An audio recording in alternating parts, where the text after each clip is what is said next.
Man, we should use that all the time. I know, for real. That's lit. What's good, y'all? We're live. We are live. We are live. Con. We're live. We are live. Oh yeah, it's working. It's working. It's working. How's it going, man? It's weird to see you back on the screen after I see you guys in person.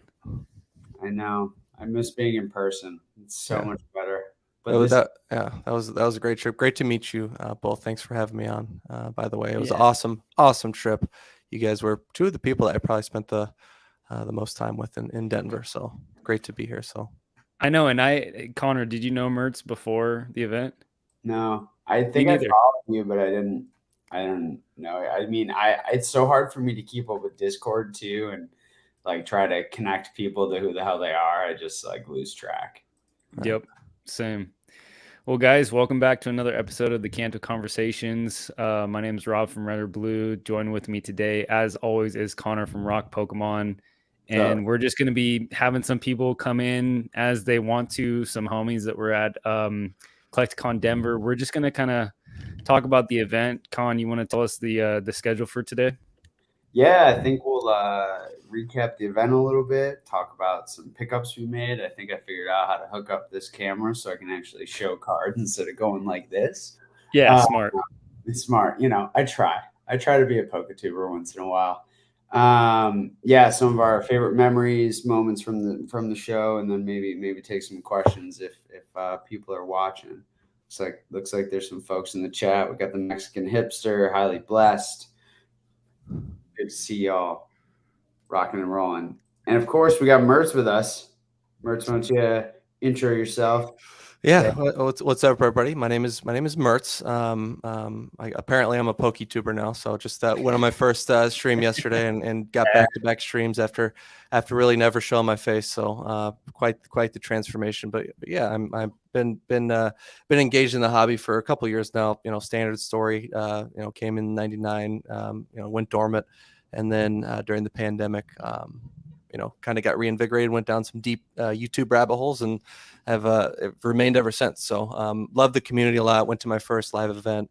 That's where I met Rob and Connor in Denver. We had a blast, and I just appreciate you having me on. So it's great to be involved in the community, and I just so happy to be a part of it. It's just it's a really invigorating, just good feeling to connect with everybody. Dude, absolutely happy to have you on. Really was a pleasure to meet you in Denver. I just can't every time I think of it, it's just it's crazy how seamless it feels like the community transitioned from online to in person. I know certain people have met each other, but Rob and I had never met each other in person. And really? Obviously we talk a lot and we spend a lot of time together, but there's nothing like in just how that community just I don't know. It just seems to everyone seemed as legit or more legit than they appear online, which literally never happens that. It didn't feel like real life. You didn't get catfished? No. Yeah. Everybody was really, really genuine, and it just felt seamless. We listened to each other. I listened to countless hours of all the podcasts out there, so I kind of felt like I knew a lot about people, what their jobs might be if they still work full-time jobs, and kind of what their girlfriends or wife or significant other situation. Just felt like you knew that, but it was just a really seamless kind of transition, and I was kind of surprised in a good way about how welcoming everybody was, because I mentioned it last night on Jake's streams, but I was just I was a lurker before this. I was lurking in the chats and the lives in the Discord, never really showed my face, and really did that. But and everybody was so welcoming and just and brought me into the group. So I really appreciate that. Yeah. So go ahead, Rob. Oh no, you go ahead, man. Go ahead. I was just gonna say it was cool because I don't know. I still feel even I make content, but I still feel very much on the fringe of a lot of the groups that exist. So it was just really neat to watch Nick, old school Pokemon, hop off the plane in Denver, and we just like walked out of the airport together and started talking, and to, you know, hang out with Swami and his wife and Jake and his girlfriend and Nick, and just like, you know, people who I've watched in this hobby before I made content, you know, and looked up to in a lot of ways, and modeled, you know, what I do after. And it was very cool how just like they welcomed me, you know, very easily into, you know, their groups. Cause a lot of them, you know, they've interacted at deeper levels before, like, you know, kind of the same way Rob and I, you know, interacted at a pretty, you know, deep level, and have the podcast together and talk on the phone or FaceTime, or I freak out and show them a voice card I pulled. Like, you know, it's like, you know, we're real friends, right? So it's like you're starting to infiltrate these people's like real friend groups. But the great equalizer is that a lot of us haven't really spent a lot of time in person together. So when we do, it's like just something special. Yeah, I was telling you, Con, that I was like, and we were talking that first night that we were at Swami's, and everybody was, you know, eating way too much pizza and drinking a lot of, you know, weird foamy beer from the tap. Like, it's weird to see these people in like real life. And then the next day at the event, it was like totally normal. It felt like I know these guys, we've talked, and like just seeing them, like just even like the night before, and then just hanging out with them, like it was so seamless. Or just like, you know, me and you standing in line, you know, hanging out, and like it felt like that was like normal. Like that was the status quo. Like we hadn't been having a previous relationship online only. You know what I mean? Like it was just so natural. I completely agree. It felt supernatural, seamless. And before I arrived, like I didn't have like a YouTube presence. I had an Instagram that I post to every once in a while, but you know, nobody knows who I am, what my face looks like anything about me. So I was a little nervous, to be totally honest, coming to Denver. I didn't know if I was going to be hopping on a plane and I'm going to get there, and you know, it's kind of more of an exclusive club, or maybe there's a private like chat a cool kids club. Yeah, like I didn't know. I didn't think that was going to happen, because I was like, I didn't think that was going to happen. But in the back of my mind, I was like, you know, there might be a 30% shot that I'm just chilling in the hotel room by myself a little bit here, and I understood. So like, but that was not the case at all. Everybody, you know, including me, I could tell people were making an effort to like bring me in and maybe kind of recognize that I was new, and took me under their wing, so to speak. And I really appreciate that. It was honestly like a transformative like experience for me. And I feel really, you know, happy about that.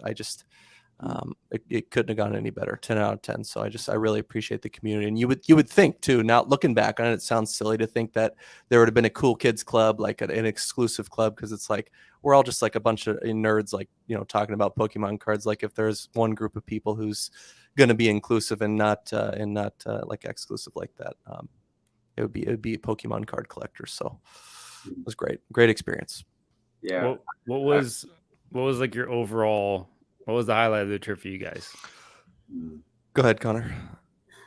Oh man, I think it's just what I was maybe going to just say or allude to, is that like overarching, I didn't feel like anything about the trip like could have gone better. Like there wasn't, like, the event was really well done. There was never like awkward downtime where it was almost like there wasn't enough time to do everything. That was the only, not even a downside. That's kind of a good thing, right? We were just constantly doing really fun stuff and just hanging out with each other. So that, I mean, I've always like said it on live streams, like the whole point of being involved in this community, especially like as a like doing content, like doing Instagram and doing YouTube, and like, you know, even like selling and buying and trading to an extent, a lot of it's about like the relationships. Like the cards will come and go, but you build those relationships, and just to like see that manifest for real, and realize that like relationships I've built actually are like real and tangible in real life. That was definitely the best part for me overall. Just seeing everyone interacting with each other and realizing how like strong our community is, but also like inclusive, not like, you know, it's not like a outside looking in type of situation. by the way, to everybody in the chat, what's up? Like, for sure, appreciate you guys joining. If anybody wants to jump in, this is a free for all. If you guys want to chat, bullshit, hang out, like the link is in the Discord. Feel free to just join the StreamYard link and we'll have some fun. I see Cody in the chat. Nice meeting you. Enjoyed eating pizza together at that awesome pizza place that had insane pizza, by the way. Slice Works, I think. Great pizza place. Nice to see you, Cody. That was the highlight of my trip. That was the buffalo chicken pizza, and you got pressured into eating an extra slice, and you were like, no. The highlight was that I got to do it with so many people around the table. But the thing that like really got me was like, okay, so I think it was like at the last event or whenever it was, and I can't remember whose video it was on whose channel it was, but I saw a video of, it was like TCA Gaming back at his house with like Gem Mint Pokemon, old school Pokemon, Jake from Pokenomics, like a bunch of just like, you know, I can't remember if Mason was there or not. But they're just like all hanging out at Rusty's, like, I don't know, it's like his attic and like this Pokemon treasury, and like it just has everything. And they're like looking for certain like theme decks or something to rip or some crazy thing. And like, I just remember thinking like, man, how cool would it be to just hang out with these guys on a 1-to-1 level like that? And here I am around the table with guys like Gem Mint Pokemon, who I've looked up to since I re-entered the hobby. And he's like, hey, dude, come down and sit down and talk to me and hang out. And I'm like, whoa, this is surreal. You know, like that was just like, that was so cool, man. Just like meeting everybody, like fellowshipping, just kicking it. Like that was pretty surreal. Yeah, absolutely. I couldn't agree more. It was surreal. And it was just, you know, that time at the pizza place, you know, got 2 full tables, just everybody hanging out, just having pizza, talking shop. Well, even the walk over there was fun. Just like the whole day, like as Connor said, there was not a second of downtime. I think I was doing something or at some kind of trade night or on my way to here, on my way to a convention, on my way to a dinner, like the entire time at Swami's. And I think that it was incredible. I can't speak highly of it. So if anybody's watching who's on the fence and you're like I was like a week and a half ago, you know, nervous about going and not sure if you're going to be accepted, and you're feeling nervous about that, I would strongly suggest going.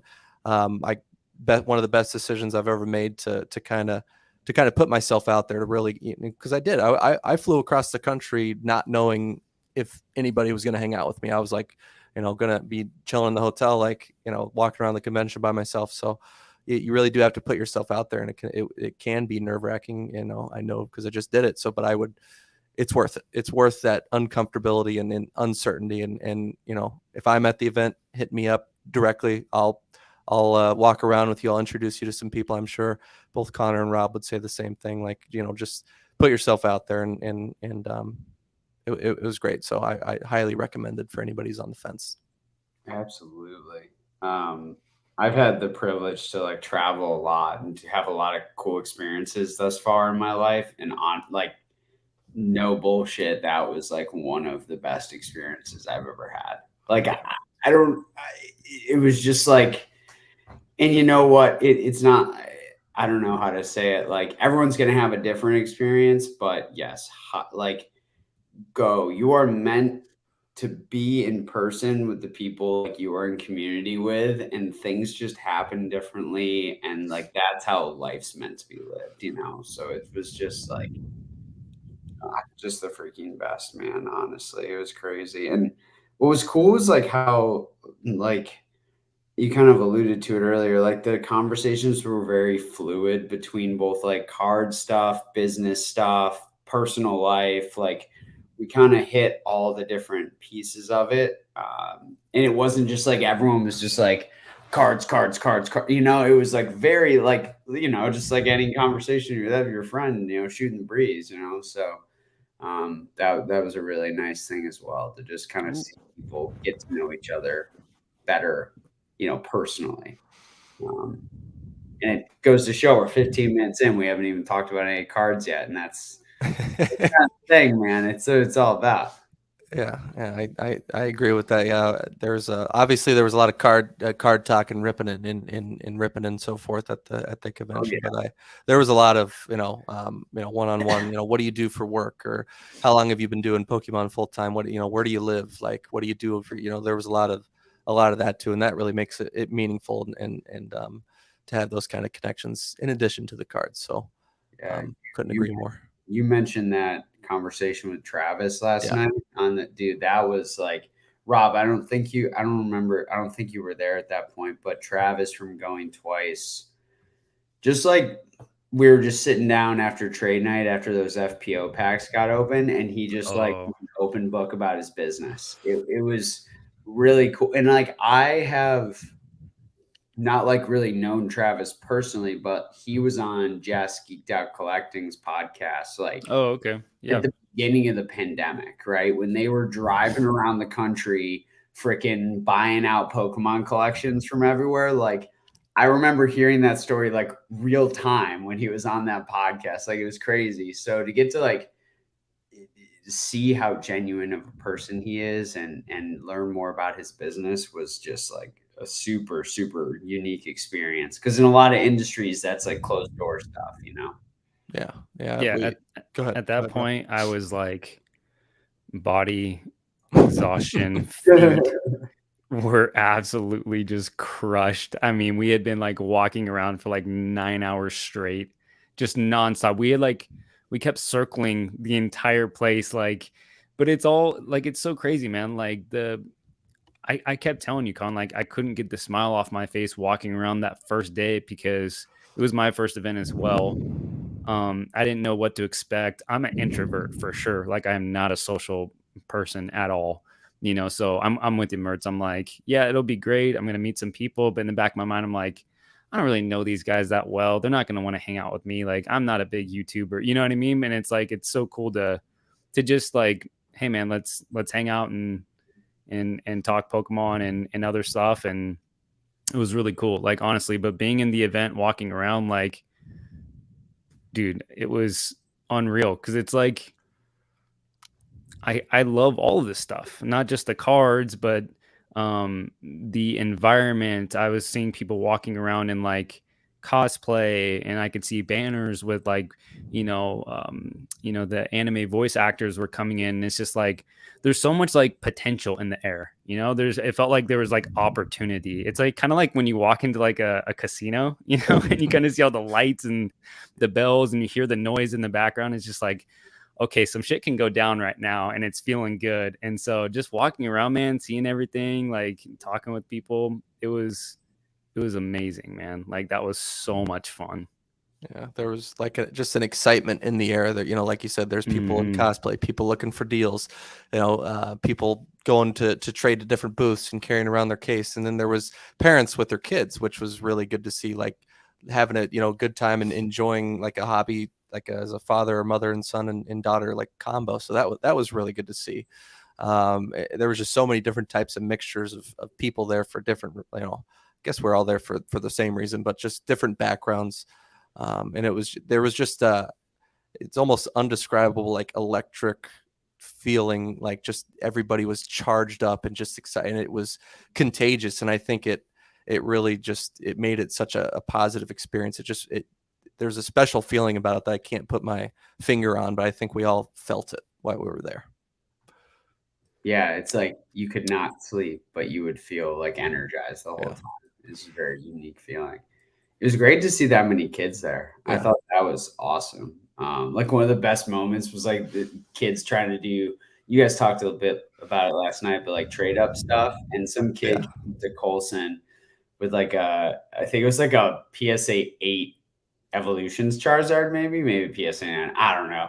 And like some cash. And he traded it for like a Japanese PSA 9 Dark Charizard Hollow. Like, not something you would do with an adult, but because it was like a kid, Colson was like, yeah, I'll do that. And like seeing that kid then run back and say that he like got to his goal of whatever, like getting a $200 card or whatever, because of that, like that moment will like stick, because that's super important. Like that's what we need to be doing to push the hobby forward. And seeing like how many kids were there having such a good time. That was huge. That gave me a lot of hope. A lot of interesting takeaways from the weekend. What did y'all, maybe about the hobby or the community or the market, did you guys take away from what you saw there, what you experienced, whether seeing sales get done or trades or what have you? I'll go first with that one. I think some of like the bigger deals and just kind of how they unfolded. Like, I saw just kind of walked up on a few different, Pelican cases or Zion cases just cracked open, and then just to kind of hear some back and forth on some big deals, some big trades. Just, it was just a very kind of organic, process, but if you don't witness those types of in-person deals, you could think that they're like behind closed doors and only exclusive people can have opportunities to think. But it's just like, there was a lot of organic deal making and just walking up to a table. Hey, I got this really cool card. You want to like make a deal? And then that conversation started. And I don't know that that's something interesting or unexpected. It was just something that stuck out to me, like some of the deal making and just kind of, like you mentioned, with the kids coming up and trading, like doing a little extra for the kids trading. Like, I feel like if somebody like really wanted a card, they were an adult, like, people would be willing to kind of go the extra mile to make sure that they maybe could acquire that. And I don't know if I'm making a lot of sense, but it was kind of like a different way to interact with the buying and selling portion. It's hard to put my finger on it, but it's just like, we're so used to just throwing something up for an auction. It's either auction or buy it now and it sells for this price. But there was just like a different feeling, and you could make a live deal and hey, let me throw in this, PSA 9. Are you looking for this? I'm not really looking for that. Maybe throw in like this box or something. So that was kind of a cool way to interact that I hadn't experienced before, like with the buying and selling portion. Makes you think about, how many more and more deals are getting done that you can't comp against, right? Which is, always really interesting to think about whenever you're trying to buy or sell something. How much kind of happens. Yeah, it's in the open at, events, but it's never, you can't trace it from there. It's like it never happened, and how much more volume of that happens now with all the live in-person events. Yeah, and the power of doing business in person. Like, I've never really done it before. I mean, everything in my entire, Pokemon journey so far since late 2018, it's all been online. Like, I've never been to an in-person place where I've done transactional deals live, and like the power that holds of somebody like walking around and seeing something and talking, starting that conversation, like that stuff is not as powerful on social media, on IG messages or Discord or whatever. It's more like, to me, it's more price driven. It's like, what's the best deal I can find? It's in black and white. It's like that. And a lot of people that, will work the deals and they'll have messages, and that's great, but it's still not the same as having that one-to-one interaction. And the perfect example that I can give, and I didn't buy a whole lot. Like, I bought, modern booster boxes for the streams and whatnot. But for me, the most memorable pickup was this one, the Japanese black and white PSA 10 Zekrom. It was in the guy's case that said not for sale. And I literally was not trying to buy the card. Like, I was literally just went up with genuine interest. And I'm like, man, I love this era. I love this card. I've never seen it in person. Do you mind if I just like pick it up and just see it up close? And I think it was like the wife or the girlfriend was like, yeah, sure, here you go. And was like looking at it. And I was like, oh gosh, this is so beautiful. It's amazing. Like, just talking about it. And then like the guy like kind of like came up, to the side, and he's like, oh yeah, you like that? And I was like, yeah, man, that's beautiful. Like, too bad it's not for sale. Like, kind of just joking with him. And he's like, yeah, people have been kind of coming around offering me like $250, $300. And I'm like, oh, I was thinking kind of more along the lines of like 500, which is a really fair price for that card. Like, the Reshiram just sold for like 800, its counterpart, and just like kind of joking around. I did not think he would take it, and he just stops. He's like, okay, I'll do 500. And it's like, that stuff does not happen over messages. You know what I mean? Like, the power of the in-person deals, like, and that was such a fun moment. That experience in itself, like, dude, this card is not leaving my collection. And just tying it back to that memory of how it went down was like way more satisfying than any like, oh, I got this at such a good deal. Like it's not even close. It's not even close, you know? So just the power of the in-person events, man. Like it was kind of mind blowing. Yeah, we were both there watching that deal go down. That was a lot of fun to watch, and I remember that, and I feel like I've got a connection to that card. When you posted it on your story, after we got back from Denver, like the next day or two later, like I like saw it and it brought back that memory, and it just like got me excited. I like the story, just like I feel a part of that too, and it was just like that one of those organic experiences. Like it was a good memory for me too, and I didn't even buy a card, so. Yeah. Dave said, by the way, what's up, guys? Obi, how's it going? Rob, was it the guy who was doing the tattoo podcast? I don't know who that is. I don't know the tattoo podcast. It was the guy's name is the Giving Bulbasaur on Instagram. That's who it was. Yeah, that guy. But I don't know who the tattoo podcast is. That was I forget. I saw some like clips of it online. I forget. Yeah, it was there's nothing like seeing a card in person, right? Like this one, I'm gonna see if I can get this thing to work. So this card that I picked up. Oh yeah. It's where's Cody at? Is Cody still in the chat? Cody in the chat. This freaking Zard, bro. Zard?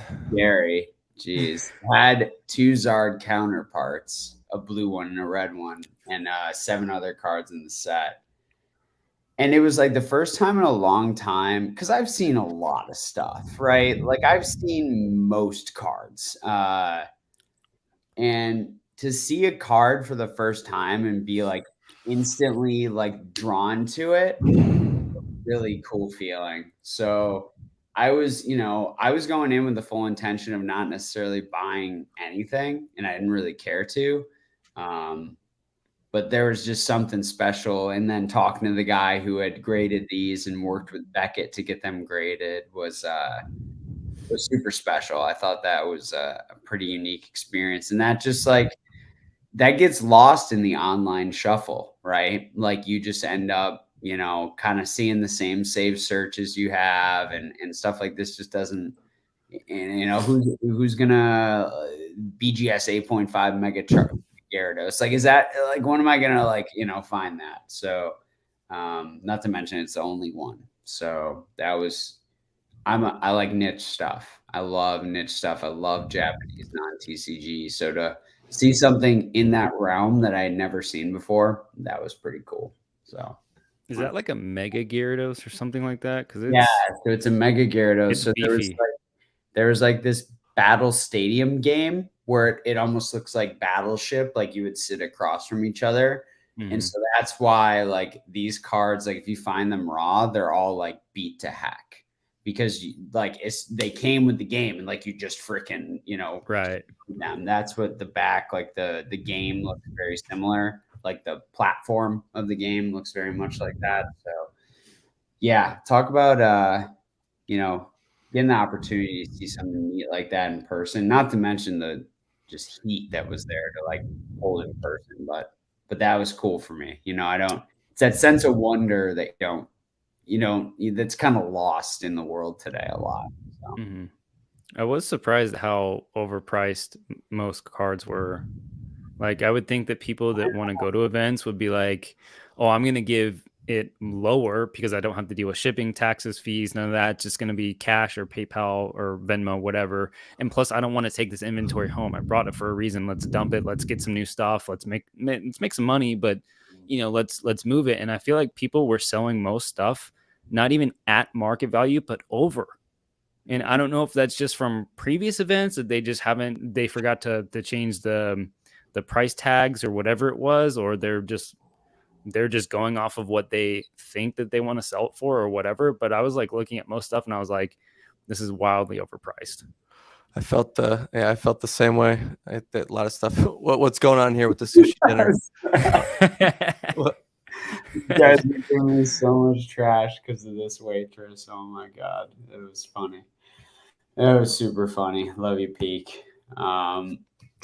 She was high key into UConn. He was high for key. sure. Yeah, for sure. That was a pass for me. She saw that Gyarados and was like, wow, dude, it was 101. Like Gyarados and it was over. I think there's a couple things that go into that. I think one, yeah, people are lazy and don't reprice stuff. I think two, people aren't as savvy as a lot of our friends, and a lot of those things have a much higher cost basis than those vendors probably wish they did in a downtrending market. I think that people try to take advantage of the in-person, sometimes there's no internet access, kind of ballparking comps type of thing. So, and a lot of people are just delusional, right? Like a lot of people don't know how to sell, I guess. So, it's definitely an amalgamation of things. Cause like in our area, like in the Pokenomics, like all those vendors, I felt like everything was like fair priced. Like it was most of it was very fair. Yeah. Yeah. I think that's a good call. It's a lot of, I never really thought about that maybe these people aren't as savvy as we are, like in terms of just, I think it is a skill to sell. So like, I think a lot of people, have not worked in the service industry or in a situation where you have to deal with customers and they come for the first time and they don't know how to, talk to people and see what they want, or maybe ask the right questions, or, price things appropriately. So I think that's a good point. I never even thought about that a lot of people may not have that experience, but I was just going to highlight that. That's interesting. I've never thought of it that way before. Yeah. It's like premium it's a take home premium, right? Mm-hmm. And premium. Like I'll do that with sealed. Like there were certainly things there where like I probably could have gotten a better deal if I had just like ordered it online, but I was going to buy it because we were going to rip it there. So I didn't care if I was paying $5 or $10 extra. Like I was just going to buy it there, or like, I don't know, like I had another card that just like caught my eye and I just bought it. Mm-hmm. It was listed at 45. I said, here's 40 cash. I don't even know what the hell the comp is. Like, I don't know if there are comps. I don't really care because it was just $40 and I wanted the card at the end, Yep. Yeah, I had a couple deals like that as well. Just like cool card in a binder. I don't know. They looked it up on TCG, said $40. Sounds about right. So I think that's true. But that is a good point. Basic, you get that premium for being able to kind of inspect it up in person. Yeah. Yeah. It's like you don't have to agonize over like if you're, let me not say that lightly. If you're in the right financial position, like you don't have to agonize over like $40 versus $50, right? Like for a lot of people that matters for sure, especially if you're doing a couple or whatever, and you always want to be smart. But sometimes you just buy something because you see it and you like it, Totally. Yeah. I mean, that Gyarados, I don't know how to price that. Like I can guesstimate, and I knew like I did trade plus cash for that. So I traded a PSA 8 Charizard, the map card from 96 Bandai Card Ass, and like $100, maybe 150. I don't know. I was into that card for well below market, so it didn't really feel like I was spending that much on that card, but I wouldn't have shelled out 500 cash for that. It wouldn't happen. I'm just not going to do that. Dude, speaking of shilling cash, man, I feel bad for Swami. This guy's still eating leftover pizza from how much he ordered. Yeah, dude. Ordered so much pizza. Instead of PayPaling you, I'm just gonna order some Domino's to your house just to add. still got pizza stacked up on the oven, but we all owe Swami a big thank you for hosting that party on Friday night. There were quite a few people at the house, and we all really appreciate. I think that for me specifically, that was important for.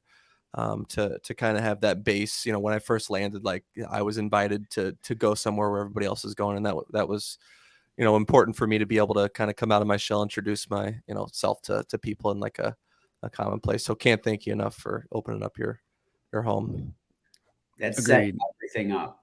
It set the whole tone for the weekend. It made the introductions happen.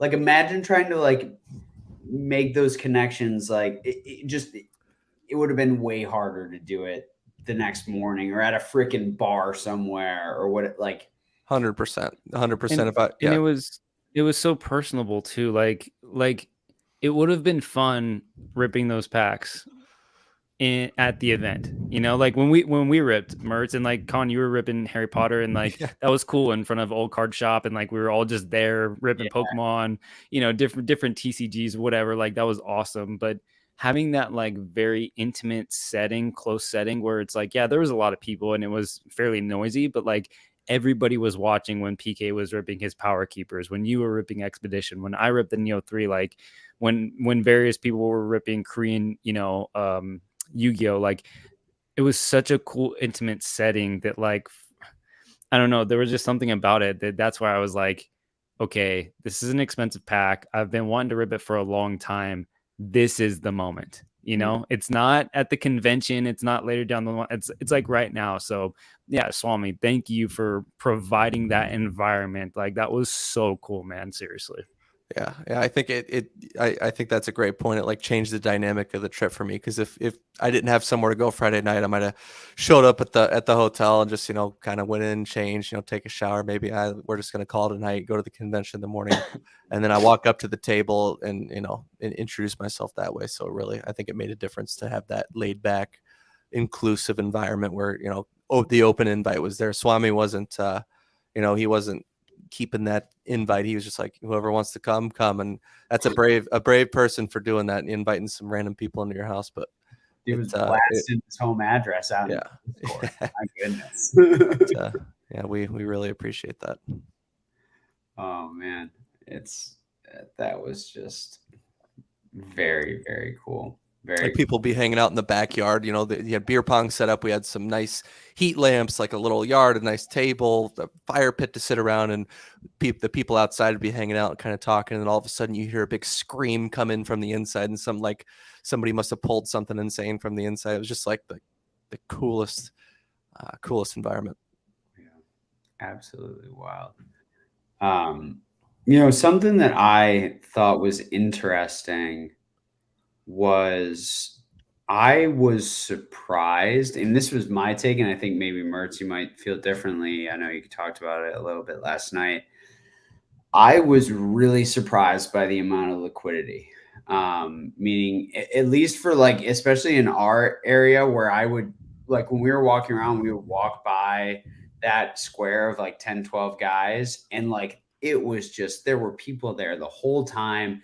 Everyone cleared freaking bands and bands and bands of cash. Like it was pretty amazing to see that. And to a lot of other vendors, anyone who had fair pricing, I felt like things were moving. Binders were, moving a lot, for sure, because that draws those people in. People love to flip through those. But it honestly, in some ways, it scared me. Meaning like it reinforced that I still feel like people are buying a lot of things that I do not think will necessarily have long-term value. Now, if you're doing it once and it's $25, it's not a big deal. But if you're doing it 100 times over for $25, it can probably become a bigger deal for you depending on your situation. But that was interesting. Like, I'm not going to lie. I keep it 100 on this channel because I don't really give a shit. Like I came home and I listed like 60 things in my personal collection and I already sold like a quarter of them. Gone. Like stuff where I'm like, you know what? The liquidity is still tremendously high. People are still paying, what I think is 2 to 4 times what this is probably going to be worth in 5 years. Like, and that's just me. Like I could totally be wrong. But a lot of it is that idea of like there's stuff where I sold it as a PSA 9 or 10, probably a 9, because most of my shit is 9s. I bought it back later or graded it as a CGC 9. And now I'm selling it again as a CGC 9, still for like a double. And I still think I'm going to be able to get it back cheaper. And it made me just really think about my personal collection. And like I went into the event thinking I wanted to put some form around my thoughts on my personal collection. And I was thinking, okay, when I get back from Denver, maybe see how much I spend, see what I want to end up selling. And it was like, I came out net positive money wise because I sold like $1,500 worth of stuff. But I came home and realized that it just made sense for me to just shell some of the stuff that just I don't need to have right now. I don't know. Maybe that's foolish. Maybe I should have done it all a year and a half ago. Maybe I shouldn't have. But that was an interesting, I think, takeaway for me, which is both good and bad. It's interesting to see how much cash is still moving hands for sure. Yeah. Maybe I gave the wrong impression of my thoughts, like on how things were moving on Jake's channel last night. I think my comment was more like graded versus raw and how I saw that move, but that's just totally my own isolated anecdotal experience. Like I personally was only looking for raw. I had no interest in looking for graded. Talking to Swami, he was just moving raw cards at his table. Yeah. And that was just. So I'm sure graded cards move just fine. Yeah. I'm sure just graded cards were moving just fine, like at other tables. But like my laser focused, very isolated, like experience was just with raw. But I just to speculate that, go ahead, Rob. Well, didn't Mason help Thrifty sell her binder that was raw? Like I was going through lots of places too, and I kept hearing that as well. People like were buying the raw like much more than the graded, from what it seemed to be, so I'm curious of what the reason is. Like I'm curious if people are doing that old school mentality of just collecting binder stuff again, and because the slabs are too expensive, and it's like, well, I just like these artworks, I don't need a slab, I don't need to pay 20x the price that I can pay for a raw card. Or is it because a lot of Whatnot people were there and they buy that stuff for the streams? Like I kept hearing stuff like, oh, Whatnot just came and wiped me out, Drip came and wiped me out. Like I'm kind of curious, like what actually was the actual causes behind that. For me, like the reason for me that I was looking for raw is because grading is cheaper now. I think that's like an easy. I'm sure there's a ton of other factors, but that's like the main one that comes to mind is you can get it for $15 for the next couple weeks till October 31st, and even when that goes away, it's going to be 18. So that's personally the reason why I was looking for it. And I can't speak for everybody else, but I'm sure we did hear a lot of stories of those cheap Whatnot. $13.50, $14.25 bulk buyouts like that. Those are the biggest stories of slab sales that I saw, but I'm sure there was plenty of healthy, mid to high range slab sales that I just didn't witness. Yeah.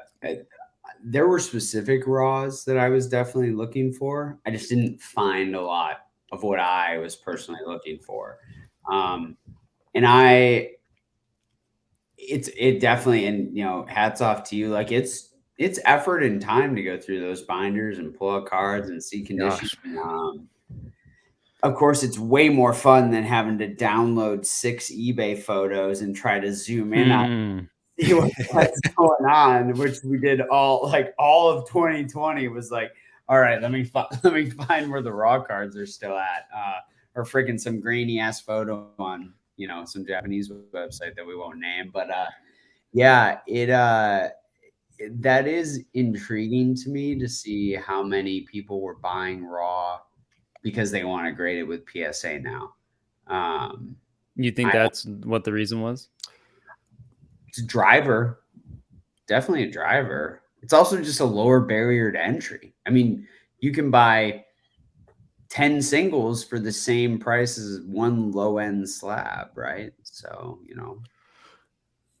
Yeah. And I think that slabs are just already optimized. So if you're not, looking for something for your PC, like you pulled that, that got that black and white full art that you've been looking for long, like that's a personal collection. Like it's fine. But if you're kind of looking for deals, maybe looking to make a flip or looking for some value and kind of playing that game, like slabs are already like ultra optimized unless you're playing the crack in the CGC game. So that's I saw a couple really good deals for the slabs that I didn't pull the trigger on, and I'm kind of kicking myself that I didn't. But I was like, it just depends on your situation. Like I was able to grab some booster boxes for affordable prices that will do well on the streams, so it's like I'm like that's more of a safer bet to me to get that product, or even like getting the Demon Slayer, like the Fate boxes, like that sealed product that I can do rip on the streams and have fun. And it's like, so it really just kind of depends, but definitely did see a couple slabs for pretty fair prices. Definitely. For sure. By the way, we got somebody that joined Hog. He's you in here? Audio only. He's gone. He's gone. He dipped. Gone. Never mind. What's up, Nesto? Yo, what's up, Nesto? Good to meet you, Nesto. You're always on the move. Nesto is always, wheeling and dealing, going from one room to the other. Like he's just like a connector of people. It's nice to meet you, Nesto. And thanks for driving, Nesto. I appreciate that. Dang. So, Swami's just saying, yo, there he is. The caster's here, baby. Let's go. Yo, there he is. What's going on, boys? The caster's here, baby. Let's go. Yo, there he is. Boys. Very awesome. I think you got it. Yeah, you got to mute your audio. There it is. No, Sorry about that. Very awesome for you guys to to have this and host this tonight for and open to everyone, right? Because people like myself, with nothing else to do, they were like, you don't need to twist my arm. But I was just hanging out in the chat, and you guys had a topic that kind of it just reminded me of my experience with Long Beach. And you guys were talking about, what was moving, what wasn't moving. And for me, in my experience in Long Beach, maybe I remember Rob, maybe even Rock, you guys maybe jumped in on my streams when my PSA sub came back. And you guys knew, I had rough stuff, it was nothing crazy. And your everyday promos, just, nothing crazy, nothing rare. I took about 500 slabs to Long Beach and everything moved because what I feel like everything was under $100. Your typical family, your typical group, or even person goes in there with 500 max. And maybe I'm being generous or maybe I'm not being generous enough. But when a person doesn't want to walk away from that event with one item, they don't want a $250 slab. They don't want a $500 slab. They want multiple items, right? That's that's just us. I think just in general, all of us, when we go in somewhere shopping, we don't want to spend it all on one item. We want to come out with multiple items. And so that was my experience. And I remember telling that to Swami. Swami was asking, what should I take? I was like, dude, $20, $30, $40 items. And he came up to me on Sunday. Was like, dude, you were right. Like everything moved. Everything were, just sold right away. So yeah, that was that's my whole point with that. Is like, I think that we really need to just feed the hobby what they want. And what they want is, I don't even like to call it the J word anymore because Long Beach really opened my eyes to what the J word really means. And I don't think that should be used because people were genuinely happy to see a PSA 4 Houndoom, from Neos. And they were like, right. Oh, no way, $25. Hell yeah, I'll take it. Yeah. And it's your average person, man. It's such a low barrier to entry to pick up a $25 card. It's like, what is that nowadays? It's like a rack of beer, like a lunch at Chipotle with your friend. Like that's like easy. I've been thinking about it a lot. Like if I probably will vend at Orlando, and I have a ton of inventory that I think will move really well because it's all like $50 and below, man. And I think you're absolutely right. Yeah, that was just my other point. I'm going to say it once and once only. The junk slab to me does not exist in the hobby anymore because we may see it, right? Because eventually when you're in the hobby for X amount of time, you grow in experience points and you level up. Sure, you may look at some things like, I don't want that. I don't need that. You end up selling things that you don't want anymore. That's, something. For other people, it's like, whoa, for their first time, I'm owning this card. There's always someone barrier of entry, like you mentioned. There's always someone that's going to come in and owning that card for their first time. And so that really changed my mind. I was like, I will never speak of J words again. No more. Do y'all think that, so I look at like sports, right? So one thing I thought was really cool was, so growing up, I went to a ton of sports expo shows, just like a Collectacon, but all sports, right? Usually in a dingy freaking, like, I don't know, event center in town, like just packed with like middle-aged dudes slinging cards and, you know, the card savers that say rookie card on them, and then a ton of slabs. And that's how I got exposed to Beckett and whatever. And there are a ton of cards in sports, you know, where even a graded PSA 10, it's a couple bucks, like, and they don't even move, right? They're just in a bin. A kid might, you know, dad might get one for his kid because his kid wants a, you know, a card in plastic, whatever. It's like $1, $2, $3.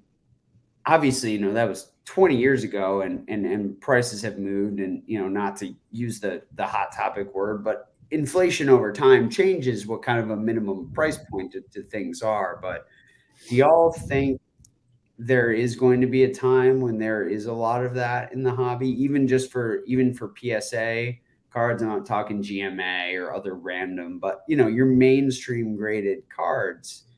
Will there be these cards that are that affordability price point now at $20-$25 that will be like $1, $2, $3?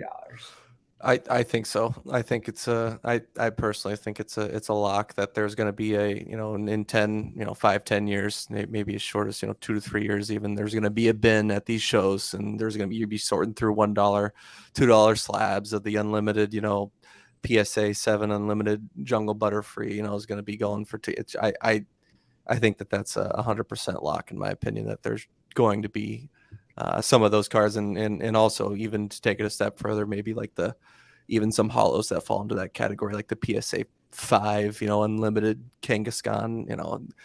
I think so. Yeah, that's interesting. Because I don't see it, because I've, like, even just looking at stuff that I'm like, oh my gosh, this is going to go for so cheap on eBay and auctions. I watch so many auctions, and I am shocked at the prices that some of these cards still go for. That I'm just like, man, this is like a PSA 3 common card from, like Fossil or Jungle, like not even like a big Pokemon, and it's still going for like $15. I'm like, whoa, this is still kind of blows me away that there's like, it doesn't really matter what it is. If it's kind of like slabbed up, it just kind of has like this some sort of premium, because people are like, oh, it kind of it was this much to grade it, so it's got to be at least worth more than that, because it's the card. And it's like, that's not the case, for guys like me and you, or for us, like, we don't really see it that way. But I haven't seen it in my experience so far. Maybe in the years to come, like, potentially, but I don't know, man. I think that there's always going to be some sort of buyer out there at a specific point in time in their collecting journey where that looks attractive to them, and it's going to continue to just exchange hands and continue to move.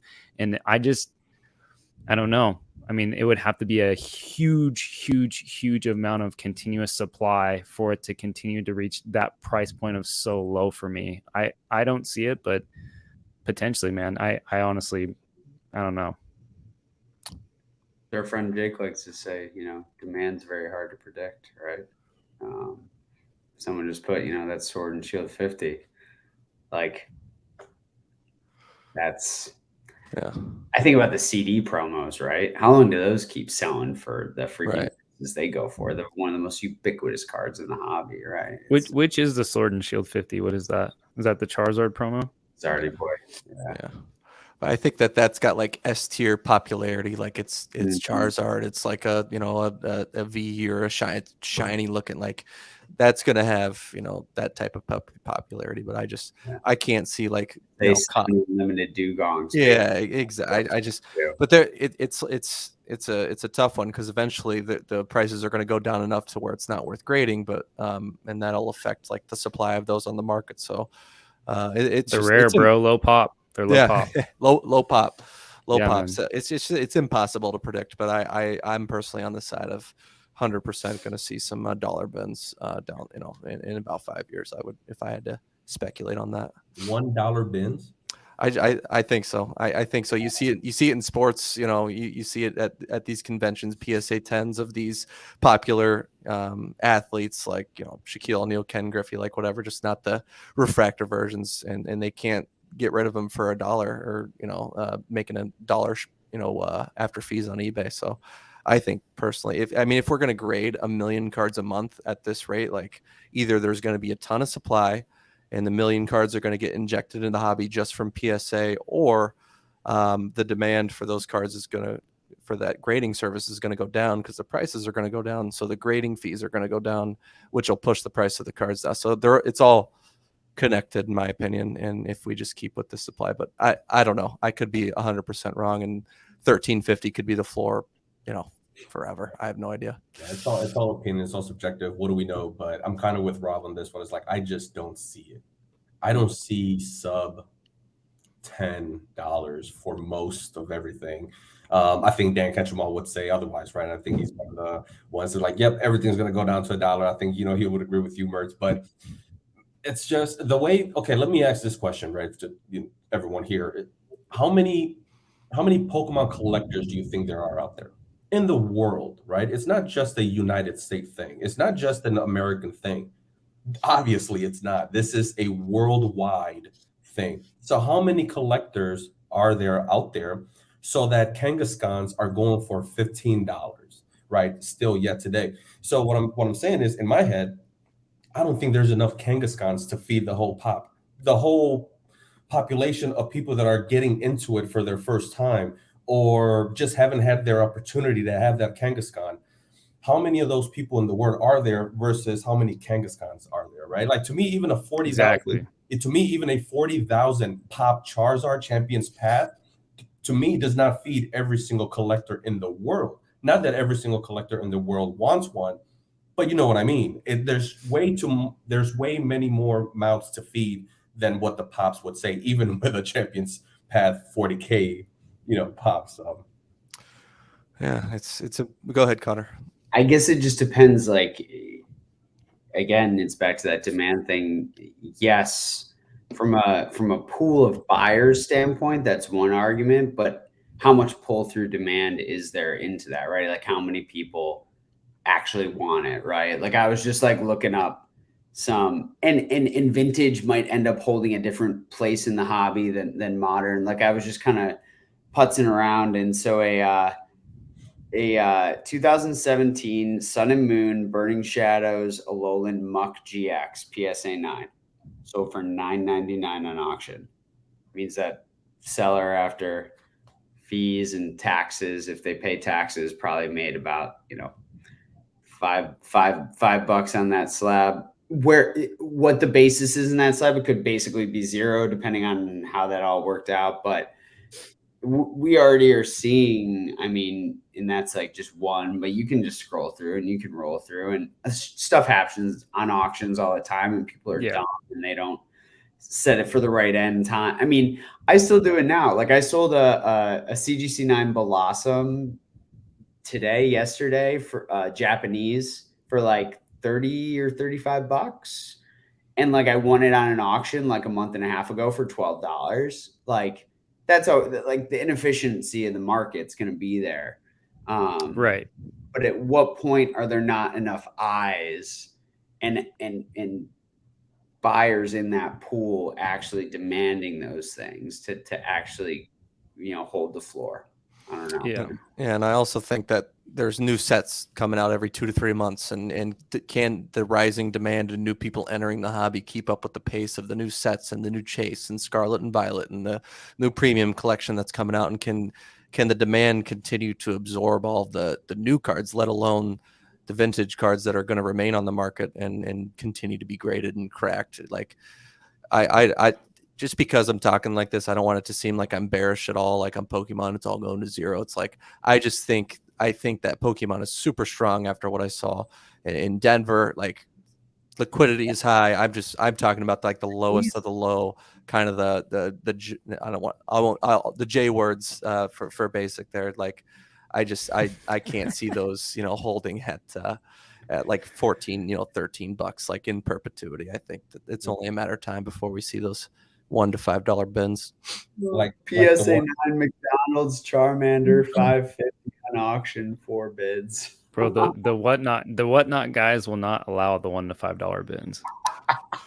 There's the demand right there. Like they'll just eat that shit up, dude. Yeah, well, it's like Travis said, they'll buy anything at 80% of market and they'll make money on it, right? Well, he wasn't even saying it. He did say like as long as it's like a chase, and I don't know what he determines as like a chase, like a chase for like a whatnot, mystery top 500 Pokemon. Yeah, like it's just, maybe $20 to $25, but like, even he has to be a little bit discerning. He's not going to buy like a PSA 3 Diglett unlimited, stuff. I don't know. So it's just interesting to talk about here. None of us know.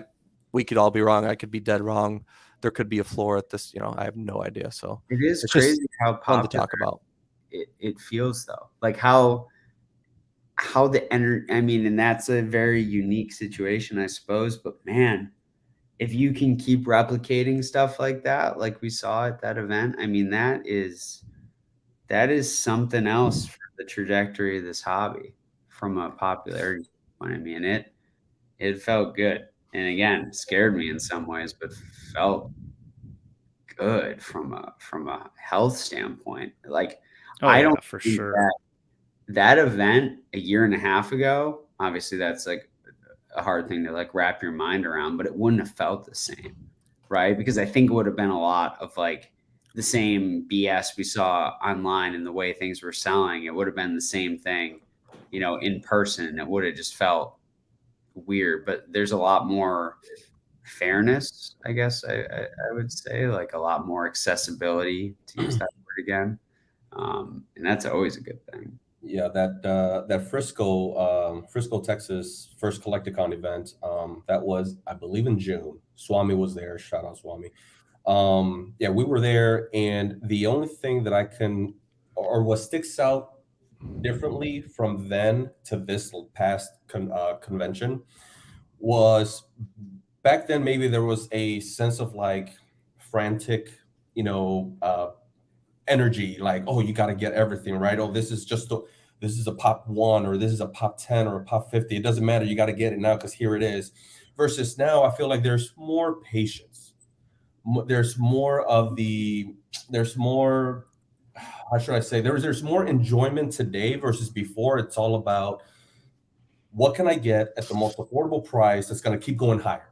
Right? That I'm going to be able to flip. And I think that mentality today is gone a little bit. If not a lot of it is gone. Now it's just more of I like this card. I want it. I want to buy it. It's just purely back to what I would call what the hobby's all about, right? It's just collecting what you love, do it intelligently, of course, but yeah, that's good to hear, honestly, because I have no comparative experience because, the Leonhardt event was a totally different thing. What did you end up picking up basic that you enjoyed? And also, how's the Metazoo scene? I mean, I don't know anything about it. So as somebody that I know you enjoy it, like, what do you think of it at the event compared to Pokemon? So I picked up three major items I would say that I just loved. But, since my boy Peak is in the chat, and it was actually my first transaction of the weekend, I know it's in here somewhere. I made this as soon as he showed it to me. And I spotted, I know I'm a weirdo, right? But as soon as I spotted this 9, I said, I got to have it. I got to have it because I'm a 9 collector, screw 10s, flip 10s, Right. But it's the Nice. Lugia Rally. And he pulled it out of his bag, unsleeved. Unsleeved. He had about His backpack, let's be clear, bottom of his backpack. He just had 50 slabs in his backpack, unsleeved, all just tossed in there. Hey, basic, what do you think about this guy? So as soon as they showed it to me, I don't have it. It's a PSA 9. It's going in my collection. We went back and forth for about a few minutes, and then we came down to a price and we did it. So yeah, this was an awesome snack for me. I love this. And I think at one point, was that the first night at Swami's, and all of a sudden everyone was talking, and then DNA just says, "Hold on, everybody, stop." He's like, "Serious question from one PSA collector to another. Where are your cases? Like, where are your sleeves, your PSA sleeves?" Like, and he just totally called somebody out. I don't know if that was peak or not, but that was hilarious, dude. I died. Definitely. I mean, poor Jake had to give me a sleeve from his sleeve, you know what I mean? Like, he's like, here you go, man. I'm gonna give you a sleeve because we can't treat slabs like that. Right. So yeah, this was my first transaction out of the weekend. This was on Friday night, so that was awesome. I mean, the fact that I made a transaction during that event, it was an event. Let's not kid ourselves. That was an event. Shout out Swami. And then my other favorite was now going to Metazoo. This was on Saturday. I was during the tournament. Actually, to my surprise, I get a tap on my shoulder, and here comes Chief Keen. Maybe most of you know him in the chats, but Chief Keen came over. Was like, "Hey, got something for you," and it's the sexiest card in Metazoo, and it's a sample card, only 100 copies, and it's the Fire Elemental sample card. So, and of course, it's a 9, so I gotta have it. Not the 10. So I picked that guy up, but arguably my favorite one. Oh yeah, shout out to Mason Cardinal Gaming. My favorite one out of the entire weekend. This was my second transaction out of Friday, and it's the Metazoo letter distributed. Only 250 of these before Kickstarter even printed. That's really cool. That is awesome. I'm not a big Metazoo guy, but that's an awesome, piece. This one's numbered 1 out or 173 out of 250. And Mason, hit me up some time ago with this guy, and I was like, dude, I gotta have this. We were going back and forth. He was trying to maneuver. He's a business, I get it, but eventually the guy saved it for me for about 2, maybe even 3 months. The guy saved it for me for this event, and I was so grateful. Mason, shout out to you. I love you, man. You're a homie for life. And it's things like this. I mean, I'm not even going to speak on it, but there's no comparison in how much each one it was. But this was my favorite one.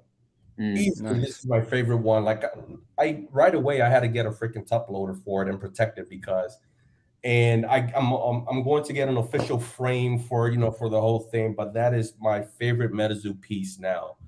So thank you, Mason, for that. Overall, I'm happy with my pickups for sure. That's very unique. And I love that. It reminds me of that cutting board that you got, Con.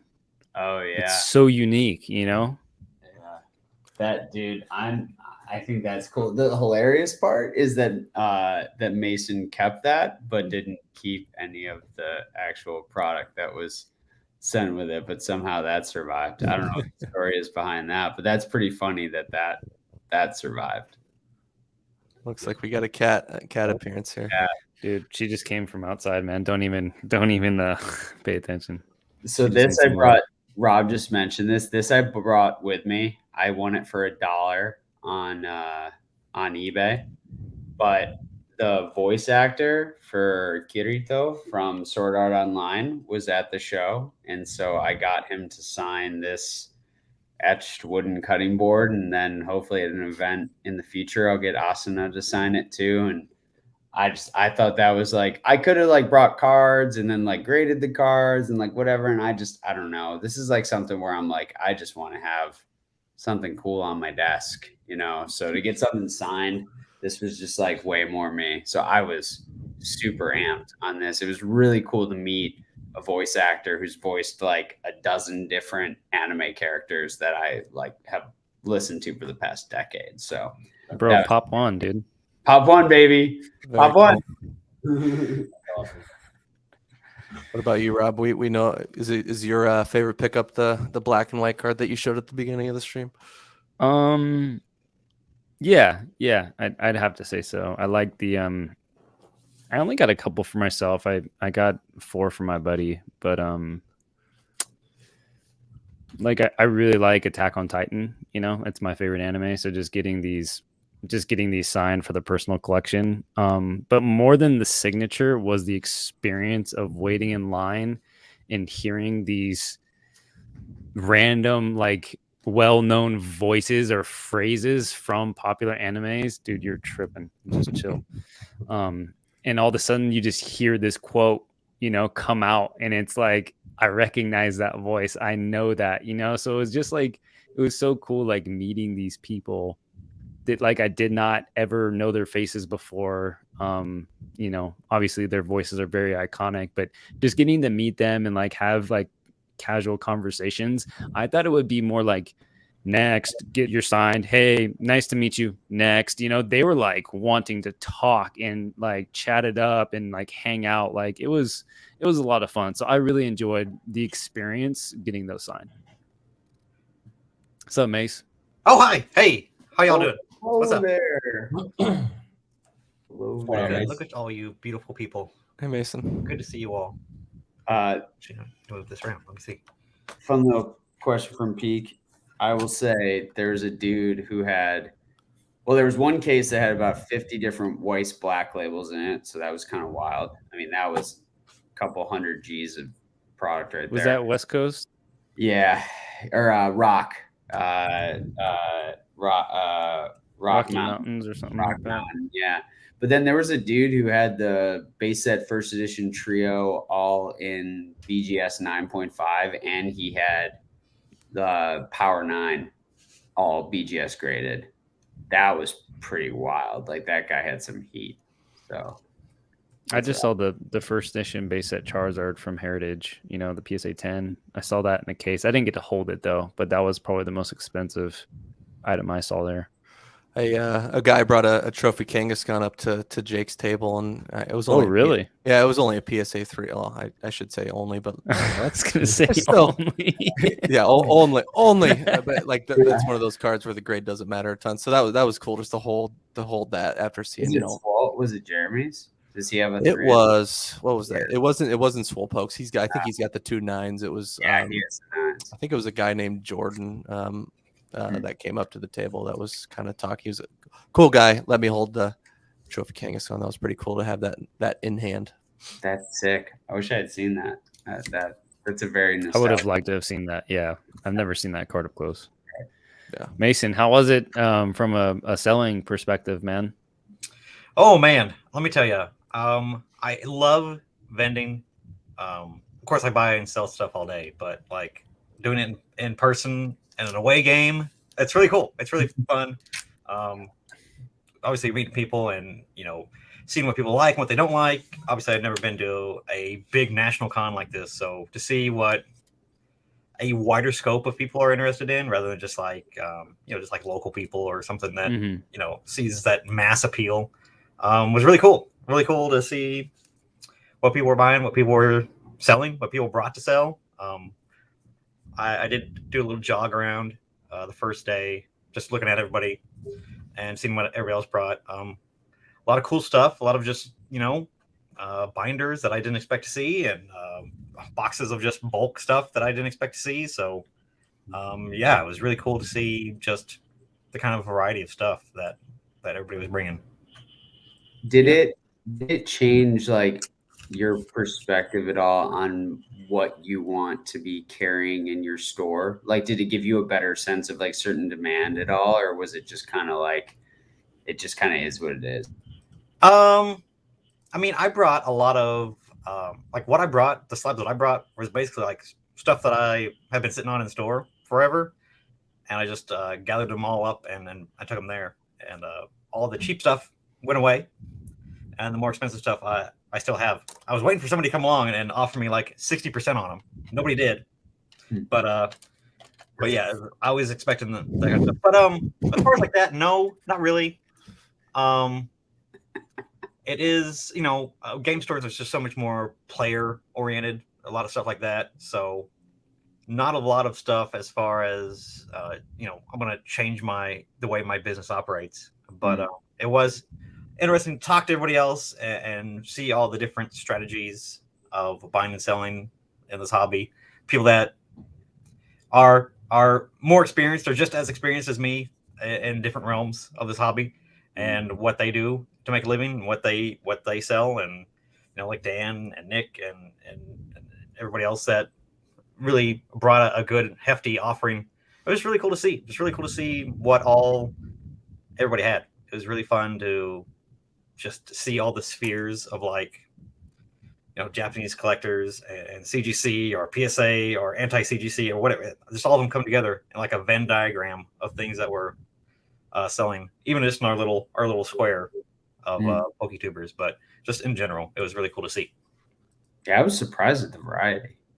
Like there was some random stuff there, like in a good way. You know what I mean? Yeah, like, yeah. It wasn't just a bunch of WOTC slabs, and it wasn't just a bunch of CGC. There was definitely a lot, but there was a heck of a variety. I thought it seemed like everyone had a different flavor. There was as much Weiss as I hoped too. I was pretty happy. I was pretty happy about that. Yeah, you turned me on to my first Weiss experience. I feel like I learned more about it. I had no idea. Like I knew of it, but we spent a lot of time talking on the trade night about Weiss and I really learned about it. That was cool. I love those embossed signature cards. Just very, very cool. I know that there's like a new rainbow embossed signature cards coming out. So cool I know you're pumped about those, Connor. So cool to learn. Cool to learn about like a completely new thing that just totally didn't have any information on. So that was fun to learn about. Yeah. Mertz, join the stream on Sunday and I'll pull you in, bro.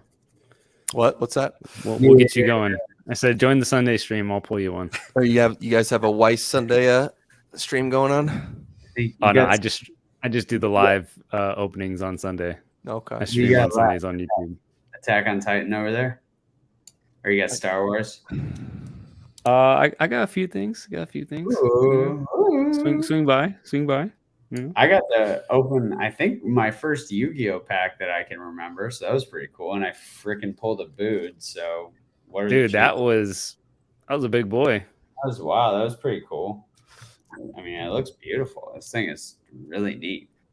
That was pretty cool for me. So I hear Jake and other people talk about Korean Yu-Gi-Oh all the time. So pretty neat to experience that. Yeah, for sure. I like Korean Eevee Heroes. Still really affordable. So cheap.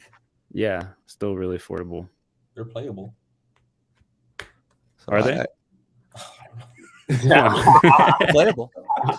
So I got something for you guys. Right as we were just talking, just got the eBay notification that I just sold this guy for $125. No, $125. This guy in here to talk about Gold Surfer Ninja. Isn't that insane? Like my phone buzzed. I put it up high. It was just like, maybe somebody will send me an offer for 90 and I'll just get it out of here. And somebody just clicked by it now. Would bin it? Oh my god, dude, Yeah. that's the most surprising thing right now. People are just binning stuff, and I'm like, did I misprice that? But you got to understand that those were selling for like $800 when they were first coming out, man. It's been a while. It's been a while since Celebrations come out. What was it, October 2021? And like there was 1 million of those ETBs, printed. I don't know if they're hard to grade. But I heard they were. I'm super pumped about that. So that's awesome. So I was going through my cards today, trying to decide by next week, Friday, what I'm going to have submitted for the $15 TCG. And I saw this guy, was like, no way. I threw this back in the shoebox. You're telling me this is $100? This is now on the stack. 125 plus like 350 shipping, so almost 130 shipped. So essentially, the person paid about $100, just shy of $150 to get this. Yeah. Look at this basic. I leave for 4 days and look at the stuff they're buying in my store. Can you believe this? Let's go. I can't. Let's go. So what you're saying is you're the party pooper. This is my grade stack. Someday. Is that what you're saying? That you're the party pooper? You're the reason why people don't buy Metazoo? And the moment you leave, they buy it? They use my money, so I guess I am the reason. but basic. You're saying your shop is buying Metazoo? Oh, it's bad. Like somebody's getting fired. It's gonna be bad. It's bad. Yeah. I mean, they're playable, right? I mean, it's something. Basically, I gotta burn that now. Tournament though, what was that like? Where was it in the same? Was it part of Collectacon or was it separate? Same weekend? What was the deal? The tournament, yeah, it was just downstairs. It was just downstairs, and yeah, like I said, Chief King was, hanging out upstairs with you guys, and then at some point you decided to go check out the tournament, and it's open to an audience as well. So he just, as I'm playing, he taps me in the shoulder. He goes, "Hey, I got this guy for you." I'm like, "All right, let's make a deal." But is that what you were doing most of the convention? Because I feel like I didn't get to see much, man. I saw you at Swami's the first night, and you kind of came a little late, and I was a little tired. And then I only saw you like here and there at the convention, Yeah, so pretty much Sunday is when I was able to do the Collectacon thing, but on Saturday it was just all tournament all day. Okay. 9 hours. Like, you guys got out of there, I'm assuming somewhere around 6 o'clock, 6:30. I got out of there at 8:15, 8:30. And I knew that everyone was going to hang out. So I go back to my hotel, I shower. I actually grab a bite because I was so hungry, because Metazoo only gave us bags of chips and water. So, I had to get me a small bite to eat. But once I did that and I showered and I kind of just sat down, I was like, there's no way I'm hanging out tonight. There's just no way. I mean, 9 hours, maybe even 10 hours of just sitting down, of grueling 1 hour rounds, 8 rounds total. And oh man, like I said, you guys got out of there at 6:30. I got out of there at 8:30. And, I could have just imagined how you guys felt after, being at Swami's the night before, being on your, on your feet all day long. I mean, it was brutal. So I had a call in the night, and Saturday eventually, again, made it to the Metazoo tournament first. Collected my my prizes, my participation medal, and then made my way back up to Collectacon, check out some booths, check you guys out first. That's the first thing I did. Check out the OSP Island, and that was pretty freaking awesome meeting all you guys, back on Friday and whatnot. But yeah, it was awesome. It's an awesome experience for me, because it's being in Pokemon only forever, collecting, even playing it a little bit, but mostly online. Pokemon has been my only experience, and so getting into Metazoo has definitely given me a different perspective. The whole playability aspect of it, and how I look at cards now, how I look at booster boxes and the prizes and markets. It's just a whole different perspective. So pretty interesting stuff. I enjoy it. That's awesome, man. Love that. That's how, I mean, I like Metazoo, I like Metazoo in like certain sets and whatever, but that's how I feel recently about Akora. And I got to open some with Retro at Collectacon, and that was super fun. But just something like refreshing and different, and changes your perspective, and just, kind of like opens you up to other parts of TCG world, right? And I dabble in a lot of stuff, but it's always fun to like get engaged in a new community and kind of be in at the ground floor and see where it goes, and that's pretty cool that you like learned, like have gotten so into the play side of it. I think it's awesome, man. I mean, that's great. If you go back on some of the lives that I've been on, when I've been invited, forever, I've said I was in with Metazoo since Kickstarter, since Frisco, Texas, and collecting it. And for some reason, it really called me to just collect it. But from the playability aspect, I was always saying, I don't know if it's playable, I don't know if it's fun, but collecting it, I'm a collector, I love it just from that aspect. Mike's doing its thing, and I don't care if it's artificial rarity or not. It's rare if it's only one of them, and I want it. And all of a sudden, I was at what was that, Houston Collectacon. This is back in this is Fort Worth in May of 2022, Caster's Cup. So I go there to go check out Collectacon, go check out the booths, and there was something about that event specifically that I was just not feeling. The whole going booth to booth, whenever I did, I just didn't like the selection. I wasn't feeling it. I know that Caster's Cup was going on. I said, you know what? Let me take a break from the Collectacon floor. Let me go take a look at the room. That atmosphere was bonkers. It gave me the feel of like, whoa, this is what it must have felt like to be in the first tournament for Pokemon back in the day, in 1999. I said, and that's when it clicked. I was like, yo, I'm part of like history in a sense, whether Metazoo is here or not in 5 years, right? I'm the most unbiased person. I consider myself an unbiased person. Whether Metazoo is here or not in 5 years, it doesn't matter. Like, this day is going to be in the books. right? That For Metazoo sure. held their first Casters Cup tournament. There's going to be trophies. There's going to be trophy cards. There's going to be, promos. I said, I need to stick around. And so I did. And I came away with a few things that I'm very proud of coming away with. Eventually, I bought my own one of only 320 copies of the player stamp promos given to every one of the players. And right now I'm working to get one of the top 32 and a top 16 promo card from that event. But here comes Casters Cup 2023, in March or April, I believe. So we'll see. What's that going to be? When? Where? What I'm hearing in the Metazoo streets, they're saying that Long Beach, it's going to be the venue. So that's going to be awesome, especially since, well, most likely I'm going to be a part of it now, where before I was just a spectator. Now I'm actually going to be playing in it. Less than a year later, I went from just collecting it only to now playing it. So instead of buying a promo on the secondary market, I'm actually going to be handed one, just for being a part of it myself. So that's going to be awesome. It's going to be an awesome experience. That's really cool.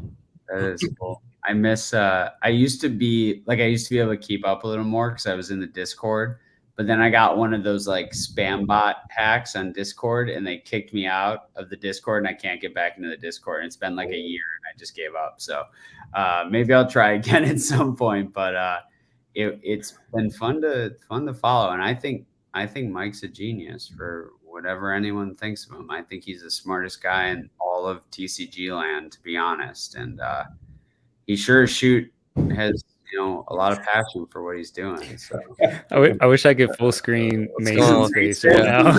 Can we full screen him here? He's got Full screen him.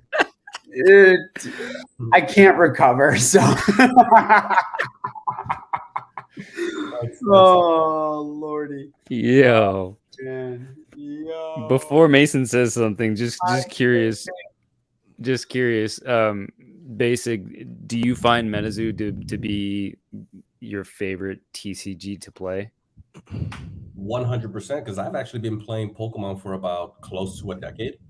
Most of it online. I did give it a bit of I think it was about a 3-month stint of playing in person, but I just met a bunch of kids for the most part. It was just a bunch of kids and, maybe 12, 13, 14-year-olds. And I just got tired of getting beaten by them. And then, you know what? I'll just stick to online. You know what? Online with the bumper car, but bumper rail, aspect of it. You can't do anything wrong. There's no wrong moves. Everything there. It's just a lot easier online. But once I started playing Metazoo, I got to realize that Pokemon is kindergarten level versus, what Metazoo provides. And I think Mason was the one that said it. It copies a lot of MTG and Yu-Gi-Oh! So if you know how to play those, you know how to play Metazoo and vice versa. So apparently I know how to play MTG and Yu-Gi-Oh! Now, but yeah, it's way more fun. There's more skill, but it's again, I don't consider myself a genius whatsoever. Like the champ, he's a chess player. Those are the types of brains that it takes to win a Casters Cup. And I don't consider myself nowhere near that. But with that said, any one of us can pick that up, and it's so easy. There's so much strategy behind it. It's not like where it's just attach an energy, attack. That's it. There's always a reaction to every single one of your moves. Whether you are the active caster or the defending caster, there's always a reaction to every single move. That's cool. Thrifty throwing heaters. I almost said something, but she did it at first, so that's good. Me too. I wasn't gonna say it. I was about to, and I'm like, nah. Ivy's the queen, though. That's rough. Dude. Wait till you start playing Weiss, bro. Come on. Weiss? Oh man. Yeah, dude. That's a big brain game, bro. I don't even know. How about Digimon? Has anybody played Digimon? Because my buddy tried to sit me down. He's a big, there's tournaments kind of in I don't know, place 45 minutes away, and he's super into it. And he tried to sit me down and teach it. And there's so much strategy. It's so complex. It's kind of wild, So I didn't know if anybody else had played it because I tried to learn it, and I'm like, yeah, I'm not even gonna try to put my mental energy into this game right now. No, but the cards are cool. I got some old school Digimon over there. My buddy sent me a bunch of his binders and stuff. But no, I've never played. Never tried to play. All right, guys. Well, I gotta get going. So thanks for having me on. Yeah, man, for sure. Bye, man. Hang out with us. Mason, great to talk to you guys. I gotta go hang with the fiance. Did a lot of Pokemon stuff this weekend, so gotta go hang out. So all right, thanks guys. Have a good stream. See you, brother. Take care. Oh my Later. gosh, Bye. bro. Put that down. So, what do you want, dude? Basic. I forgot to bring these coins because I've got a boatload of them. Can you trade them in for packs? Is that the deal still? Okay. I've got like so many of those. I totally forgot. Yeah, Mace. Yeah. So here, I'll show you. We'll rip this open. So if you go to a Collectacon, any events really, if you give my coins, he gives you sealed product. Why? As a token of his appreciation that you're actually engaged with the hobby, that he gives you sealed product for coins. Now, are these coins something that you can find only in like the first release of products, or are they ongoing? Yeah, ongoing. All blisters. Okay. They're just a 1/10 of a cent coin. yeah. Mass produced in China. Nothing special. I don't know why he would do that, but cool.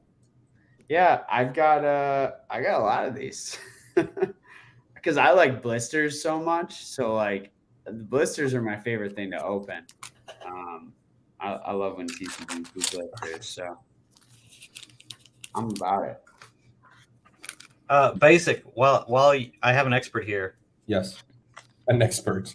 Ooh, nice. What's that W mean? The little blue W. Right there. So I want to say it's wilderness. Sorry. I want to say it's W for wilderness. Really? That's all it means? That little blue W? I believe so. Is it? Do the hollows just have that, or the it's the only one that's very unique to that one. It's not the subset, right? Like what is it in Oh, it's Walmart? Is that what it is? Oh, you know what? That might be it. Let's see. Walmart. Look I do have one sealed. I use it in my deck. It's a very good card. John Henry reverse hollow. Anyone was wondering. Oh, John Henry. John Henry. Cool one. Man, I'm glad I got a couple of boxes of Nightfall still though, because I'm gonna want to open that up soon. It's spooky season. How did this turn into a Metazoo stream? I was just thinking this. I was literally just thinking this. I always manage to, and I don't do it. I don't do it on my end. I just answer questions. It's fun. But I'll end it with this one. I just got this one in. Charvy, I'm pretty sure a lot of you guys know Charvy, New Zealand. He just shipped these guys off to me. Yo, that one's sick. What is that? It's a New Zealand exclusive. Known to there be maybe only 300 copies of these guys. I bought every single one that he had. That's really cool. I like that card. So yeah, that's pretty freaking awesome. So this is going in the TCG bulk and see what I can do with those. I just hope they keep doing tops. I love top stuff. I know. All right, I gotta go, guys. Sorry. Thanks for having me. Later on. See you, brother. See you, Mason. If we're talking tops, I gotta go. I know.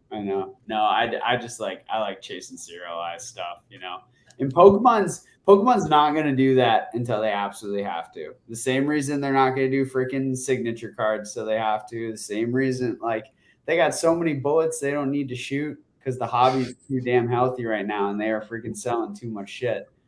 They don't need to pull that out.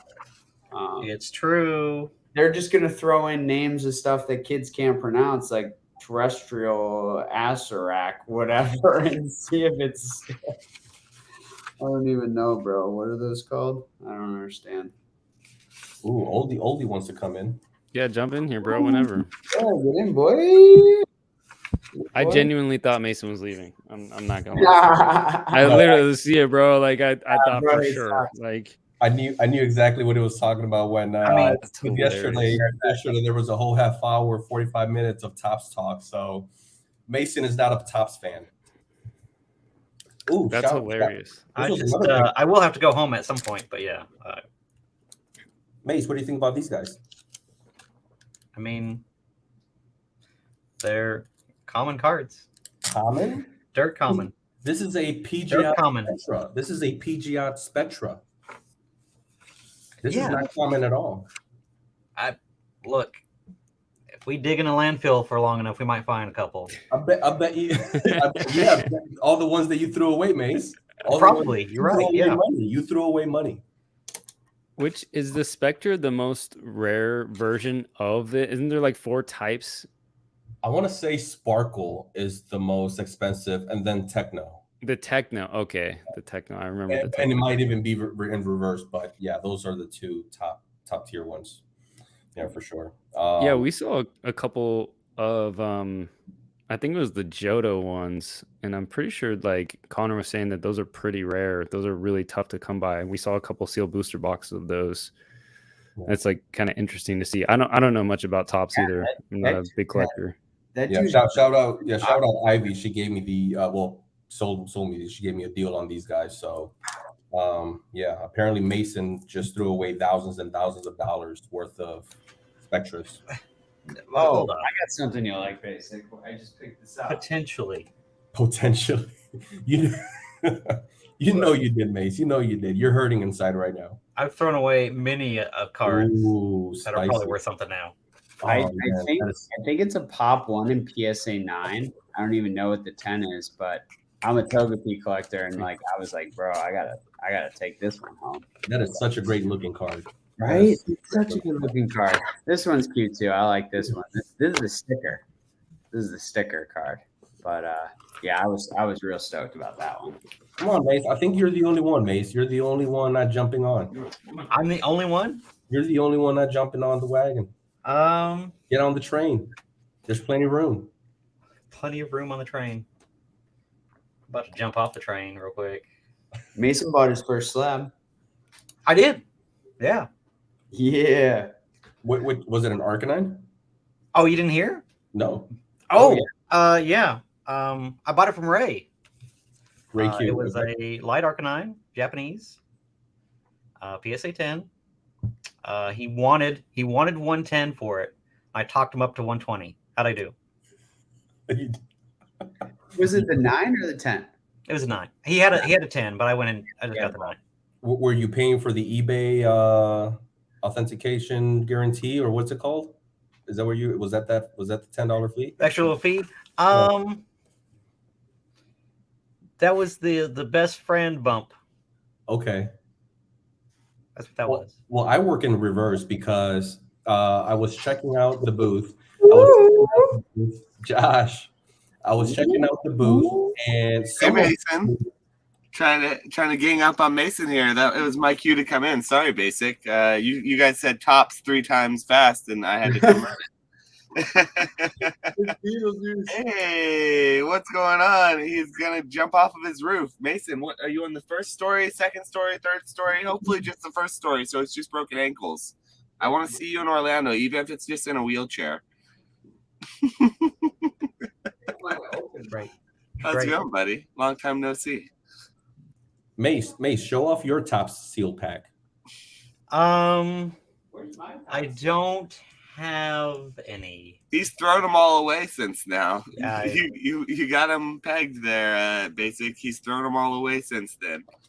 Hey guys, hey Connor, hey Rob, how's it going, everyone? What's up, Basic? I feel like I'm gonna get to know you now more. That we're not, in Denver now that the Metazoo tournament's over, on this live stream than we actually did. Rest in peace. If you ever do go to an event with Basic Trainer, he'll spend 69 hours at Metazoo and then 69 minutes if you're lucky with everyone else. It's all right though. It's all worth it when you're a millionaire off of playing Metazoo, right? I think so.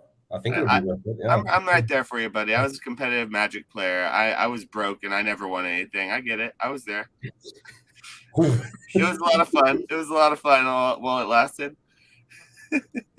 Yeah, we'll see. We'll see what happens. Hey, I'll take top 100 out of the crowd, out of the entire crowd.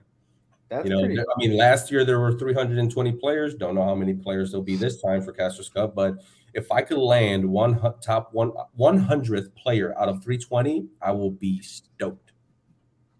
I think you could do it, man. You do it. Yeah. You put in the work. Like, legitimately, we give you a hard time and everything, but you do put in the work. That's the reason why I didn't see you, is because you were playing Metazoo. It wasn't because you were like drinking in a bar alone. You'd have been drinking in a bar with us if you could have been. So, you know what? And that's the thing. Not to like play my violin over here, but like I feel like if I had more support from my community, you know, from my friends.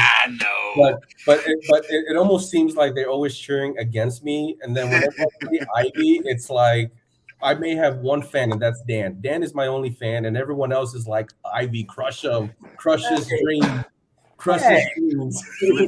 Listen, it happens to the best of us, all right? You take some L's, you take some wins. Sometimes when the camera's rolling, you take an L. You just have to beat her when the camera's not rolling in the tournament. That's when it matters, all right? Don't worry about what TikTok thinks. TikTok doesn't matter. What matters is when the tournament. I came this close to backing the Kickstarter. This close. And then something happened in my life and I forgot about, because I used to just troll Kickstarter for like cool products and stuff. And I was like, oh, what's this thing?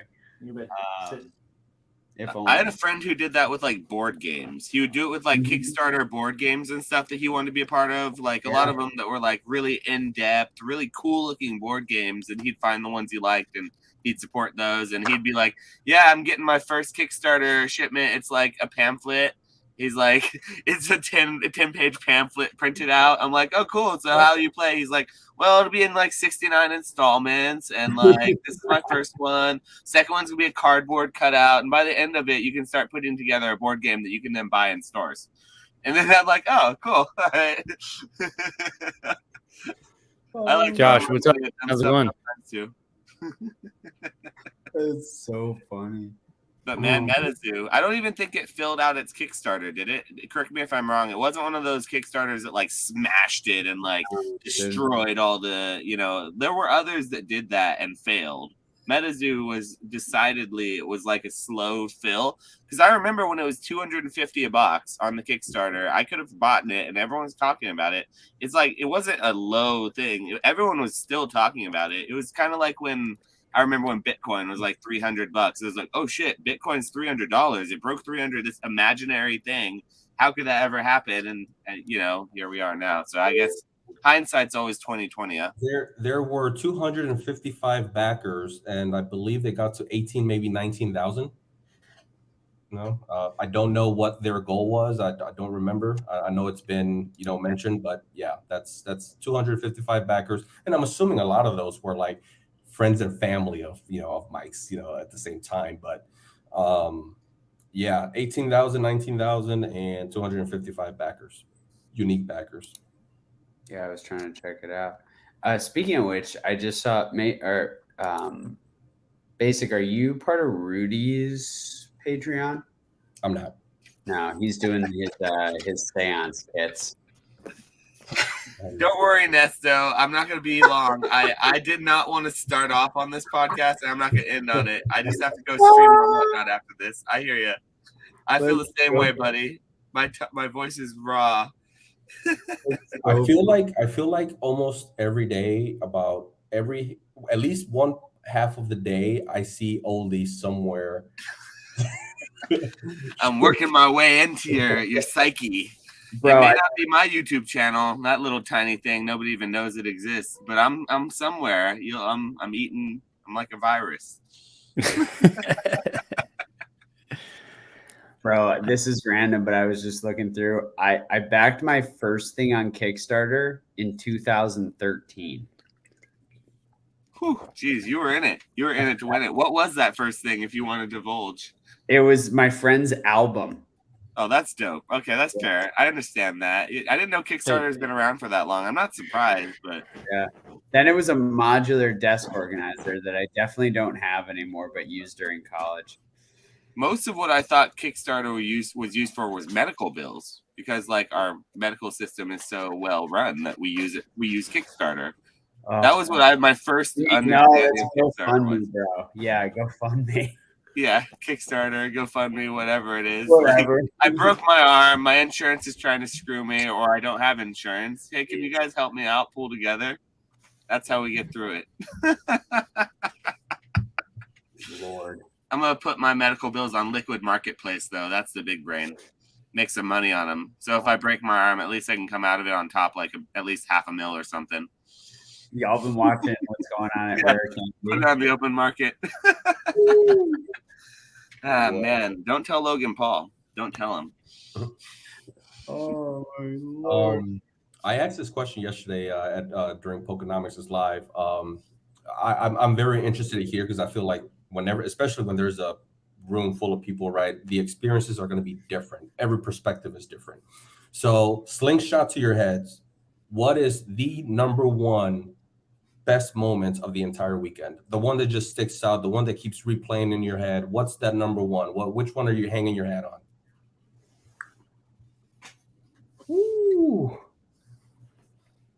Getting into the hotel bed after day one. Oh man, that was crazy. Dude, that's a really good question. It's got to be pizza with Gem and Pokemon. I mean, there's a lot of people there, and like, I love everybody at that table, but like, he's just somebody in the hobby I've wanted to meet for a long time, and just sitting down and having casual conversations with him, and you know, whatever like that. And it was at the end, the last night as well. Like that to me was just, it was so cool.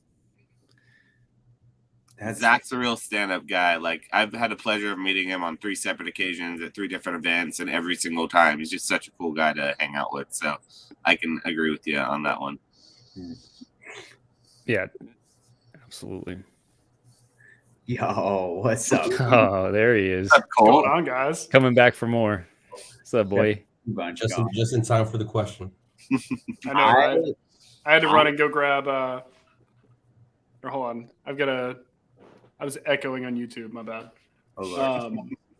No, I had to go grab PSA sleeves, guys. It took me a while. Sorry. To be fair, I had no idea that it was such a requirement. I really did not. So that's on me. It's okay. Everyone's on me because I use the Beckett size ones, and they just don't fit anything else at all. But man, they look nice on Beckett. Peak, I'm not gonna lie, you lost street cred that night. Yeah, well, they're usually going between cardboard and a bubble mailer. To be fair, that's the first time I've ever taken them out of the house. So, well, whenever I get a package in, and I open up my package and it's a slab and it's no sleeve, that's my first reaction. No sleeve, dude. Yeah, same. I'm pretty sure that was your reaction. I'm pretty sure that was your reaction from the Mount Fuji as well. You were like, "Pete." That's the first thing I said. Where's the sleeve? That's the first thing I said. He got a $10 discount for no sleeve. So we hooked it up.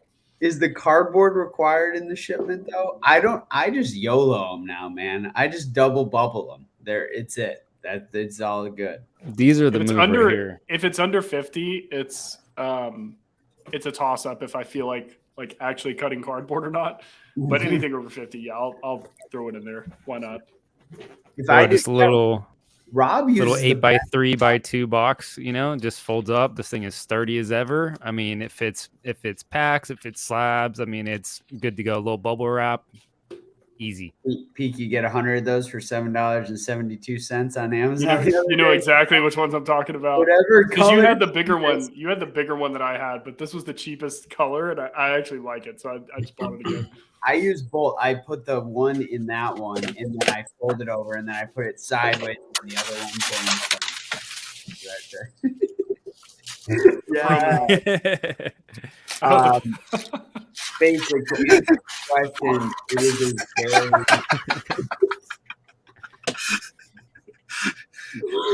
slab life.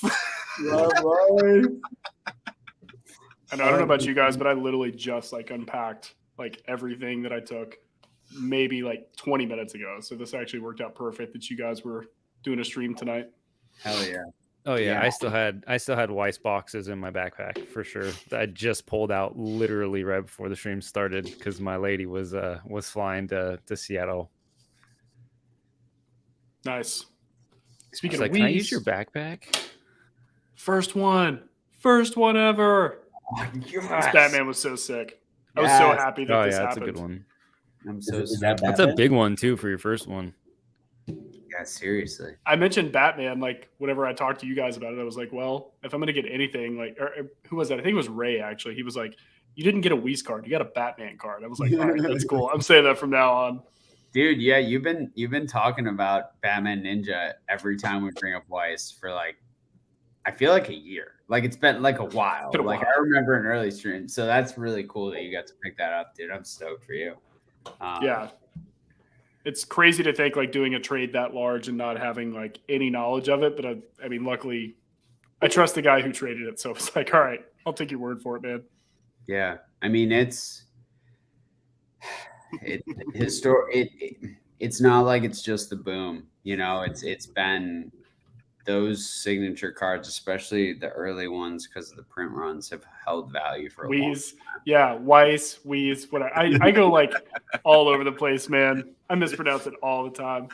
It's like it's a confusing name though. Weiss Schwartz with like it's like a German sounding name, but it's like that's like what the hell? Yeah, it's if you look at it, it's the WEIB freaking weird. Yeah. With the umlaut thing. Yeah, it's weird. Yeah. It's super weird. Yeah. When I first saw that, I was way taken aback. So I'll give you a pass, Pete. Right. If I can't pronounce it, I tend to just slap some American on it and just really pronounce Southern state American pronunciation and call it a day. Hell yeah. Weiss Schwartz. We got to answer Basic's question because it's a good one. Gun to your head. I completely interrupted. No, it's slingshot. Slingshot to your head, bro. Answer. I know. Slingshot. Yeah, we don't do guns. Pokemon, man. I do guns. Paper football to your temple. What are you doing? I also when we went and sat down and had pizza, I had like a really, really great conversation with Colson, and it was like really my first time I had seen him on a couple lives, but just had like a really in-depth conversation with him, and that was like one of the best parts of the weekend for sure. It will definitely stand out because I think it set up like a friendship for the first time, you know what I mean, like where I'd only just kind of like seen him in a couple lives, but now I feel like I really know him, so that was really cool. It's hard though. There's so many. That thing I mentioned earlier about that kid running back to Colson's table after he like traded up from something he traded Colson, and like just like seeing how much joy that kid had and like thinking about the hobby in that respect, that was a good one too. So tough question. There he is. He just joined. So the question was favorite moment of the weekend, Basic? Yeah, slingshot to your head. You got to choose one moment out of the entire weekend. What moment is that? That's tough. That's tough for one. I enjoyed getting sushi with Connor and Rob. That was dope. And Cody. That was fun. Because I had basically survived on pizza up until that point. So I was like literally everywhere. It was like Swami pizza in the middle of the night after, drinking. And then like, I think we were at the convention. I guess I think we went Saturday. So I would say like it was like Saturday. I was like, "What are you gonna go eat, Nick?" And he was like, "I'm gonna go get some pizza." I was like, "Dude, we gotta eat something else." Man. So that is what I would say was the highlight. Obviously, the conversation was awesome. It was awesome watching Connor meet his wife, for the first time. That was real fun. And then actually being able to eat good food, like that was like the highlight for me, I would say. It was the ginger that was the dead giveaway because nobody gives somebody that much ginger if they don't have a thing for you. That thing was a mound of ginger that she gave you, bro. Pretty great. I was like, there's something inside of there. Like he needs to slowly chip away at this and find the phone number or whatever it is. Yeah. It's like someone took a ladle and like a giant ice cream scoop and put it onto a plate of just ginger. No, that was factory shipped block of ginger, ready to go. I would say that was a good time. I really enjoyed that. Really good time. I've already spoken about this on 2 different streams, so I'll be brief. But my biggest, the best part about the trip was getting there safely because I had huge anxiety about actually flying because I hate flying. So every time the plane touched down on the ground safely was the best part. But other than that, at the actual event, I didn't say this. I really had fun at the dinner. Like Peak said, we had like a nice dinner after all the crazy like burgers and pizza and just garbage food that we were eating and ingesting. Like Nick retrospects as we were walking back to like, you know, after the event on Sunday, it was like, hey, let's go get some food. And, you know, people were kind of looking at like the cheaper places. He's like, no, come on, we just finished the event. Let's get a nice dinner. And so like we walk into this nice establishment and we really had no business being there. And it made everyone uncomfortable. Not only us, we were uncomfortable being there, but everyone around us was uncomfortable. I'm pretty sure the only person who wasn't uncomfortable was our waitress, who was super cool. And we got some great pictures there and we had a great dinner and it was really nice. And Nick, you know, tried to offer to buy everyone's dinner, and we were like, "Screw that! What are you trying to what? No!" But he succeeded in getting us to go to a nice dinner, and I'm happy he did. So that was a fun time. So I'll agree with you, Peak. Having dinner like at a nice place after all that garbage eating was actually a really nice change. But all the Pokemon, man, that was fun. The whole weekend. It's hard to say a good moment. So the whole weekend together was great. I enjoyed opening packs at your station. Dude, that was fun too. We had a lot of fun with those, the Harry Potter and then just modern Pokemon. Just it's fun ripping packs with other people in person. You got the Harry the Seeker. Hell yeah, baby. I think I'm actually. You know what? I've graded a good amount of these. This one's got a shot. The only thing is a little bit of whitening on this back corner, but I tell you, this is a pretty dang clean one. This is as clean as the BGS 9.5 Hermione I have. So, but I'm going to send it to CGC, and I think I'm going to pedigree this one. That'd be cool. So I think I'm going to do this one. That'd be so cool. Yeah, that'd be really nice. By the way, about that dinner, Nesto, if you look in the pictures we sent of the dinner, there's one empty spot. We were texting you. We were calling you. You know what you were doing? You were skating. You were skating instead of that dinner. So don't at me about I wasn't inviting to the dinner. The empty spot that ruined that picture. I mean, it's a cool picture. We got over it. There's an empty spot in it. Let's be real. It would have been better with one extra person. Nesto, that was supposed to be you. Oh, no, but I think you were out skating. So whatever. Who knows? Damn. Skating. I will say hanging out with Mason at trade night was fun. Mason and I at the official trade night talking about that one room where that certain artist was hanging out was just like killing me, making me laugh the whole time. And, Jason Page was off to the side and nobody was in there because Jason Page was in there. Yeah. I went in there briefly and he was just beatboxing, him and a guy sitting next to him, and literally like. And the Caster Society was over there at the end too. Yes. Low key, I've been rewatching Breaking Bad and looking at all the people in that show, and I think I seen him like in one of the spots like scoring. Dude, that guy looks like he's on something like all the time. Page and Metazoo guys. Yeah, I'm good. Like he's pretty funny. The only thing I wanted signed, the only thing I'll ever get signed by Jason for myself is that CD that I've had since my childhood. I did have him sign that, and I was very happy about that. That is neat. Yeah. Value drops. So what about you, mate? Signed by him in the Heritage case? Did I see that? Because I remember it being like a cool item, and I couldn't figure out why it was signed by him, and then I just kind of forgot about it. I don't know. The washing machine Charizard signed by him, and that was in the Heritage case. Yeah, but it wasn't the washing machine Zard. It was like a slab. Oh, it was a VHS. No. It was a VHS. It was a graded VHS. Like a Pokemon one? That makes sense. Yeah, that actually makes a lot of sense. Like something that he sang on, and it's like a VHS. That makes a lot of sense to have him sign that. VHS is the play. Send in a VHS to get graded for the first time, I think. See how it goes. Shill it to the moon. What are you sending? It's the Totally Togepi episode on I don't remember what episode number it is, but I'll grab it. It's pretty sweet. You're a Togepi lover. That's what's great. You must love that Meiji Togepi, the embossed one. Yeah, I'll show you. I got that one. Are you sending it to IGS? No, I think Beckett. They grade VHS? Beckett does now. Absolutely. They bought a company, I believe. So I have the first episode as well, but it has a little tear in it, and I already have it in like a acrylic for display. But I thought it'd be cool just to give it a try, I You know have those 2 old VHS clamshell- tapes. You know the old clamshell Disney movies that are all like super iconic? I bet you those will go ham. Yeah, I love that Togepi. That's like The literally Black, one of my the favorite Black cards in the Diamond, hobby. Black Diamond Classic Collection.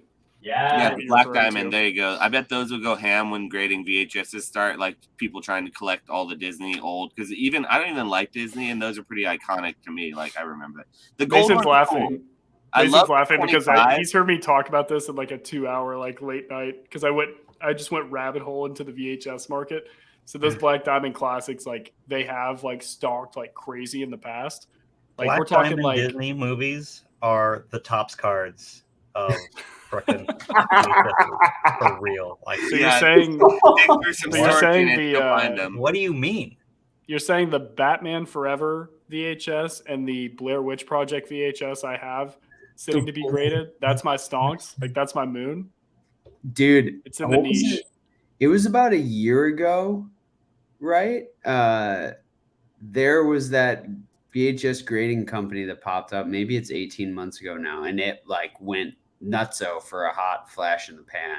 And I hadn't seen anything since then. And then Beckett like just opened up VHS grading. So if you can put it in plastic, they're gonna put it in plastic. I mean, come on. The freaking Funko thing. The Someone Funkos. please explain this to me. Is there Wow. are there any Funko collectors in here? You guys like Funkos?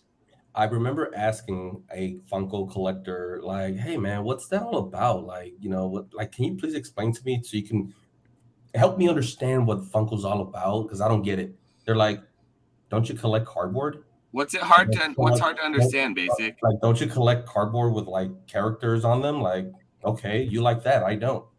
I'm like, What's hard to okay. understand about it though? Honestly, I don't collect it, but I don't understand what's hard to collect. Like if you have an IP, what I don't get is people who collect every single one, but like collecting the ones you like if for maybe I was an Avatar: The Last Airbender fan, like maybe then I'd want to get all the Avatar team or whatever, like all the whole series, and maybe I'd have a whole shelf of that. It's not my cup of tea, but it's not hard for me to imagine why, but it is. Like if someone's doing it for a financial reason, I'd have a hard time with that. But at the same time, then you can look at some values of them. And just like with cardboard, it'd be like, yeah, I can say I don't think cardboard's investable, even though I sell the stuff. But then I look at the price of some cardboard and I could hear people make an argument. Well, what about X, Y, and Z? It has all these sales, all this like volume, all this history. How are you going to say that's not like actually something of value because there's this data behind it? And it's like, Funko Pops are like that probably, but grading them, it seems I'm right there with you. Like it's already encapsulated. So then you put it in another layer of I don't get that layer, but the collecting element of it, I kind of can get. Wasn't that what grading packs is? Technically, Grading packs. It's an grading authenticity thing with grading packs. There's allegedly an authenticity guarantee when you grade a pack. That's not, obviously we've seen that not to be true, but we keep on getting derailed. I really want to hear Mason say what his favorite thing about this whole weekend was, and then basic I want to hear what your favorite thing. You've been asking everyone what their favorite. I want to hear yours. So can we just for a minute get back on? Man, I got a couple. I got to choose one basic, really. What if I rapid fire them? if you want the paper football to your temple, because yes. Literally shaking Connor's hand and then rubbing thighs with him in the back of Swami's car, that was pretty sick. Like, for real. That's up there. You should leave that with zero context. And just Now, can keep it moving. you describe the rub? No, I It can't. had no hands. I don't want no to. hands, I can't Rob. talk about it because I got to pick one. So, I mean, I'd really like to say, Retro turning to me and saying that I was smoking dust. Like, heard it from the horse's mouth. That was sick. Like, that was awesome. But It's like seeing your favorite musician live. You're like, yeah, it I just was like, sounds hey, different. say the line, do it. It was like that. But you know how much people pay to have him say that line? yeah, exactly. He gets Yeah, $4.20 every time he has to say. He didn't charge you? Damn. He made me started his spit cameo. a couple of times. He's on Again, I'd Cameo love to now. say that, but I got to only pick one. So, probably, to be completely honest, the time I had after everybody left on Monday, and me and Swami went out and we got lunch, and we were sitting there and talking and just reminiscing.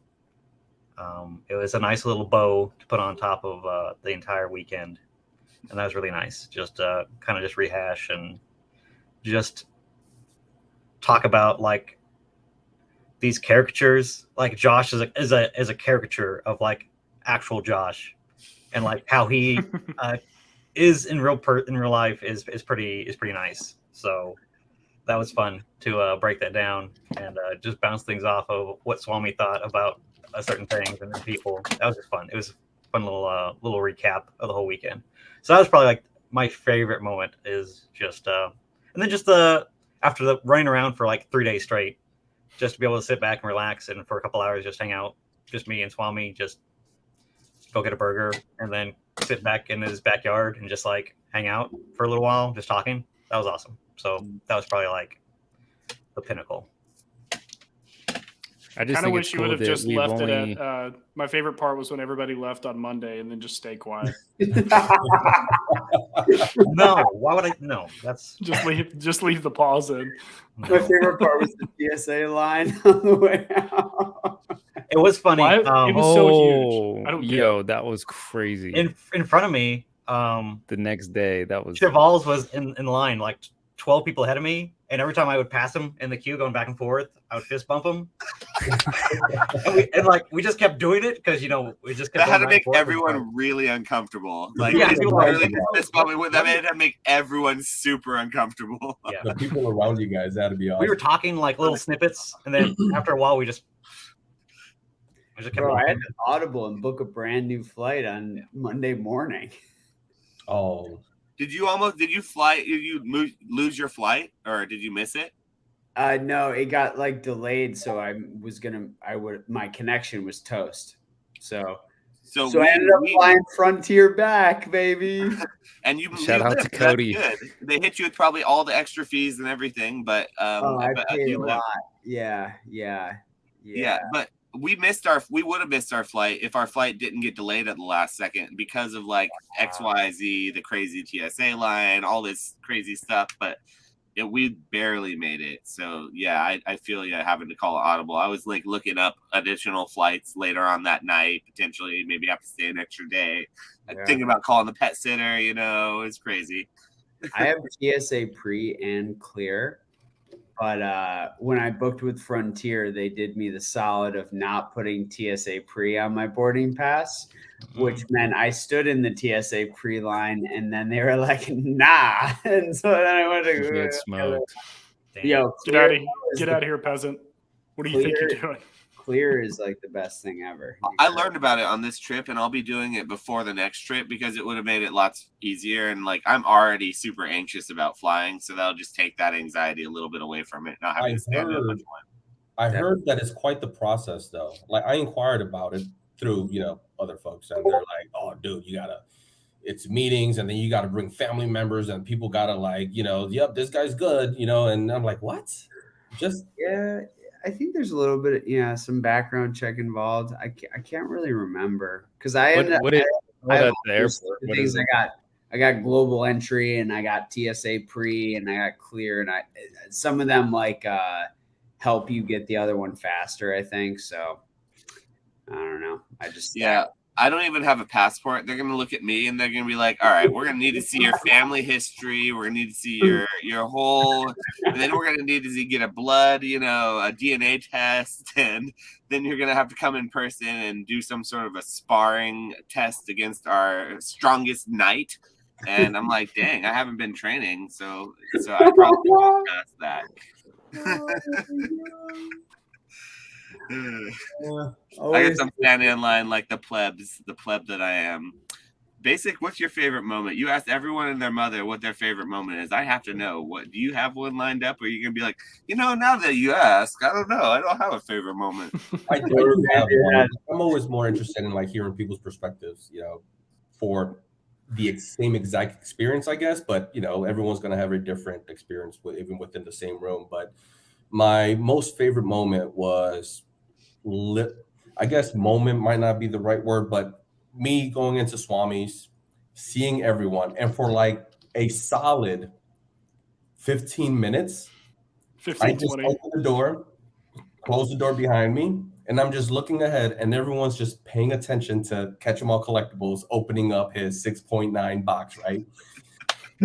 And so luckily though, who was it? Somebody came out of the bathroom. I think it might have actually been Swami. He comes out, he's like, "Hey, you made it," and I handed over a certain bottle that I had bought, for the event. And so, gave it to him. We all start talking, and every couple minutes, someone will look over to see what's going on over there by the door. And they, there was, see me, Swam, or see me, whoever, and they would come over. And I'm like, I'm still trying to get away from like the freaking doorway. But that's just an amazing feeling, right? To go in there and to just go into a room of people that you know. And when I say no, I say that loosely, because in reality, we just kind of know each other from like just these circles, right? And these types of experiences of being in front of the screens and talking to each other. I mean, from what I heard, Connor, you and Rob, you guys met for the first time in person, right? So that stuff like that is just so amazing, right? To just behind closed doors, no cameras rolling for the most part, to experience everyone in their, what I would say, true shell, right? In their true personality, because cameras are not rolling. You're not putting up a personality. You're not in front of a crowd or an audience. It's just a bunch of us casually hanging together. And as a social person, like I consider myself a very highly social person, that's my favorite. I love people. I love talking to people, and just seeing everyone outside of this is the most awesome thing to me.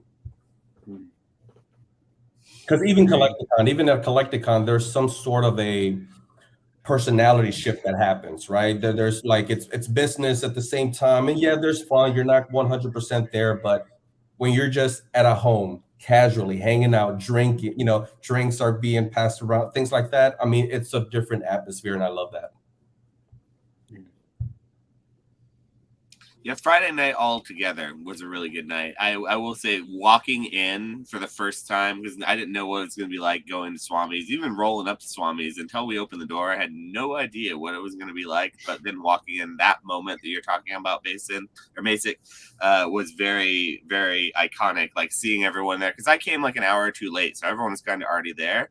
And it was like I saw people already opening packs. And like you said, it was a very good, very gratifying moment. Like, oh, all my friends. This is cool. All my friends I've never met before.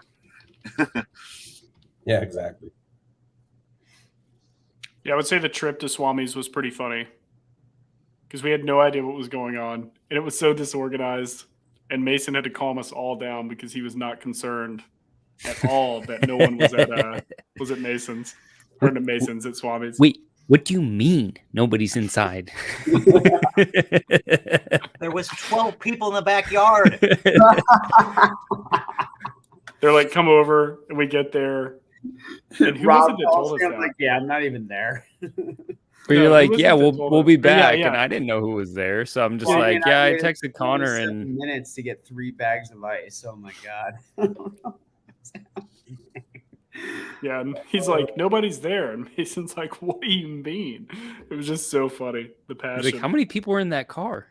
I think I asked you that right when you got out. First thing I ever say to Connor when I see him, I go, how many people are in that car? And he was like, what? Yeah, I was like, me and Swami? I don't know. It's pretty funny. Pretty funny. The water pong was on point though. It's been like 10 years since I've played that shit. Like that was pretty fun. The behind the back shot will be etched in my memory forever. Oh, dude, just absolute luck. I got hustled out of $20. Did you really? You got $20? That's great. Because I'm just minding my own business. I'm having conversations with like Dan and Thrifty, Ivy, wherever, all in a circle. And then all of a sudden, Jake uses PK. Well, PK at that moment was not, top tier, what I would say. And PK stumbling, and, he's, and I'm like, oh, ping pong, $20? Let's do it. Let's take their money. And then all of a sudden, Jake turns into freaking MJ, just freaking 3-pointers from half court shots all night. And I'm just like, what's going on here? And I'm making nothing. And then he tells me, oh, basic, did you know that you can also bounce it off the table and freaking, if you're able to do that, you can. I was like, oh, really? And I go like that quickly, and then he just swats it away like a tumble. And I'm like, what the hell is going on here? No. I'm like, That was great. I just got hustled. Got hustled. Jake and I somehow won 4 games in a row, and I have no idea how. Like, I would miss, and he would make it, and then he would miss, and then I would make it. And I swear that happened like 10 different turns. And Jake's like, we might win. That's about as excited as he got while he was That playing, sounds which is pretty just great. like Jake. We might That's- win. That was a very good impression. That was a very good impression. Yeah. Yeah, it was pretty funny. Facial expressions and all, that was on point. You mean just completely blank? Just Divine of any the emotion. simple shrug, just a little eyebrow raise, just a little hint in the voice. We A might lot win. of familiar faces. Guys, I can't spend all night talking like I usually can. I wasn't joking, but I did want to pop on and say thank you for having me and thanks for doing this. But it was good seeing all you guys in Denver. And am I going to get the pleasure of seeing most of you in Orlando, or what's the sitch like Dude. with that? Absolutely. That seems Alright. to be the plan. I won't be there to be the only one probably saying that. I'll be in Dallas in May, so I can make that work. Well, I'll be at Dallas too, Peak. I'll be in making Dallas my way for to sure. Dallas. Yeah. Is it at the That's same spot? Is it in Frisco again? Probably. I would Okay. imagine so. That's like right It's like where a my brother 20-minute lives. drive for me, so I'm Perfect. down. That Frisco spot is amazing. That Frisco spot is awesome.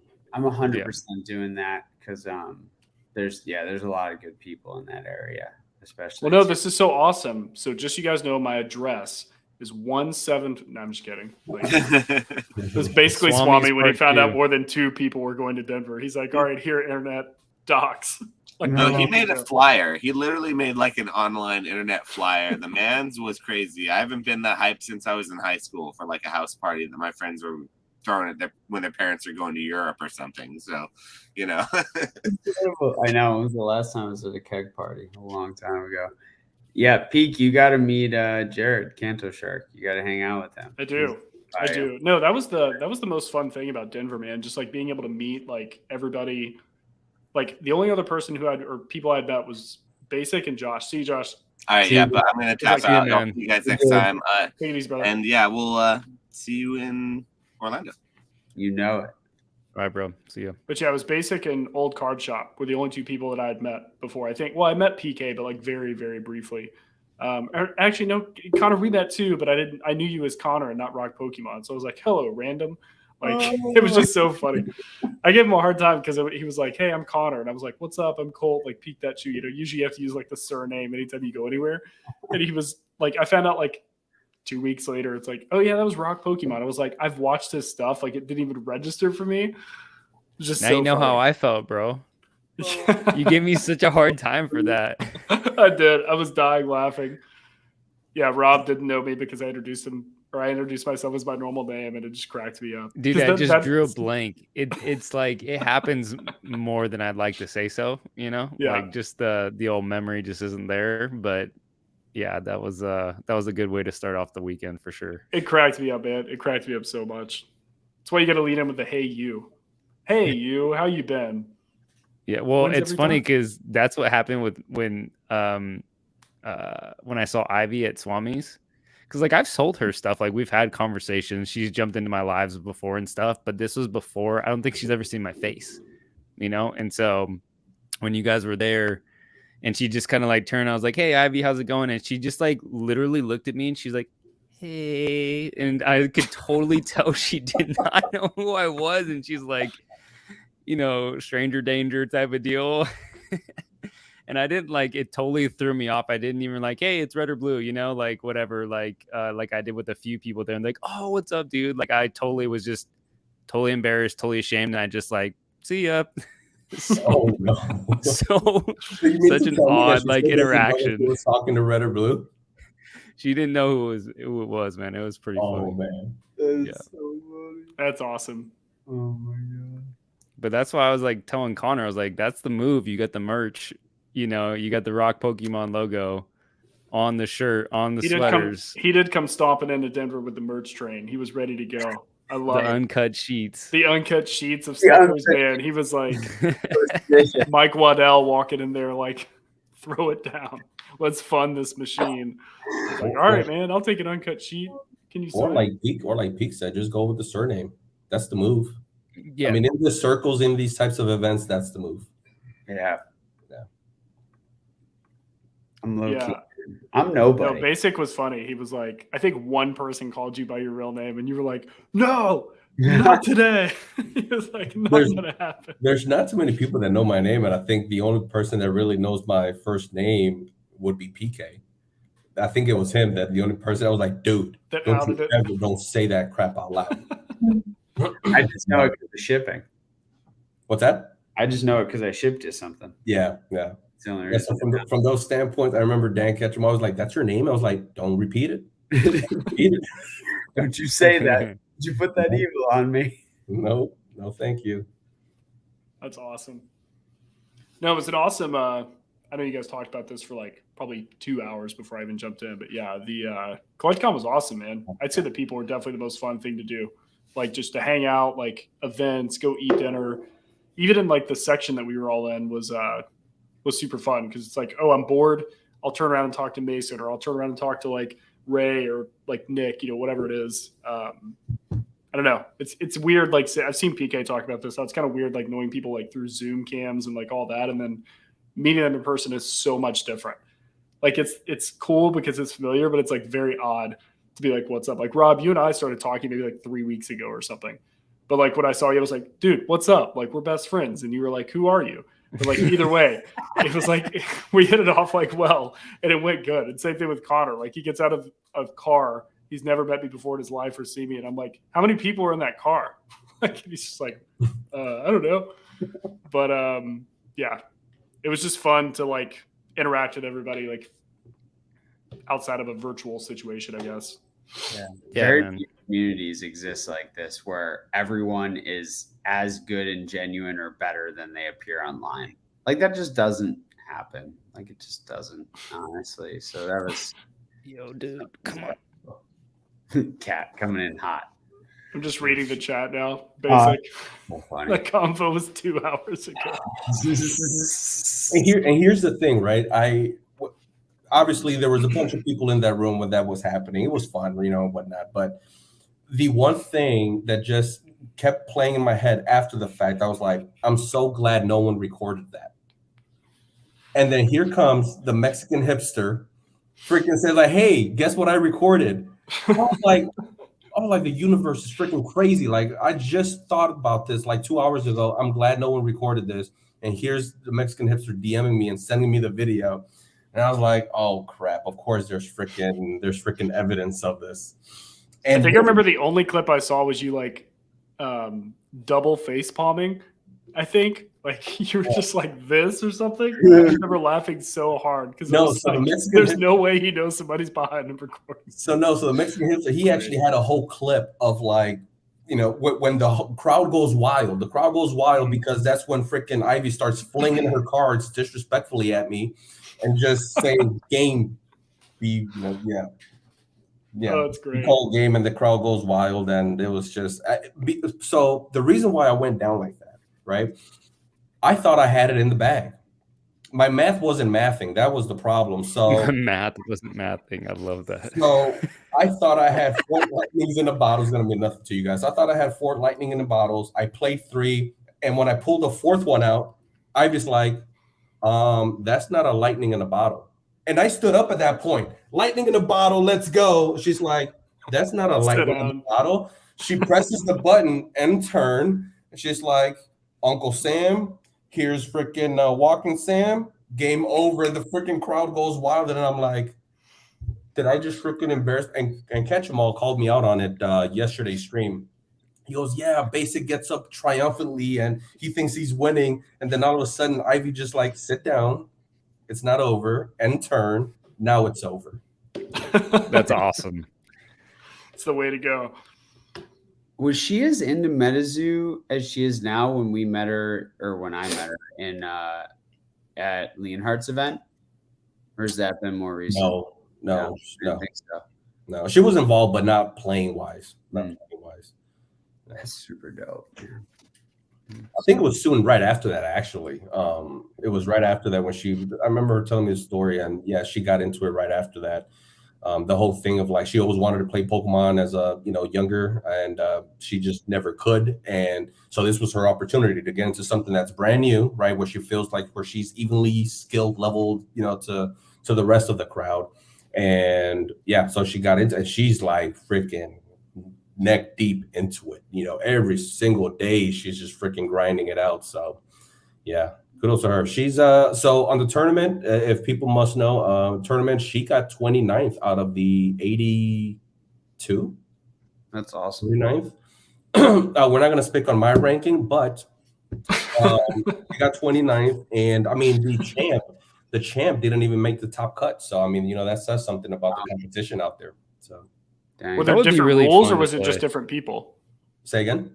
Were there different rules or something changed in the game, or was it just different people? No, just newer sets, maybe 2 to 3 more sets, that's about it. The meta's constantly changing. And that's the one cool thing about Metazoo for me. And I mean, here he goes again. We're turning it into Metazoo, but they don't rotate out, unlike Pokemon. Pokemon rotates out. And I think that's the case for MTG and Yu-Gi-Oh! But Metazoo does not rotate out. Everything's playable unless it's banned, which up to this point, I think there's only one banned card.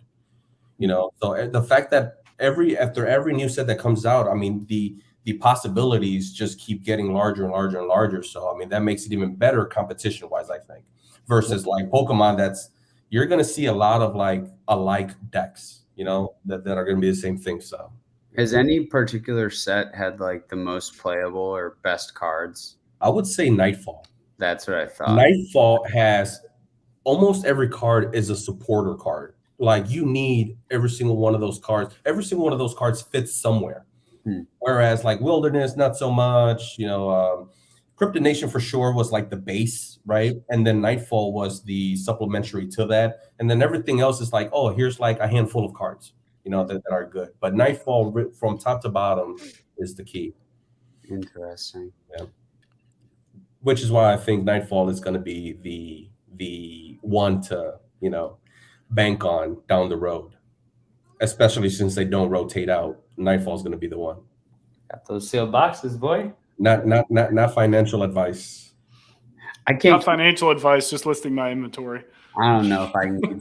Yo, speaking of listing inventory, Peak, I said this earlier. I came home from that and I listed a ton of stuff after how much I saw was moving. I was curious like what your selling experience was, and now like if it's changed your perspective on selling or how you're going to operate going forward.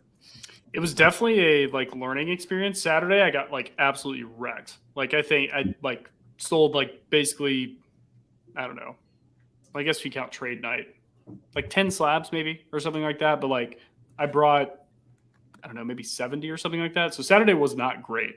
And I think mainly because what I noticed, and I'm sure you guys probably chimed on this earlier, but so like my variety was like high end, very niche vintage was like primarily what I had for Pokemon. I did have a couple of full art trainers, like some modern stuff and like things like that. I was kind of surprised didn't sell, but it was kind of overshadowed by like bigger cards in the middle. And then I brought Zelda, which was like my biggest hit. Like I had people like from the Discord buying it. I had random people buying it. That was just kind of a fun experiment, I guess, for lack of a better phrase, to kind of try out. And then I had Dragon Ball Super, which I think I sold 1 or 2 slabs of that, which that was my biggest surprise. So like people, not a lot of Dragon Ball people at Collectacon in Denver, from my experience. Like I saw one guy with the Dragon Ball shirt on, and then I realized like kind of an idea of why it wasn't moving, because the only Dragon Ball actor, I won't say the only, but one of the bigger ones who plays Champa, that's like his voice actor, his line was like, there was no line. Like Mario had like the line that was like, to the basically the back of the building. And this guy had nobody. So I was like, well, there's no Dragon Ball people waiting for this guy. Dragon Ball slabs aren't really getting a lot of attention. So that was probably the biggest one that I realized is just because it sells online does not always mean that it's going to sell like in person. And that's what I ran into, because Dragon Ball Super specifically, I can't list that stuff fast enough. Like it just sells instantly. But going out there, it was like nobody really even asked about them except for like a couple of people. And those were the 2 or 3 slabs I sold of that.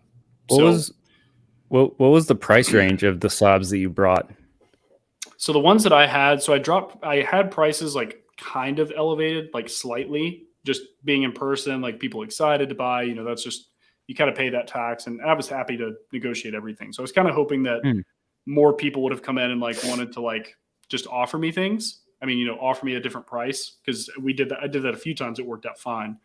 And then Sunday I dropped like everything down, like a good amount, because I have pretty good cost basis on all that stuff. But yeah, I would say like I had things as cheap as like $20, and then all the way up until with Dragon Ball Super, the average was anywhere between like 75 to 100, something around there. Okay. So that was really for that. I thought it was like a decent price point, which it probably was. It just didn't have the right audience for it. So, yeah. But Nick, old school, like printed, man. Like he did. It was actually, that was probably the master class I needed to see, was him just getting in the zone. That guy made so many plays while we were there. I heard in the their podcast, him and Dan's Pokey Flips, that he told the story about buying that Japanese box and then literally basically just doing a 180 and then making $700 and something. Like that guy was on fire like the whole weekend. So yeah, just I guess to round out what you asked, in person, people who go to buy things at these shows, very different than let's say the online audience, because especially for stuff that I buy and sell, like it's very niche. It requires like a certain level of like, hey, I actually know this item exists. Basic knows what I'm talking about. He's bought a Toyota Pikachu and stuff like that before. It's just the in-person is like the mass market. Like they want Evolving Skies and other stuff. Like that's pretty much what I would sum up like the buyer pool whenever I was out there. It seems like too, Collectacon has really become like synonymous with Pokemon, and I know that's like maybe that seems like duh, but it really that's a good point. Like that's the stuff that moved the fastest. Like, I mean, like I saw one person with Metazoo slabs, maybe I saw 2 or 3 people with Weiss slabs, but more than I thought was going to be there, and then just random esoteric stuff. But it does really seem like PokeCon, you know what I mean? It seems very Pokemon centric, which I think might evolve over time. And I think they probably would want, right, to become more diverse, but I don't know. I mean, well, I went to like on Sunday before I left, because I left around, I don't know, 12:30 or something like that. So like around like 10:30, I just decided to like walk around and start buying stuff or like looking at stuff. And I asked every booth that had like, a diverse amount of like TCGs. Some people had Yu-Gi-Oh, some had a little bit of Dragon Ball, and then people had Pokemon, obviously. And every one of them were like, Pokemon, man. I was like, how's your Dragon Ball booth? And they're like, nothing like Pokemon. Yo, what's up, Swami? Swami. What's good, man? Hey, I've been in that room. That looks familiar. Hey, yo. A lot of cardboard money in that area this past weekend. Every time I see Swami in the background, that table right there, now I'm like, oh, I was there. I used that table. I played on that table. I took one of the biggest L's ever on that table. Right? I was literally watching Princess Mononoke on the way home because of that freaking poster. Is this? Yeah, that's working. There you go. Yeah, you're good now. Yeah, I still have a mess, but what a time. What a time. It was packed in here. I didn't even really get to show because I got tons of cool stuff, like from all different IPs.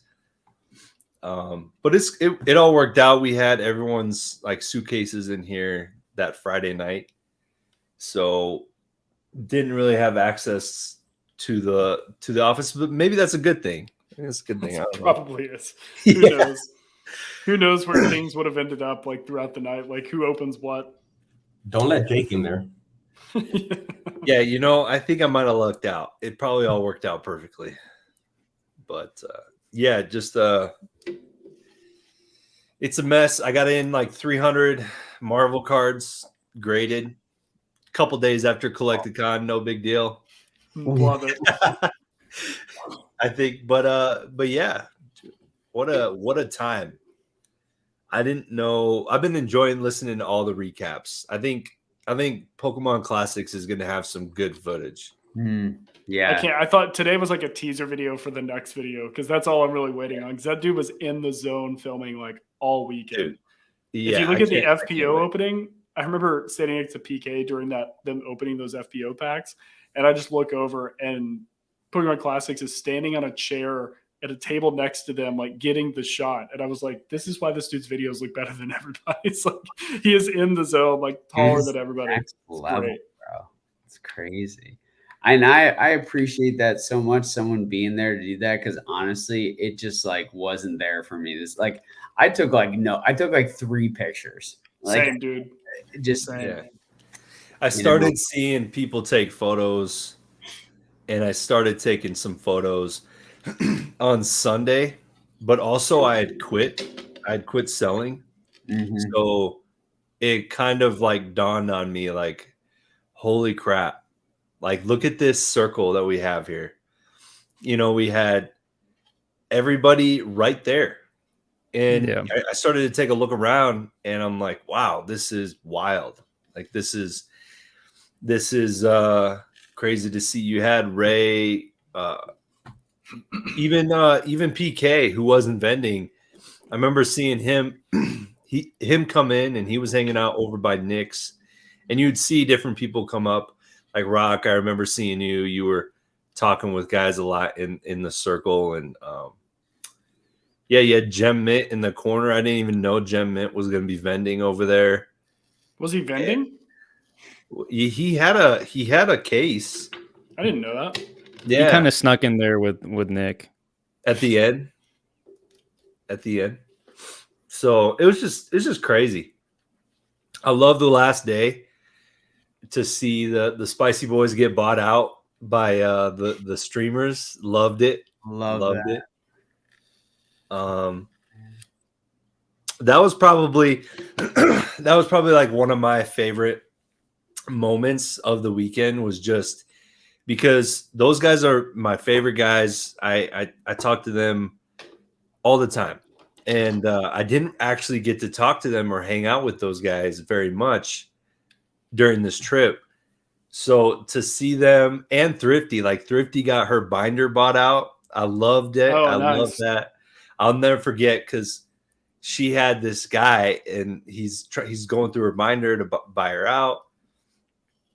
And Thrifty turns around, because I'm like, hey, Thrifty, how's it going? And she turns around, she's like, oh my God, I'm getting bought out. And Mason's she's like, and Mason's helping me price my binder. You know, like she was excited, and Mason was there. You could tell like she was way more relieved that Mason was like involved in the process with her, and that was awesome. And then to see Retro got bought out by quite a lot. He did really well. That was really cool. Awesome. So yeah, it was like the party at the house, that was fantastic. Just getting to talk to everybody. I got some really good like one-on-one time with people, like Mason. On was that Sunday or Monday? I got some good one-on-one time with him. We got to talk a lot. Jake Smith, Ernie, got to hang out with those guys. But like the best times were definitely like lunch. Like lunch on the first day, we had Rock, Mertz was there. We had just walked to some Mediterranean place and gotten lunch. The next day, Zakiel flew into town. I forgot about him being there. That was so awesome. Yeah. He wasn't gonna come. He was gonna stay home because his girlfriend's birthday was on that Friday. Well, she was gonna go out with her girlfriends on Saturday night, so he like bought a ticket and came in. I can't remember what day, but I got to go to lunch with him. It would have been Saturday, I think, because I saw him at trade night. He was at like the official trade night or whatever. So Saturday. Yeah, so I think it was Saturday he got in. And Zakiel is a cool dude. Got to hang out with him Sunday, went to lunch. But yeah, it was a good time, man. It was Whew, it was a good time. Yeah, Dude, you're the real MVP. You opened up the house and having basically the pre-con party. That was so fun. So cool to get everybody together. It went exactly how I was hoping it would too. Like, it was a good time. There was a little bit of beer pong in the back. There was some women, like some wives that came. I was like, hold on a second. Was that after I left? Like, no. He's like, there were some women that we had brought in. The girls got along with each other. That was actually really cool to see. Swami, so I've been asking everyone. I'm just very curious to hear their perspective. Slingshot to the head, one moment, the best one, keeps replaying in your head. What is it? It's Retro getting bought out. I was just so happy, so cool. I was like, because we had been talking about it all Sunday, like, hey, at the end of the day, you're probably going to get vendors and streamers, and it was like kind of like getting hyped, and we didn't know if it was going to happen. It was getting pretty late in the day, and then all of a sudden the groups start coming around, and Retro had set up. I think Colson had set up. He had some sales too. But just to see the homies get bought out, it's really cool. It's just, it's probably, I think I heard earlier that Retro was like trying to buy everybody's dinner. It's like, well, there you go. You're happy, you're like, hell yeah, I did well. Or you pay for the trip. Yeah. Like, I've been talking about Orlando with Emily, and I'm like, I think I could probably sell like $10,000 worth if I went to Orlando. Like, you and I could go to Disney World for the week. We could pay for our flights. She would probably stay home while I'm at Collectacon, like hanging out with everybody, selling at the show. And then she would fly in either before or after the show. But I'm like, it's just kind of cool that you can. The most amazing experience was everyone. Like, the only thing I want more from the weekend was like the one-on-ones that I didn't get to have with certain people. I got to talk to Mason, Jake Smith, Ernie, like everyone that was there after Sunday. You got to have like deep combos with, go out to lunch with, breakfast or whatever. That's probably the one thing that I wish I had more of, but to see the homies get bought out, like it pays, that it pays for their hotel, their flight, and more. Like, it just is like, okay, you're kind of paying for this whole experience of seeing everybody. Like, Basic Trainer, I will never forget that first Collectacon you and I hung out, because I was with you guys, and we just had that crazy couple of nights, and I will never forget that. Yep. And I will never forget this trip ever. I mean, but there's this whole week, I'm like, oh my God, I want to hear all the recaps, because you can't be at all the places at once. And when you've got 50, 60 people, they're at different dinners, they're at different certain events before they go to train nights or whatever, and you just want to like capture it all, and you even want to rehear like the same thing that you saw, just from a different perspective. Like Tennis Wolf, like looking over Rock's shoulder. Like I love it all, man. There's a meme photo out there. That was such a perfect. I was hoping someone was gonna meme that, and they did. It was so good. There's a couple meme photos out there, and but yeah, man, it was pretty unbelievable. Like, all the stuff that happened within like a 72-hour window. Gosh, man, that was cool. What a cool weekend. Some crazy trades went down at that Collectacon too. Like, that not everybody was a part of, but just that we saw happen there. There's some big items exchanging hands. That's one thing I was interested in, is if like higher end items were like actually selling. And I'm convinced that like most of it was brought just for trade bait. because like I saw Ken Lee's like booth, and he's got like $50,000 Skyridge boxes sitting out. It's like nobody's walking into the Collectacon as a consumer and just dropping 50K. Like, I mean, sure, is it possible? Maybe, but like, I didn't see any of that this go around, but I did see at that first Collectacon last year, I did see like $40,000 cash from one buyer, and they bought a collection of stuff. But that was just an example. I think he probably had, like, no kidding, probably $250,000 in booster boxes, like sitting in his booth. Like, it was insane. Yo, $250,000 listed. Dude, there were some cases there of slabs that were $250,000 to $500,000 easy. And think about it, there was literally no security there to speak of. Okay, so here's the thing. I didn't wear my vendor pass, like, into the venue, like walking in the entire weekend. Like the guy was like, "Where's your?" I was like, "It's upstairs." And he just goes, "Okay." Like I just walked in. Wild. I walked in like it was anything, and I had my freaking VIP pass, and there was no one there. I was like, "Where's the person checking?" Even like Pokemon Classics, I saw that he was for a second. He's up on the stage with Vanilla Ice. I didn't know that. Yeah, he had the all access pass. Gary gave it to him. Oh, okay. I'm like, why is he just up on stage, like right next to Vanilla Ice, just filming away? You know, Ninja Turtles like flying back and forth around him. Hey, did you guys hear that PK caught somebody stealing? Yeah. No. Yeah, he was telling, I think it was me and Mertz or me and Cody the story, but basically he was at like this booth where it was like a bunch of Legos or something like that, or like mini figures.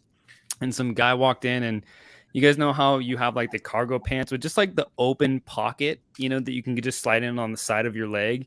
And I guess some guy just walked in, was kind of looking around, grabbed a little figure and put it in that little side pocket on cargo pants. And PK just came up behind him and grabbed his arm, and he's like, "You put that back right now," like word for word.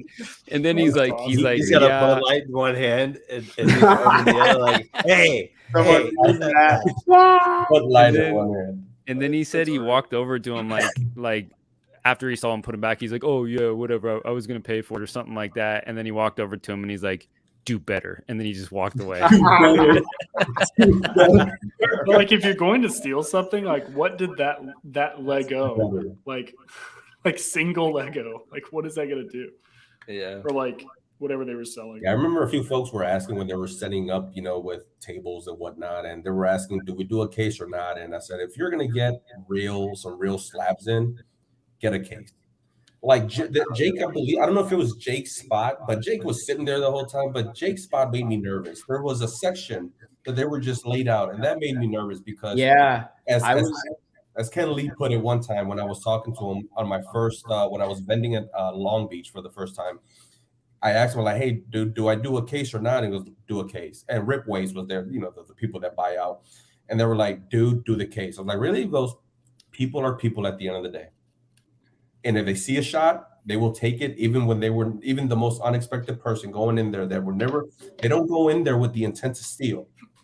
But then they get an opportunity and they fucking do it." And when I saw Jake's, I was just like, "Yo, Jake, this makes me nervous, dude." He sat in front of it. I mean, I tried to walk around and talk to people, but if anyone walked in front of my table, because you have all your cards out there, I had like a bunch of raw in the middle of two cases, and it's like you have to go back to your table and sit there with it. Because I mean, it's pretty easy. Yeah, I mean, you could just walk by and just. I was watching Jake's table form for like a little bit, like probably like 20 minutes. And like I was talking to Retro while I was doing it and standing there, and I kept having to like side eye it really hard because, you know, people are just coming in like picking up cards and looking at it. And I'm like, I don't know what someone's gonna do, you know, and that's the last thing that I want to happen when I'm supposed to be watching that. But yeah, definitely go case. Yeah, 100%. Definitely go case. That's the other thing too. You could just mistake somebody like just looking at especially a raw card. It's like, "Oh, I'm just looking at the condition," and they're like, "Okay, cool," and then like they're gone. Yeah. Well, like I can't remember who I was with, but I finally got up the courage to look at a few raw cards because I'm like, I don't want to play that game. It's going to be such a grind trying to look at every single one and looking at it and all the condition. I was like, I'm not even going to bother. But I finally got up the courage to do so. I can't remember who it was with, and we wanted to see a couple at one time. And the guy's like, okay, just one at a time. You know, like I can't give out multiple cards to multiple people. And I was like, okay, that makes total sense. Yeah. I had one shoebox though, one of those BCW shoeboxes, and it was $20, nothing over $20, and 2, maybe 3 slabs, because I mean it was like 500 slabs that I had in total. I'm pretty sure they were just taken, because once I started going through them, because Wow. well, one of those, and I do envy like that day when you guys were around and getting bought out, because that is such an amazing feeling. And actually, DNA was one of the first ones. Like, hey man, how do we do? He's like, dude, I just got fucking bought out, and he told me the amount. I was like, that's dope, because he was there when I got bought out at Long Beach, and it was so unexpected, literally tearing down the tables. And this person that kept coming around and asking, he was like, all right, are you ready? Are you ready to do a deal? And I was like, I mean, if you want to. I had nothing but like unlimited freaking commons on commons. And he's like, yeah, let's do the deal. We made the deal. And he really tried to pressure me. I used Nick, old school, as leverage. I was like, no, he knows old school. I was like, no, dude, I can just ship him over to old school, and he'll freaking auction them off like for a way better percentage. Long story short, he took everything. I came with 500 slabs. I left with only 16. And that's unbelievable. So when DNA told me that, it was like, dude, I just got bought out for. I was like, oh man, I was like, I wish I was there, but I was so freaking pumped. But because he was there when that happened for me.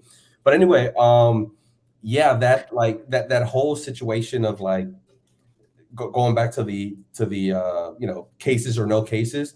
I thought, okay, it's a little risky, but just like Swami, there was this like, there's enough of a section in between 2 cases for you to just put some stuff out there. So I decided to have a case out there, maybe 30 slabs, all $20 or less. And I swear to God, I remember seeing the slabs like of a certain length. This guy was looking at it. 5 minutes later, I go back and that stack was shorter. So luckily, these are $20 slabs, like whatever, maybe I lost out on $100, but yeah, people do that. People do that 100%. I'm pretty sure I didn't get anything taken. I'm pretty sure. There was sometimes where, because I had all these raw cards in like stacks of card savers, and they like the top card would change. And when someone would walk away and get done shuffling, I would like go back through that stack and be like, okay, here's that top card. And that usually was like the most expensive card on the top. And every time it was shuffled around, but I'm pretty sure I didn't, but I couldn't leave. Like I had to be there in front of the table. But I will say like the raw was incredible. And the slabs, like if I didn't get bought out a few times by the streamers for slabs, I think I only sold like three slabs to normal non-streamer people, but I sold maybe 50 plus raw cards to people, just normal people. It was a major difference. And like the prices, I sold a couple of $200 plus raw cards to people, but most of them were in that like $10 to $60 range. And like, they were just like going, like people were just, yeah. I mean, I don't know what it was. I don't know why. 'Cause I had slabs that were 15, 20, 30, $40. But for whatever reason, the raw did really well. Dude, I think it's because of what we were talking about earlier with the way like the prices PSA gradings at. Raw did really well at this show because like the raw stuff you had, like, yeah, it might not be stuff that we would grade, right? Try to like hit a 9 or a 10. But at a $15 grading fee to pick up a raw card that maybe it ends up hitting it, maybe a hopeful 8 that hits a 7, it's still cheaper than that person buying that slab. So, well, I mean, a lot of those raw prices were priced to PSA 9 or like right below. It's true. It was not that I was trying to scam people. No, I know. We went, but I never vended before. I kind of priced it to like if someone was going to negotiate, I could be like, yeah, I'll take $5 off or $10 off. Yeah, but they just sold. Yeah. So that was cool. I mean, it was interesting. It was crazy to see the demand. Like Pikachu, he had one of the sickest booths. He hooked it up. He hooked it up with like the coolest slab. The mask. I remember you saying that was your favorite. This is my favorite. I mean, Still has the price tag on it. I love it. It's great. Like, Yeah, I just got through peeling mine off. That's literally what I've been doing. Like, this is so cool. There was a lot of Weiss and a lot of Dragon Ball, Bandai, Score. It's just insane, like the amount of demand for Pokemon over almost everything else, especially like when you look at like this is $65. Like, I don't know what the pop on this is. It's PSA 9. It's a great looking card, Zelda. It's got to be less than. Are there more than 100 of these cards graded? I sit in like 48% of the entire population. You don't pop. Okay, so there's like there's not a lot of them graded. No. Yeah, I mean, this is badass, right? But also like,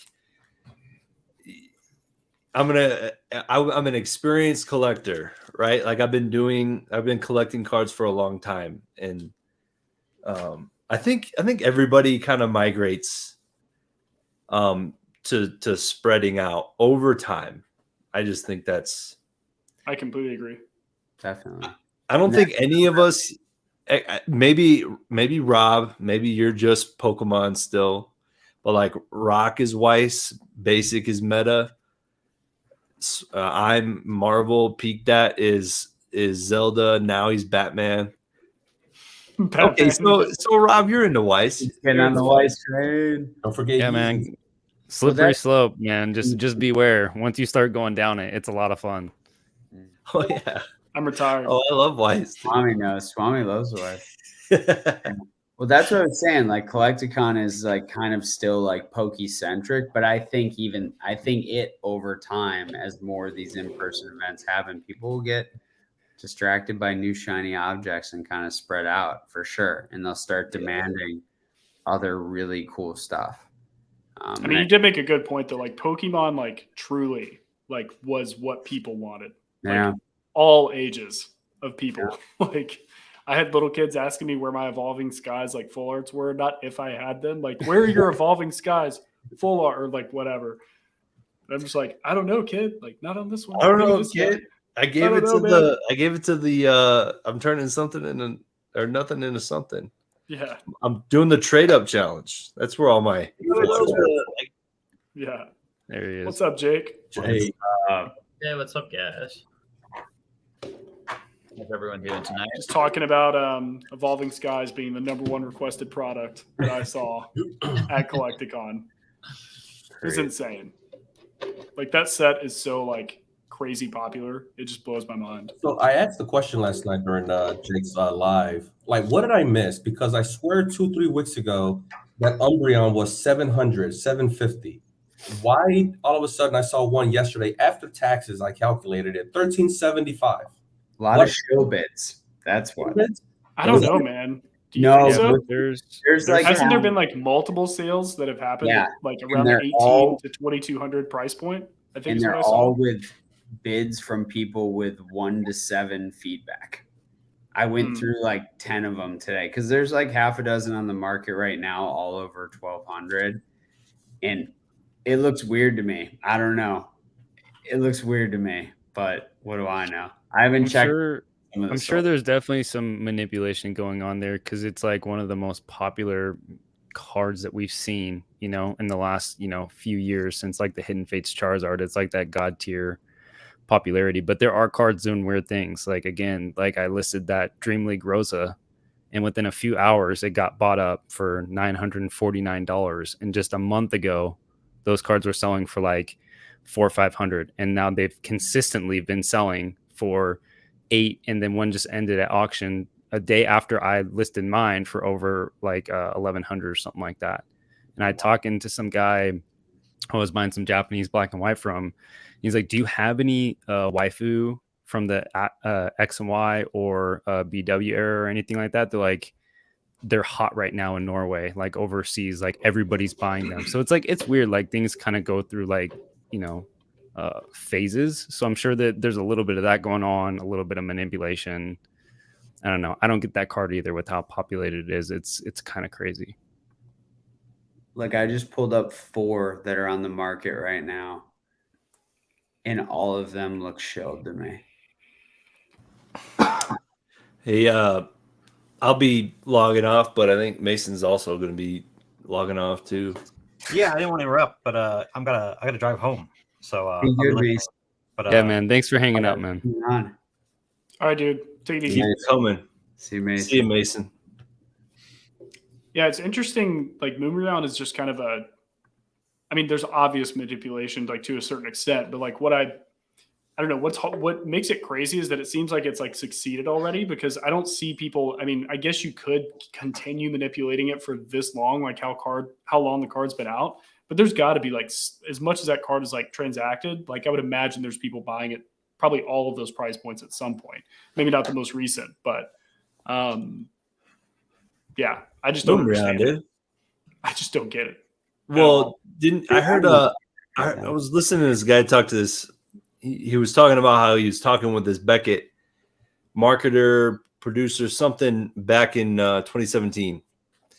And the Beckett guy, he goes, the number one search term that we get every year is whatever that year is. So if the registry, if you're sitting in 2018, the number one thing searched is 2018 Topps or 2018 Panini or 2018. Gosh, who came out in 2018? But you know what I mean? It's always whatever's out that year is like the most popular thing. It doesn't matter. It's never like it's never Fleer Jordan. It's always the number one search terms are that year and that player or that year and that brand. And that's just always going to be the way it is. What's crazy is the difference, right? Like Burning Shadows Charizard did that. It did like the Moonbreon thing, but it did it at a lower price point and it did it with lower populations. But now that we have Much lower, that much more like demand, Moonbreon's doing like the same thing with a higher pop and a higher price point. And I'm sure it'll come down, but I'm also out, boys. I'm going to go see Emily's up to. Have a good night. Take it easy, dude. Thanks again, bro. Thanks, Juan. Yeah, see ya. I mean, it's just crazy. Like, that's what, yeah. It's like $2.8 to $3 million worth of market cap, right? If every single 10 sold for $1,200, that it's just kind of like insane when you think about it. Yeah, it's a weird card. There's It's funny. It's kind of like the justification, like that some people use for like buying Modern, like the biggest outlier card I've ever seen, like in Modern. They're just like, we'll see. Modern like is doing completely fine, and I'm like, or being shilled like to the literal moon. I don't know. It's like there are reasons to like buy Modern and like, I guess, quote unquote invest, even though I don't really like calling that like flip Modern. Mhm. But like Moonbreon is, I don't think, like a leg to stand on. Like that's such a rare, like odd thing to have happen, I would imagine. Yeah. Anyway, I saw people talking about that. It's like, but Moonbreon. It's like, come on, guys. I don't really get it, to be honest. Just trying to track a couple certs, see what's going on here. But yeah, I mean, there's only 2,300 of them in PSA 10. only 2,300. Going back to the earlier points that we were talking about, right? How many mouths are there out there to feed? The question is it genuine, right? Is it genuine because people really want this card? Is it because people really want to invest in it, which is I still put in the genuine realm because there's a reason why you're buying it? Or is it just because people are just following the trend, right? So which one is it? So to me, 2,300, if it's genuine, there's not enough. There's not enough of them yet. But I mean, does it get to the Champions Path 40K or maybe it's 50K now, graded? But 2,300, if it's genuine and it's genuine demand, there's not enough of it. There's not enough. I don't think any of us here has one, but I don't think any of us here wants one at $1,300. But what would you Ancient guys... Mew in the chat said that he pulled 2 of them in the past week. What would you guys speculate is the price point where it does feed the demand, where people are like, I'm just not willing to pay for this card? Every card has its point. Like, what do you guys speculate is for the Moonbryon? Ooh. I don't know if I can make an accurate guesstimate on it because it's already defied any normal trajectory. So, I mean, I could be like $10,000, but I don't want to give that kind of answer. But I mean, I can't see it. I don't know. I don't know. What's the highest sale sold but could be shilled? 2,200. Connor, what did you see? I think that's Japanese though, not English. Oh, Japanese is even higher, bro. Really? Maybe that's what they're. I thought I saw somebody post about. We're talking PSA 10. English is 2,200 now. No, there's no way, man. Well, no, there was something I saw the other day. Maybe it wasn't Moonbryon. Maybe last night the one I saw was 1,375 for a 10. And 2 weeks ago it was like 700-800. Yeah, see, that's what I mean. It's like, what happened? What did I miss? I mean, if that's at 2,200, just hitting that price point over and over again, that would be just freaking epic. It's it'd be the most broken thing. I mean, it's great. I don't know. It's a Looney Tunes, but it's also great.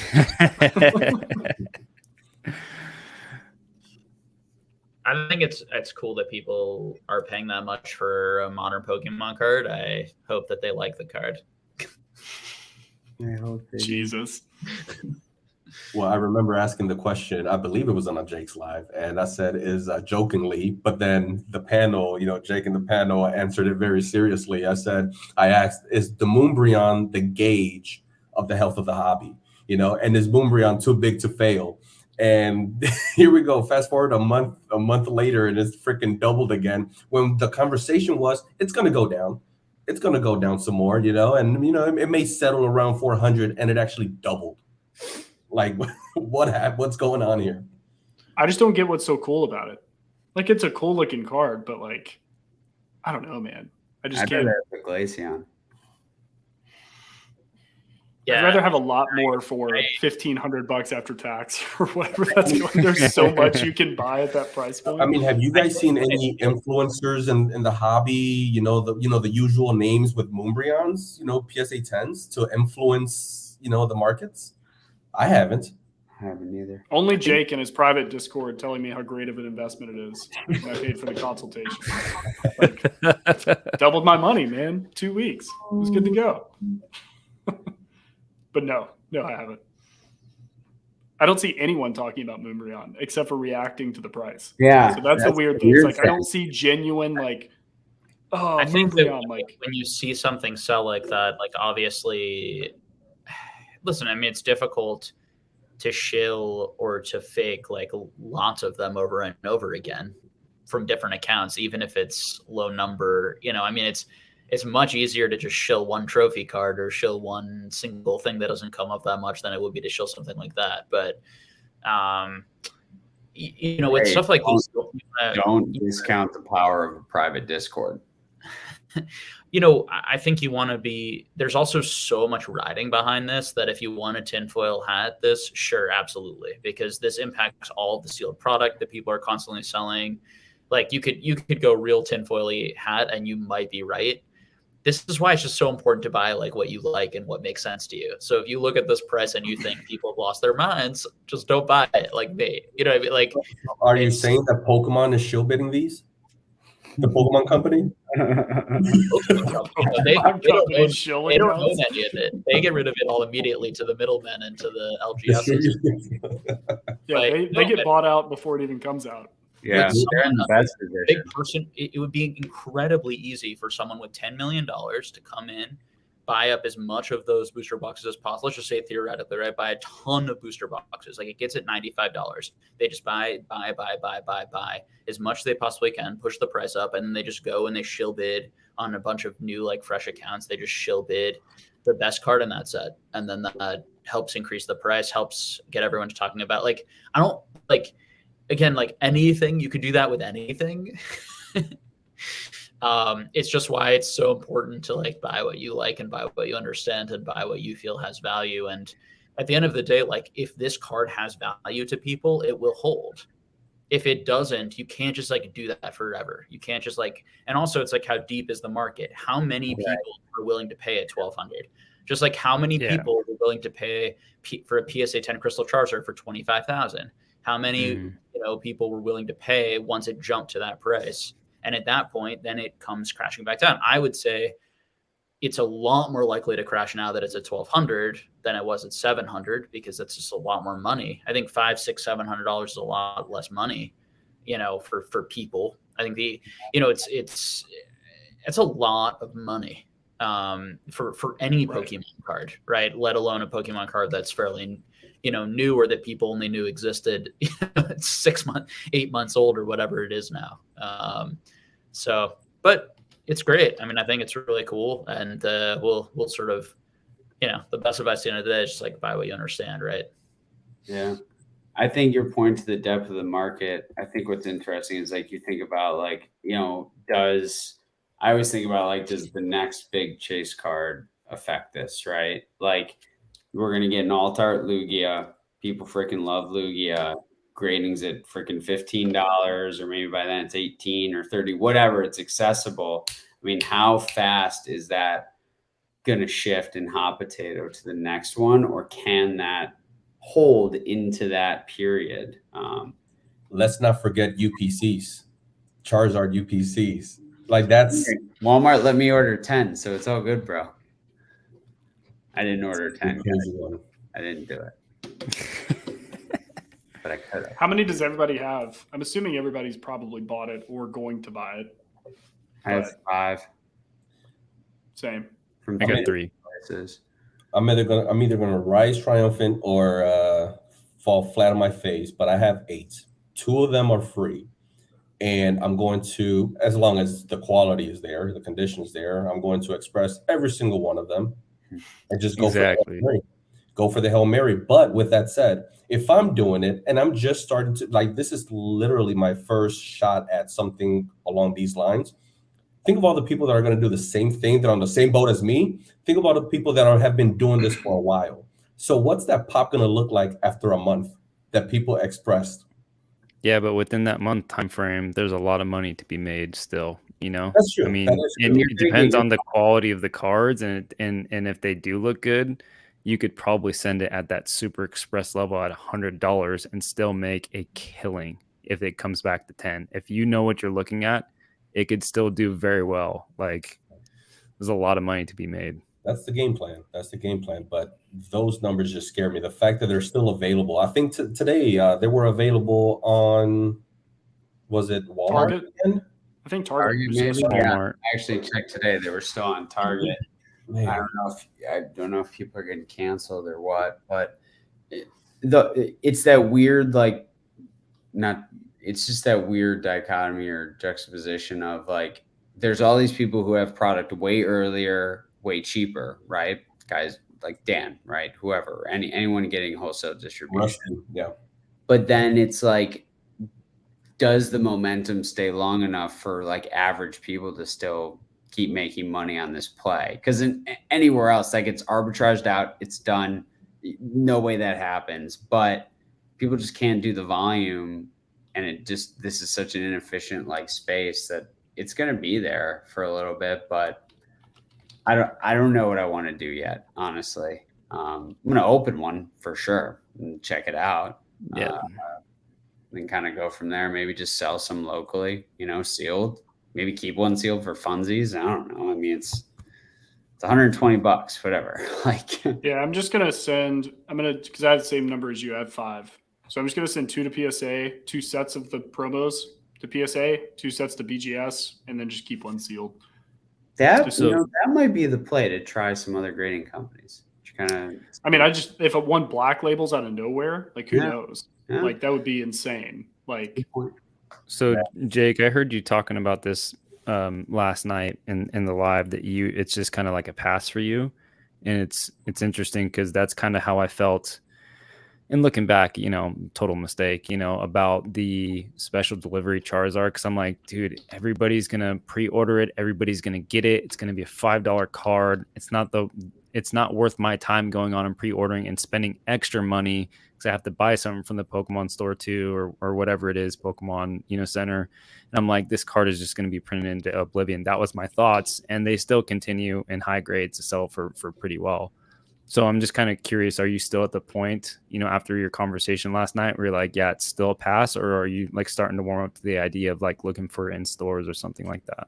So all of my money that I have to allocate to speculating on cards is in cards, and I'm constantly putting it into cards. So for me, it's a pass because there's just a lot better things for me to be putting my money in all the time right now, or things that I feel better about for a variety of reasons.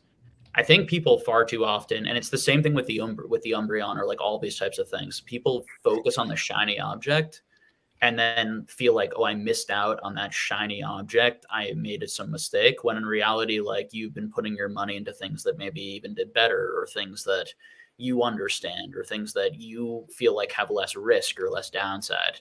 And so like and this is just broad, this isn't like Pokemon investing necessarily, but just like investing in general, like I think it's way better to focus on never losing or rarely losing, and focusing on things and losing also as a collector, like buying things that you really enjoy too, but like focusing on like no lose situations rather than trying to like worry about like missing out on something stonking, in my view. Now, if you want to like grab a few things because you think there's, it's all about your risk reward analysis. If we want to talk market. So it's, if you think like there's a 10-20% chance this goes to $1,000 or something, whatever, then you should probably buy some because that's a pretty huge stonk. But if you think that most likely it's not going to go up that much, or there's only a small percentage it's going to double, and in fact there's a decent percentage because so much of it might be printed that it might sit there, et cetera, or your price point getting into it isn't that great, I was going to completely pass on Evolving Skies if it didn't get to $100 or lower. So the only reason that I made money on that is because it got below my price target. If it had stayed at 120, I would have bought none, and I'd be completely fine with that. And I just sort of move on to the next thing. Like, that's sort of my attitude. I cannot predict what's going to stock and what's going to go up huge. I tend to care more about picking things that I think have like pretty low downside, or very cool niche, beautiful things that I think are really going to connect to people, and or things that, like, if they don't fit that category, they're going to have like huge stockage potential for me to like do a little bit of it. And so what about the Charizard UPC do you not think has huge stonkage potential, or what would the price point have to be where you're like, this is low enough risk for me to go ahead and buy this, item at this price point? Items like this, they're already priced at sort of like what everyone thinks. So I'm getting no competitive advantage because every single person knows about this. It's like an obvious shiny object that every single person understands exactly what it is. I have no greater knowledge, no greater understanding, no greater instinct on what's going to happen. It's just buying into a crapshoot, basically. Now, if you can get it at distributor pricing or lower and get in that really low competitive pricing, I would certainly pick some up. I would pick some up of pretty much everything these days. But if you're like me and you're like a secondary market guy and you're basically just buying in at whatever everyone decides it's worth right away, then to me, you're really at the whim of the unpredictable demand, because this could come out and be like Champions Path 2 and everyone could crap on it. And SM Pratt could come out and say it sucks, and a bunch of people could come out and say it sucks. Now, eventually that did destroy the price for a while. And then eventually the price came back up on those Champions Path booster boxes, and now they're doing pretty well. But like, you just never know. And particularly when expectations are really high, that's often when people overbuy. Maybe Pokemon Company will print a ton like they did with Champions Path. Maybe you'll see a similar situation, or you won't, right? But like, I have no way of predicting that. I don't think any of us do. I think all the information is pretty much out there. And so unless you can, and I don't really feel, why am I going to compete with Dan at a lower price? He gets like a much lower price point than me for a bunch of them. And I'm going to buy them right out of the gate at what he wants to sell them right out of the gate.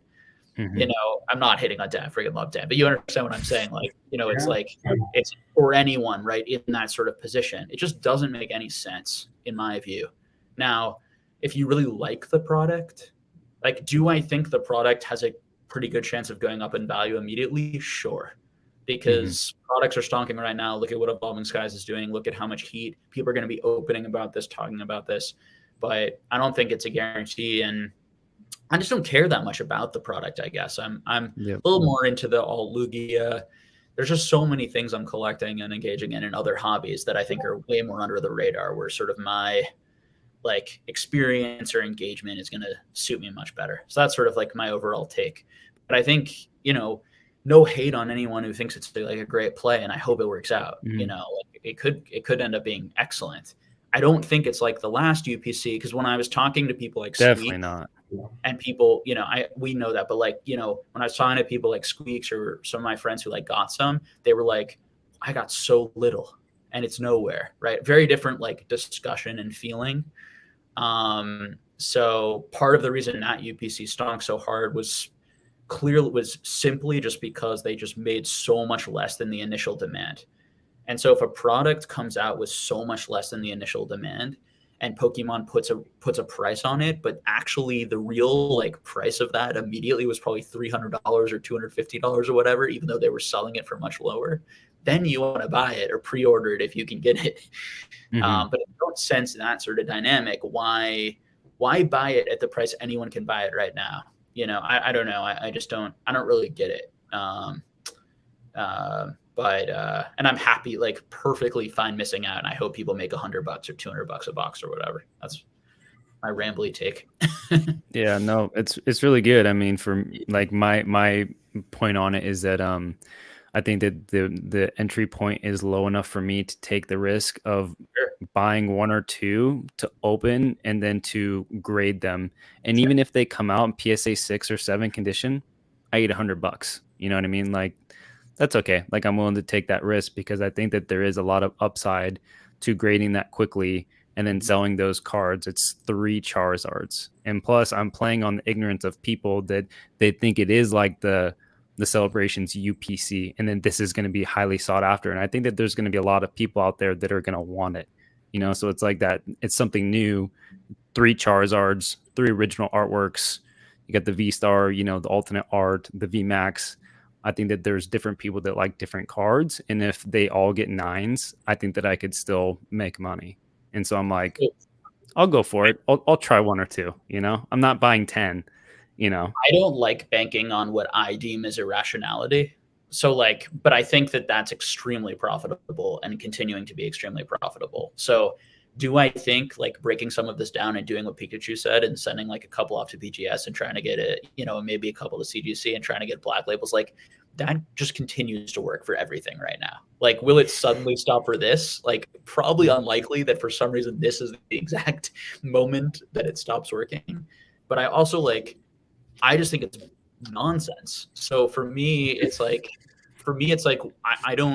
I don't like investing or speculating or collecting things that don't make sense to me with the idea that like, well, the markets just keep buying it, so I'm just going to give them what they want. That is not how I think value investing should operate ever. I think that that's how you engage in like bubbles and like it could pop at any moment, or I'm just missing something. And if I'm missing something, that's completely fine. I shouldn't invest in things that I don't get. You know what I mean? Like it's that. The other side Totally of it is just a little fun, right? Like what's like a couple $100 to like screw around and see what happens, you know, or take, like, that's, you know, it's not like I got, you know, 10 of them. I got, you know, 4 or 5 exactly of them. Like, exactly. This isn't a business strategy to like, this is, I don't think I'll actually make money. I'm just tying up liquidity for no reason, but like, and then just have some fun, just F around. It will definitely be fun, man, for sure. It'll be fun. It There's would like be surprising things too, right? Like, let me put it this way: it would be surprising if you guys didn't make money. Well, yeah, I mean, even just to open it, you could probably sell each card off the rip for $50, and then the packs for $3 each, and you made money. There you go. Like, I'm willing counters worth anything? I don't know, but as a betting man, I'm willing to bet that we'll all make money, but there's also a good chance that we'll all fall flat on our faces. But that's okay. Like I said, it's you weigh your risk, right? And if you're willing to lose it all or even go into the negative and you're comfortable with that, that's key. But here's the other aspect, right? Because you mentioned if you get PSA 6s, well, you should know what if you're going to get a PSA 6 if you're submitting PSA 6 condition of the raw cards. That's what I was trying to say. Sorry. Gotcha. But the other aspect is if that is the case, right? Because I was talking to someone else and they're saying, what if you open all of these and they're all in poor crap condition? Well, the other play is selling them raw. Yeah, because right. people are going to be out there buying them raw to grade, right? Because that's irrational, right? People do that, and people are going to buy them raw. I was going to say send them to CGC. And you'll probably just double your money just selling them raw. That's probably the safest play right there. Is just open it and sell them raw, regardless of the grade, regardless of the quality. I wonder how many lots of 16 random packs we're going to see go up on eBay. What set is it, by the way? I mean, No idea. I'll never forget in the Discord. So Dan got some like celebrations very early, and we opened some like immediately. And I remember the expected value on some of those boxes were like on a celebrations box was like $300 out of the gate. And like, do not underestimate like what people are willing to spend right out of the gate and their inability to like be patient, I guess would be the way to put it, because probably a lot of it's just patience. It's not even like they're investing and speculating out there. They're just like, I think this birthday Pikachu is really cute and I'm going to pay $50 for it. And I don't understand that there's like a million of them and they should be $5 or $10. Like I want it. Right. Or like, you know, so there's going to be that, again, but it is pretty wild. Now, how long that will last, we don't know. How much will be printed? I think if you're really into this and you're into this in big money, I would study Champion's Path. Like these are the types of things that I would look at and understand kind of what happened there. And then at what point did it come back up and what was the narrative like around those cards? I see some decent similarities there. If you want to look at like special delivery Pikachu and then sort of the special delivery Charizard in terms of understanding like how much the way more printing affected sort of that and the sort of the things we're sort of seeing there. And then also look at sort of like the Champion's Path model. I think those are two good ones to look at your downside risk. Now the upside is looking at the UPC for celebrations. I do like what you said though about as naive as that sounds.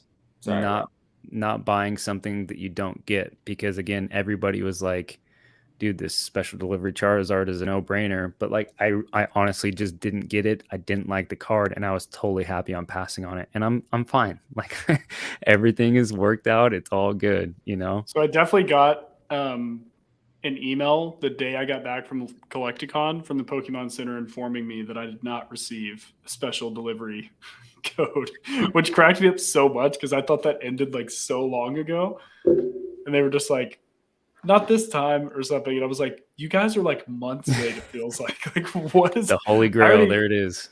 I'm still I trying to took the L a long time ago. Still trying to give one away. Are you just gonna grade it in the Plasticon? Maybe, you know. That'd be cool. Yeah, I'm honestly just excited to see the product because I only got one of the celebrations UPCs and I immediately sent it to my friend in Japan, like in the same box. So I didn't even get to like look at it. I'm just kind of intrigued to like see the product and see how it kind of plays out. And I feel like that helps you assess if people are actually going to like it over a longer period. You know, if it's actually enjoyable product to like experience, right? But did anybody see TCA Gaming open it today? I saw the thumbnail. Mm-mm. He was opening one. Awesome. I gotta check that out. That's cool. Yeah, so I'm curious how the quality of the cards are. It's definitely something on my watch list. Well, that means we're definitely screwed. Or that could be a good thing. Yeah, That's exactly. that could be a good thing. Yep. It is kind of silly. I mean, really. I think Jake's mentioned this before. I think it's just one of those rules in investing, right? When everyone starts doing something, that's when you start doing the opposite. You don't jump in, right? So the fact that I myself, that's never done this before, feel like, oh, this is the time to, do a Hail Mary shot and buy, X amount of UPCs and send them in and be the first to market graded, right? The fact this is running through my head over and over again. It's just like the fact that I'm doing it probably tells me that I shouldn't be doing it. Part of it though is you operate in a very niche part of this hobby with us. In that, what am I trying to say? We're all getting a little smarter, right? We're all getting a little smarter, but we're still in a really niche space. So in like big markets, like in more traditional liquid markets, when that's happening, yes, 100%, I run the other direction, and you're still sometimes wrong, right? Look at freaking GameStop and, Bed Bath & Beyond and all these dumbass meme stocks, like whatever. But wait, those aren't good? No, bad. No, good. I don't know, maybe. But you do have to remember that this is still a real, there's always arbitrage. You are not basic trainer. My mom buying 8 UPCs and sending them in is basically what Connor's saying in an extreme way. You know what I mean? Like it's like I'm not getting like Pokemon tips from my waiter who's uninterested in Pokemon saying, should I buy the UPC? And so Connor's definitely right about that. It's not like you are very deep in the hobby. So even though this would be something that you wouldn't normally do, and you might, and your instincts are, I think, right in the sense of like that's always a really good thing to reflect on. It's like, what's pulling me to do, and then how much really demand is there for this type of stuff. But the margins on some of these previous plays are so good, and your outs on this product in terms of like grading and then making the profit on that, just selling it raw, breaking it, like there are just so many outs that like, and it's not that much money. This is not like, and you guys aren't buying like a 10,000, right? So like, it's fine. Like 100%, all of you guys are like more than fine, right? Obviously on doing this. If I was smart though, I'd just put all the money into more Paradigm Trigger. Cause that's like a way better, more sure play, honestly, in my opinion. But I'm dumb and I like to have fun. So we're going to do this instead and see what happens. I think if the VMAX mechanic, because I heard that they're discontinuing it. So I think if they had the Lugia alternate art VMAX, it would be an insane set. I think it's going to be a good set for sure. People are going to want it. But I just wish it had that upper echelon rarity like the Umbreon or the Rayquaza alternate art VMAX, like the chase of the chase, the cream of the cream of like that modern, gold star chasing. It's like, cool, we get an EX, that's great, but I want the gold star, I want the top of the top. And so I think if they had the Lugia alternate art VMAX, it would be a totally different set. But I agree. I think it's going to do great. You don't have to stonk it. Like I don't have to sell those boxes for $120. I can still for $70, have the best price on the market and make good margin and have fun. Oh, for sure. And you will. Yeah. You'll break it and people open it and it'll be awesome. It'll be awesome. Yeah. Super can't wait to freak out and pull that Lugia for someone. And something like that is way more, enjoyable, I think, way to make money and participate in the hobby. But there are just some of these plays that are just, it is so interesting how history continues to repeat itself. If nothing else, it would be an interesting case study to watch, right? And then to compare this to other things, to Jake, to your point, whether it's Champion's Path or to the other UPC, and kind of see how it plays out and where we were right, where we were wrong. That's the most fun part, honestly. Yeah, seeing what happens. Yeah. It's probably a good question too for anybody to like ask as well. Like, what do you think has more of the holding power between Celebrations UPC and the Charizard UPC? Because I feel like popularity wise, it seems like this has just as much hype as the Ultra Premium Collection did. But I don't know what you guys think. Like compare between those two. Like off initial price point for the UPC or the current price point of the Celebrations UPC? Or more just like holding power in general, like both of them like equally compared from like launch to where they ended. I guess like settled. Celebrations UPC has so much more now, hindsight, much more going for it because it's much more limited, right? Print run's much lower. These are metal cards, right? Versus just cardboard. Grading companies stopped grading them because of all the issues. So now there's that artificial, rarity in graded form.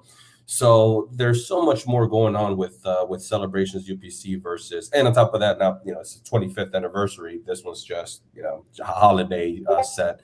So definitely Celebrations has much more going for it than this guy, than the Charizard UPC.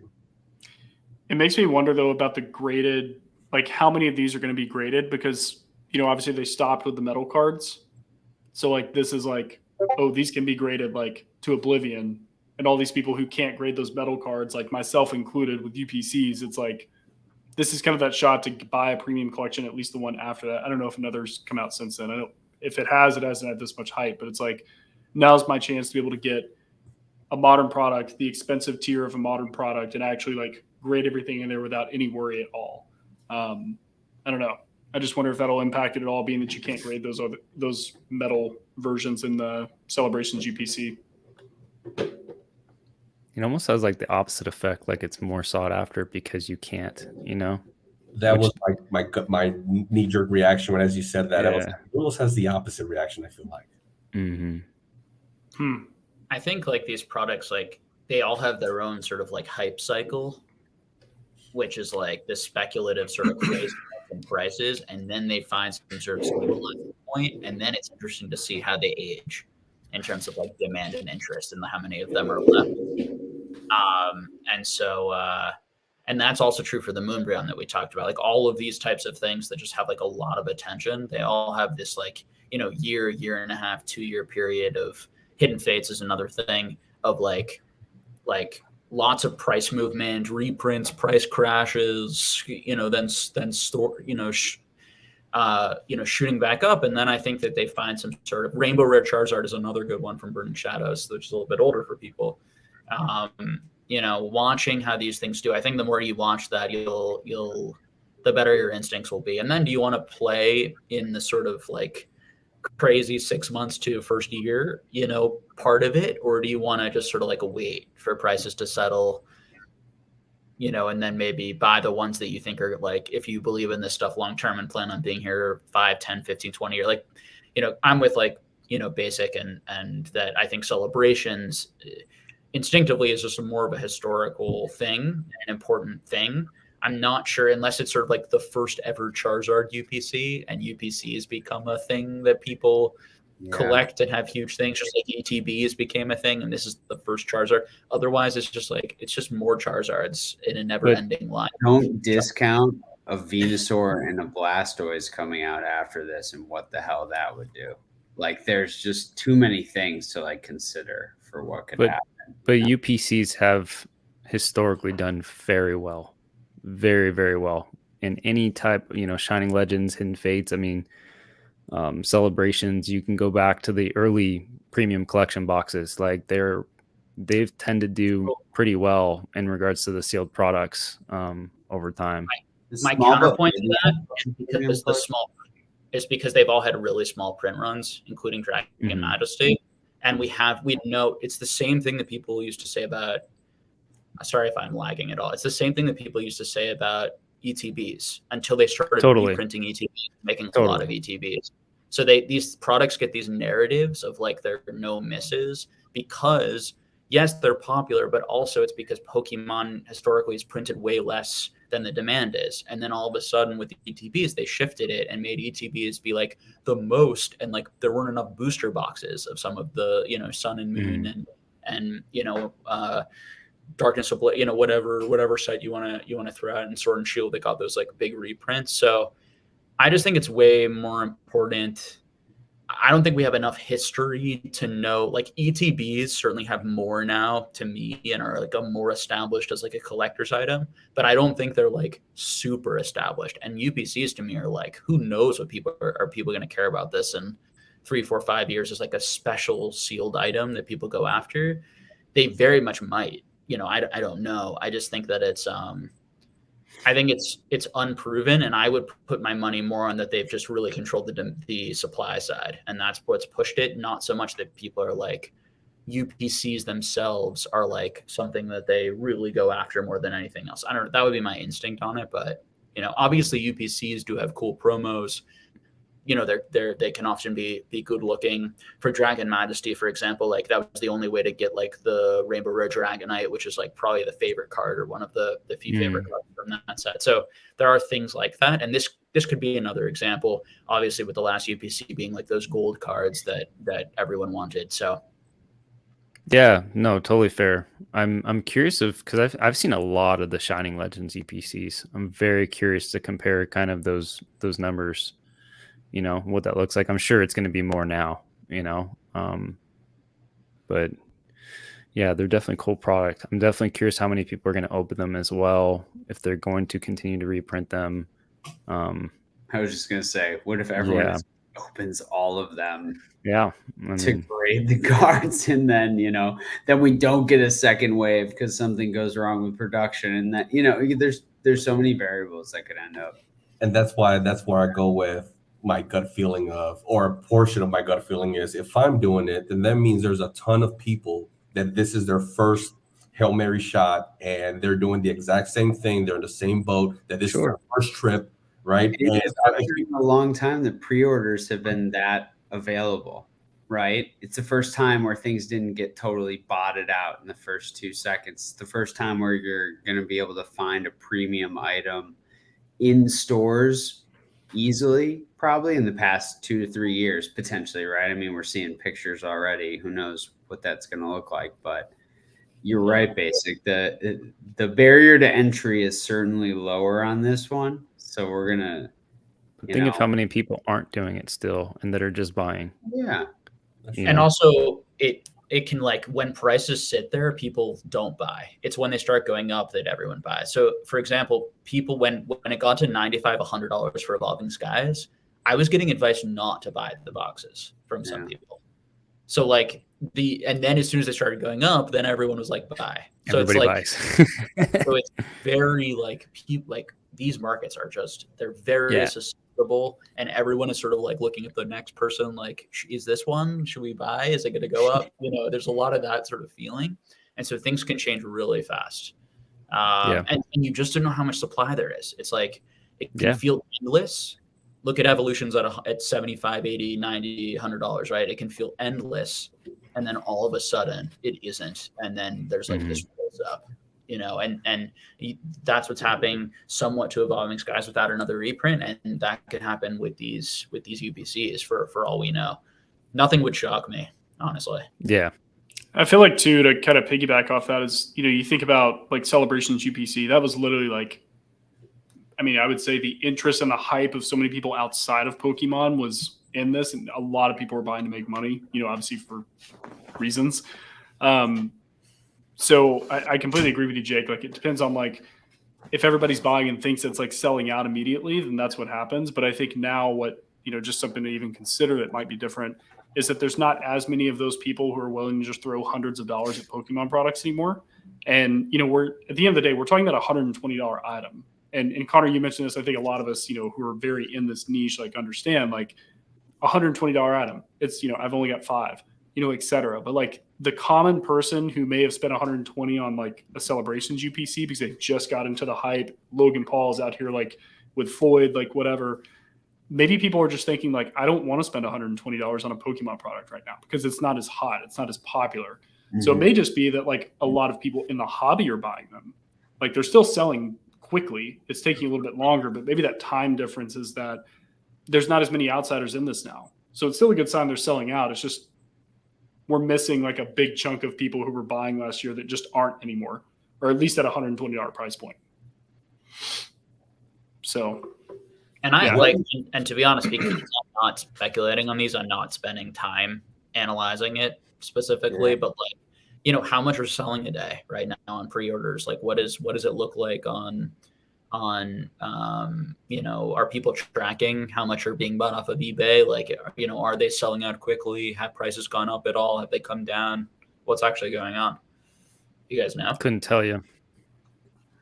I haven't been keeping track as much. I actually did check just to see what they were selling for, but I think they're still as low as like 145 is what I was seeing. Like, just someone trying to make a quick $20 on them, and maybe these are accounts that actually have a lot of them, have a ton versus, but yeah, it's. I still also don't know what the pre-order fulfillment situation is looking like. Well, that's another thing to like keep in mind too, because Target sold so many, and it's like, but are they 100% like confirmed? I don't know. I haven't looked that much into it. They sent out that email that says if we can't fulfill your pre-order, we'll let you know. Oh, really? On Target, you're talking about? On Target, because that's the only place that I've gotten my pre-orders from. I believe they say like when you like go to buy it, they say, hey, we'll send you an email if we can't confirm your pre-order. If we can't fulfill your pre-order, So I'm wondering how much they put out there in regards to actually like seeing the demand. And then when it gets down to it, they're like, yeah, we don't have this much. We can't even fulfill it. Like, who knows? Yeah. Cause like I can literally go on Walmart right now and pre-order 10. 10? Yeah. They were really 10 and I can still do it right now. I just put it. Interesting. At what price, Connor? I'm curious. At $119.98 each. Don't worry, that's discounted from $219. Just saying. What's Football Pete selling them for on eBay? He's usually the lowest on eBay. I think like 145. I gotta check. Yeah, so that's the same, roughly. But it makes you think, like, and I don't know how Walmart is with pre-orders. I don't know anybody who pre-orders anything in Walmart, but never I would just like doing that. I didn't know that. Yeah, that's strange that all the stores are doing this, but it makes me wonder, like, it could swing both ways, right? It's like, wow, everybody gets fulfilled, or Walmart gets all the overstock or whatever, and it just sits on shelves, or do a ton of people's pre-orders get canceled? And then at that point, everybody feels again the market of like, I can't have it. Like the limitedness like comes back. Because obviously, we've talked about how print runs seem to be bigger than this. I don't know if that's been confirmed by the Pokemon company, but everybody I hear is talking about like, well, no, they're the print run's so much more. But it's like, do we know that because they're sitting like a little bit longer than what the Celebrations UPC did? Because maybe the UPC does have the same stock. It's just last year, like literally everybody was printing with those. So that's the hard part to know. I'm trying to order them, and it doesn't allow me the Walmart site. So maybe I don't know. It says unable to add to cart. So it's because I got the 10 last ones. He's like, I just press purchase. When there's a second wave, I've been hearing a second wave. I mean, obviously that's no secret. But the second wave, is there a date? I think Dan said January, right, Jake? I don't know. I thought they had it for Christmas. But obviously nobody knows. We said 3 different times. So we will definitely get our Express subs back before the second wave. Okay. All right. Who knows? I don't know, Basic. If you want me to order 10 for you right now, he'll make it happen. Place my order. Arrives Tuesday, November 1st. You're already too late. November. People already shipped out. Yeah. It's too late. It's over. Rusty and Dan have already shipped out. That's way too soon. We're gonna see graded ones before these even hit. Before we even get confirmation that our pre-orders are going through. I did get charged by Pokemon though. When are people supposed to get them in? 28th? 28th, I think, is in store when it comes out. If they have the pre-orders by then, like who knows? Apparently they're gonna call like when it comes to GameStop, but everything else, I only got mine from the Pokemon Company and GameStop. So I mean, who was it? Whose video was it that I was watching? Northwoods. It said that some Walmart had the UPCs out on the shelf. Yeah, that's not surprising. They're out already. Yeah, they're out there. That's where all these canceled pre-orders are, by the way, guys. Employees just rolling out like entire dollies. These things being like, "Oh, another Pokemon product. Here you go." Mew said, I did need to Pete's at 175, and he sold 98 in the last 24 hours. Wow. Yeah, and he's not the lowest on eBay. He's not. No. I saw 145 was right now. It's one. Are there any big sellers at 145, or are they like single boxes? Usually Football Pete is the lowest or one of the lowest, like big seller mass, and oftentimes he's the very lowest. So it's interesting if he isn't, and that would be, I would wonder why. That's interesting. But this guy has a decent amount, not like Pete level, but there's a lot of speculation about who Football Pete is, and that it's just distributors selling directly on eBay or whatever. So what is that? What is he exactly like selling? Is he selling the product and it ships like after it releases? I'm assuming he probably has to do that, right? I have no idea. Like, this is not an area, like, you know, it's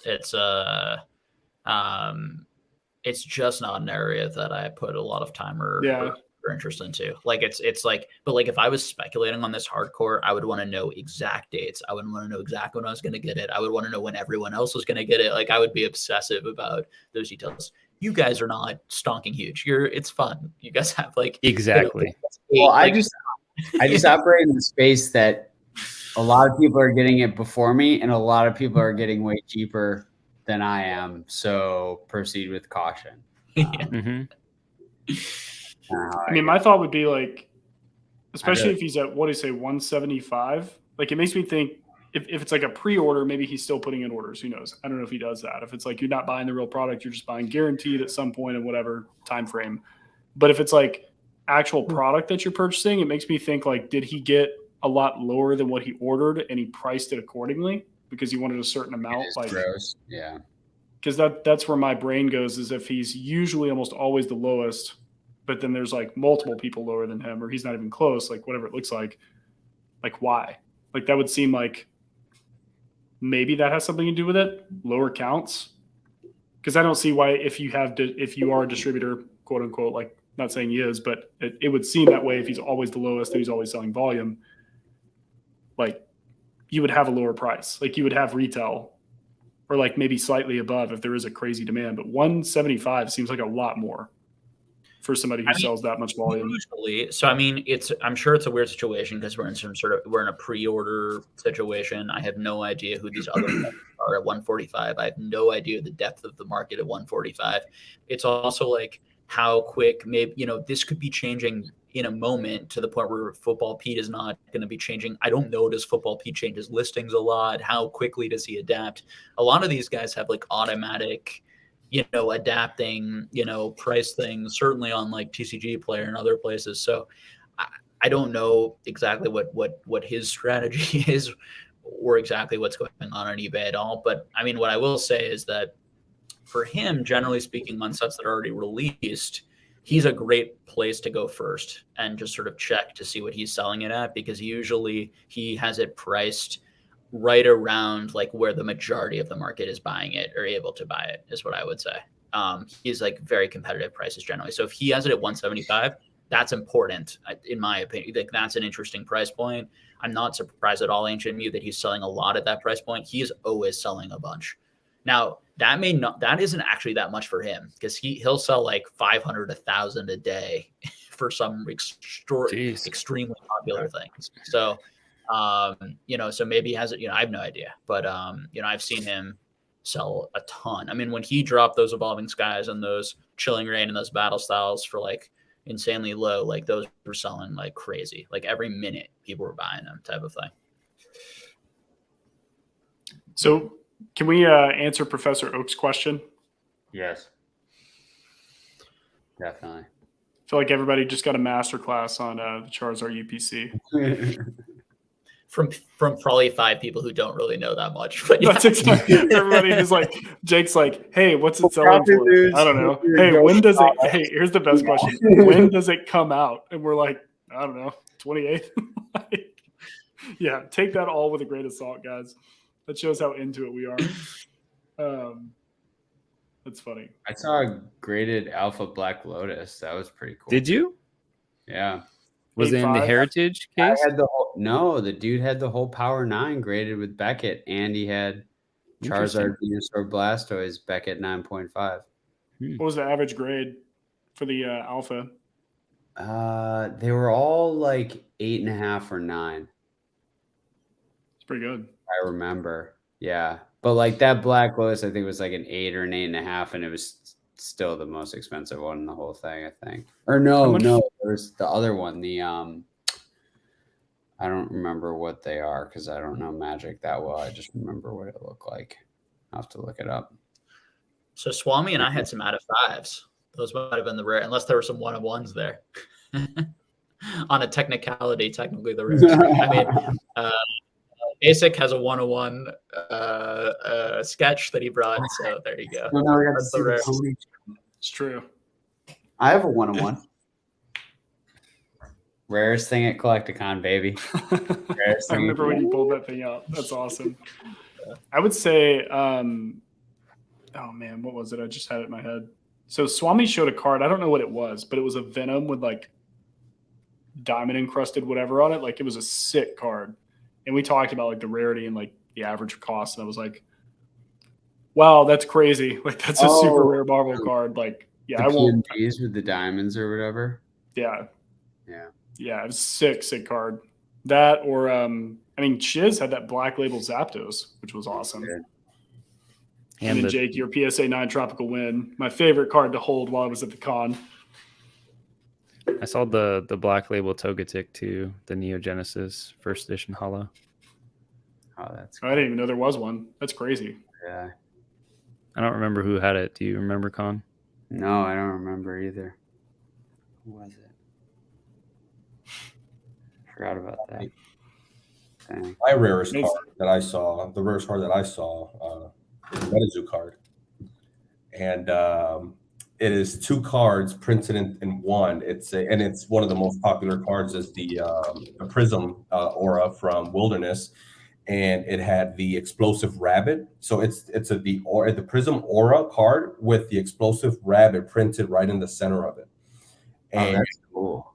And it was slabbed already. And it was actually the number 3 player from Caster's Cup that had it. He pulled it, he graded it, and that to me, I mean, that's just a crazy, like, yeah, it's literally one of what he said. He talked to Mike and was like, yeah, there was something that happened, there was an accident, and then we just said, yeah, throw him out there. I was just gonna ask, like, did Mike said this? Purpose or accident? So interesting. You know how that goes. Accident, but with Metazoo, you know how that goes. Yeah. That's cool. It's still a freaking cool looking card. Like it's Peak and Jake, are you guys Metazoo guys? I have Metazoo, like stuff that I've bought or either won in giveaways or something. I backed the Poker Tour Kickstarter, and which Basic, I have a bow to pick with you. We'll have to talk about the art prints that you were like shilling so hard at Swami's. Connor Rob definitely going to be talking about this. Like, the art prints? Why am I lost right now? The art prints. There's just a certain price point that we talked about, and we may or may not have had like a few beers at Swami's, and you were like, dude, more. Here's what the Metazoo community is about. And I was like, the whole time I'm thinking, like, where is the Metazoo community? Because I haven't seen them all week. Like, are you referring to the sketch cards that Metazoo? No, the art prints from the WPT Kickstarter that I told you I had. Oh, well, definitely beverages were flowing because you were more than a few Modelo's again, or a few Modelo's in. But I was like, basically, like, what should I even value these at? Like, I couldn't even remember what I paid on the Kickstarter. It wasn't much, but yeah, I just remember us going back and forth on pricing. And I was like, dude, there's no way. And you're like, I'm telling you, man, the Metazoo community. That's right. Okay, so what I was telling you is, yeah. So one thing I found out about the Metazoo community, Metazoo collectors, is they're even more irrational than the Pokemon community. Maybe because they're so new. Maybe because a lot of these guys are newer. But let's just say I've all of a sudden have gone deep with Metazoo, buying everything subset and just flipping it, everything, because the irrationality goes hard in Metazoo. And so I'm just taking, like, what was it? These guys. I mean, maybe I definitely got lucky at the same time. But I pulled 15 of these guys and been selling every single one of them for $200 plus. And this guy keeps contacting me every time I sell one because I only put one up at a time. And he says, hey, I'll give you X amount. I was like, dude, every time that you contacted me, someone buys it for a higher price. And I'm just going to keep increasing the price because I'm the only one at market. Like, you need to give me a solid offer. But it's from the Hero Quest. I remember telling Dan yesterday on his live during the break that he forgot all about his Hero Quest set. And I told him, you need to open that up because on release, that one card was worth $300. This guy, the Aoki. This is the Aoki chase card.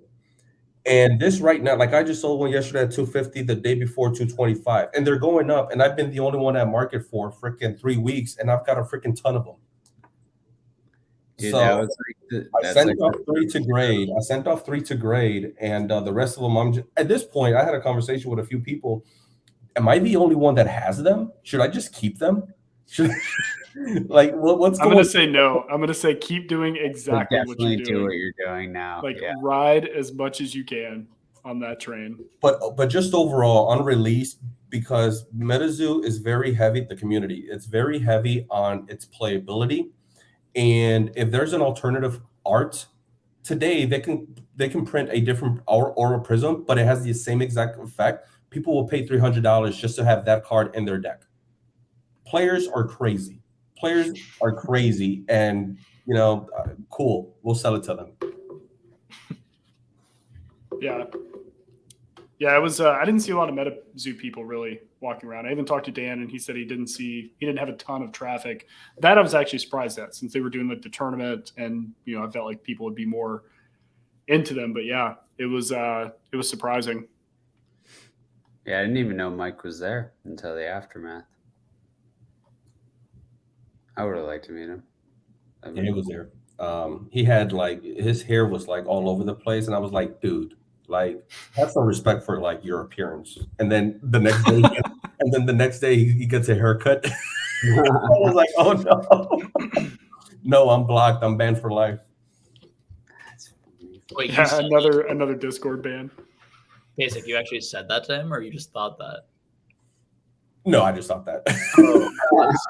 Okay, I was confused too. I was just gonna let it roll. I was like, crossing paths. I was just like, dude, have more respect for your appearance. Your Mike Waddell. Respect for your appearance. That's bold. Just roast him. I'm like, bold.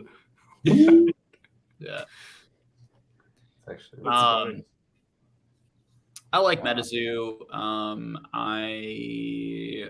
I think that I've opened every product. Not Seance yet, but I will. I buy some, open it, and keep some. And I think it's cool. It's fun. I mean, I'm not excited for it these days, which I think might have something to do with that I'm not expecting something really. I think the most exciting part is to figure out what special card is going to be there, or what special thing they're going to do with each set is sort of the most exciting thing. I think the fact that there aren't different rarity tiers yet, where it's there's a gold star type rarity tier, that would certainly make the product a lot more fun to open. That is definitely going to be coming. I'm sure they've mapped all this out, and they've decided that they can't rush to that too quickly. I'm sure these are all the discussions. They're going to get to that stuff once they probably get out of this first block. They seem to be mirroring Pokemon in a lot of ways. I mean, obviously, they've gone sort of the reverse holo in every pack, so one full holo in every 3 on average. Obviously, it's not like Pokemon where you can expect that. It's completely randomized. But they're following Pokemon in terms of the amount of holos and the fact that that's the only chase card you can get outside of the 1 in 100,000 crazy hit, which obviously Pokemon never did. Which adds a very interesting sort of it's very easy to pull every card except that one really high one, which I don't like so much. I'd prefer a little bit more cards I could actually hit and actually chase. I don't know how you feel about that, Basic. As far as like the overall, like as a collector, as far as like the overall art, it's getting a little repetitive for me. I find that Pokemon has a better variety for me. I think it's also though the characters and the amount of characters and the amount of Pokemon and the amount of like Pokemon designs that I think are excellent. I don't feel that way about Metazoo yet, if I'm being, sort of like brutally honest. But Metazoo is also brand new. It's very new. I think it's really cool that it's succeeding so far and that it's doing well and that people enjoy it. And I certainly enjoy it. I'll like be patronizing, that I'll be buying the sets until they stop making them, until if the game goes under or it stonks too hard and I just can't like justify spending a crazy amount of money. So that's my my basic take. I haven't played the game yet. Maybe I will. Maybe Basic, you'll teach me how to play sometime. We could play. But I definitely never I don't think the game itself has ever justified the hate. The tactics these types of things, people are all going to have their opinions, but weird.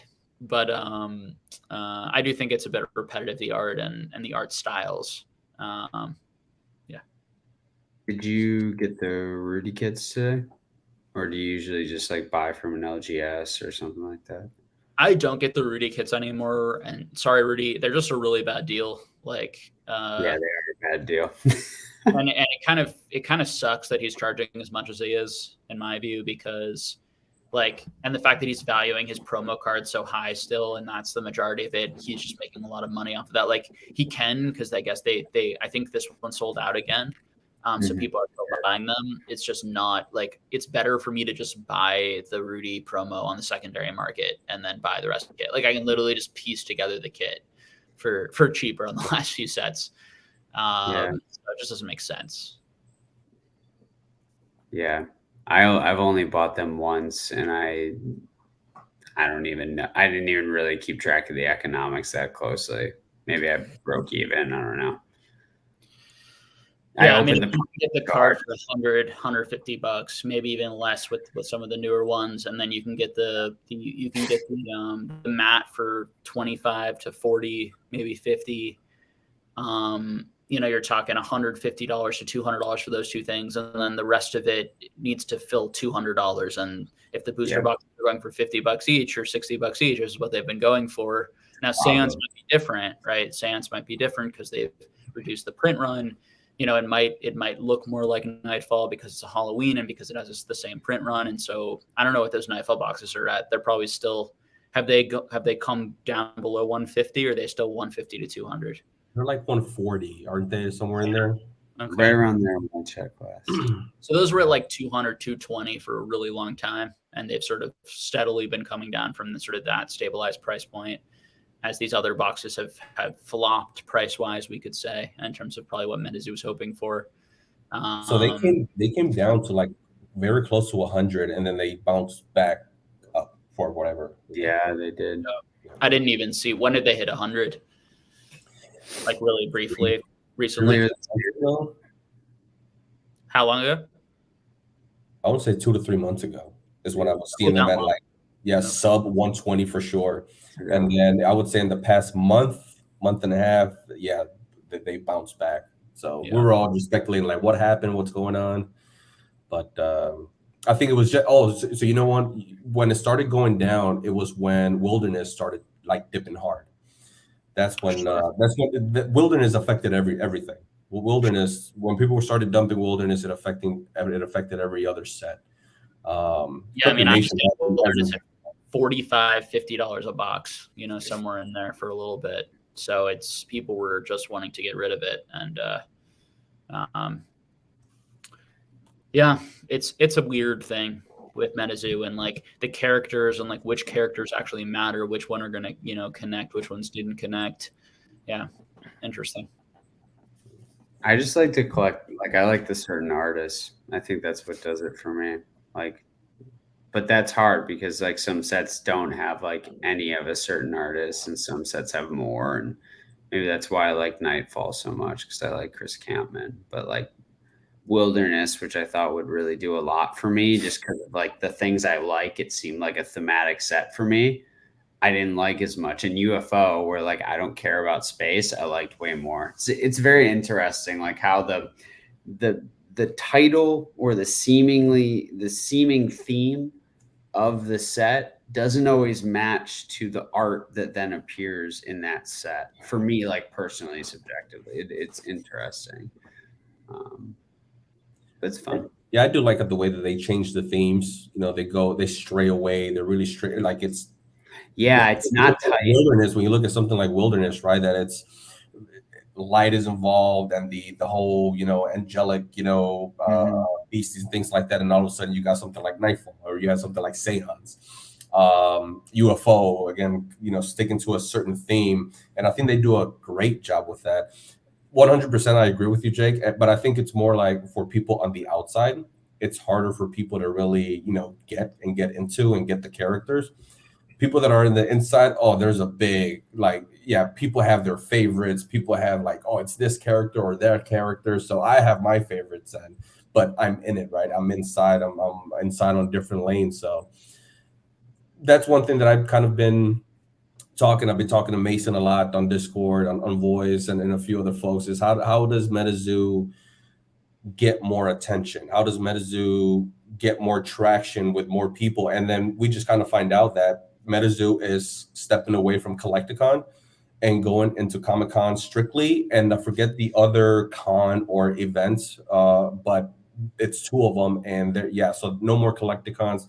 This should have been the last Collectacon they attend, which to me that kind of just says they're trying to hit different crowds, right, and grow that way. So yeah. All right, guys, I'm gonna hop out. Sorry to cut you off there, Jake.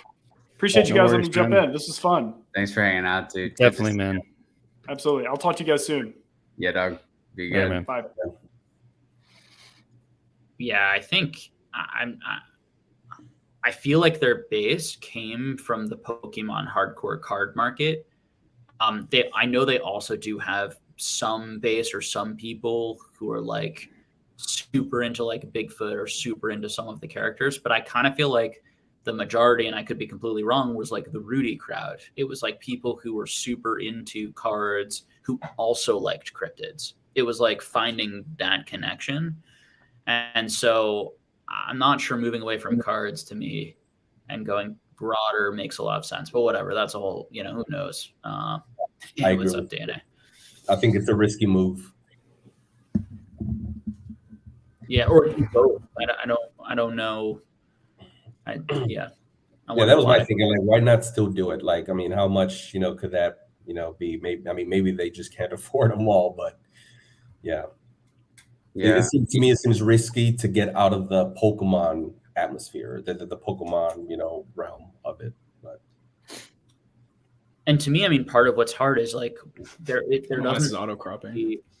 I don't feel like the story is very center to like what I've consumed as someone who's like fairly deep into cards. Like I haven't consumed a lot of the story. Like I feel like you had to like actually buy the comic books and read the comic. Like you actually had to like go that extra step. Whereas like in Pokemon, it was so easy with like the starters and like and the evolutions, knowing that like the evolve form was the strongest and the coolest.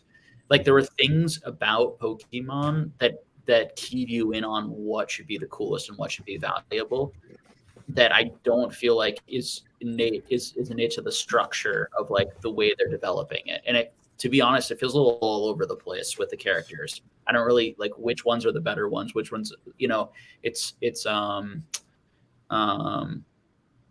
and I think innately in the structure of Pokemon, there were things that keyed you into that, like even on the cards themselves. You know. Yeah. And to be fair, I have followed zero when it comes to the story, the comic books, zero. So maybe the Netflix deal helps, but what's going on, DNA? You know, for sure. I would not have hopped on if I realized y'all been going for 4 hours and 12 minutes. So I do apologize about that. I was just playing. I was playing poker downstairs, and I was like, you know what? I'm just gonna go all in this hand. I was like, I'm far behind. I was like, let's run it. I was like, hopefully I can catch Rock on his live. And then sure enough, I saw I was still live, and I was like, let's hop in. So I've no idea what's going on. I heard Metazoo Rudy kit. So what's going on, y'all? I was just going to mention, that's why I actually think Akora has a shot, because the card game takes some of the really good elements from Pokemon with the evolution lines, but then it has, kind of some of these ancillary things, right? Where they're developing their own manga, but we're in a space where that's like highly popular right now in the US. So I think the tandem is going to actually have a shot. I was surprised not to see them at Collectacon, though. I don't know why. Maybe they're gearing up for the release of the new set, and I think a lot of them are UK based. But I really conceptually really like what they're doing, and I enjoy the cards. And I think from like a universe build out standpoint, that makes a little more sense to deviate, because it's very like parallel, like doing a manga with the same characters you did with your cards. It's pretty tightly matched. And it has like those elements you can draw to, like you said, Jake, like the evolution lines and like the knowing the good versus evil type of dichotomy and like all these things. I think that it plays it out better from a story standpoint than Metazoo does.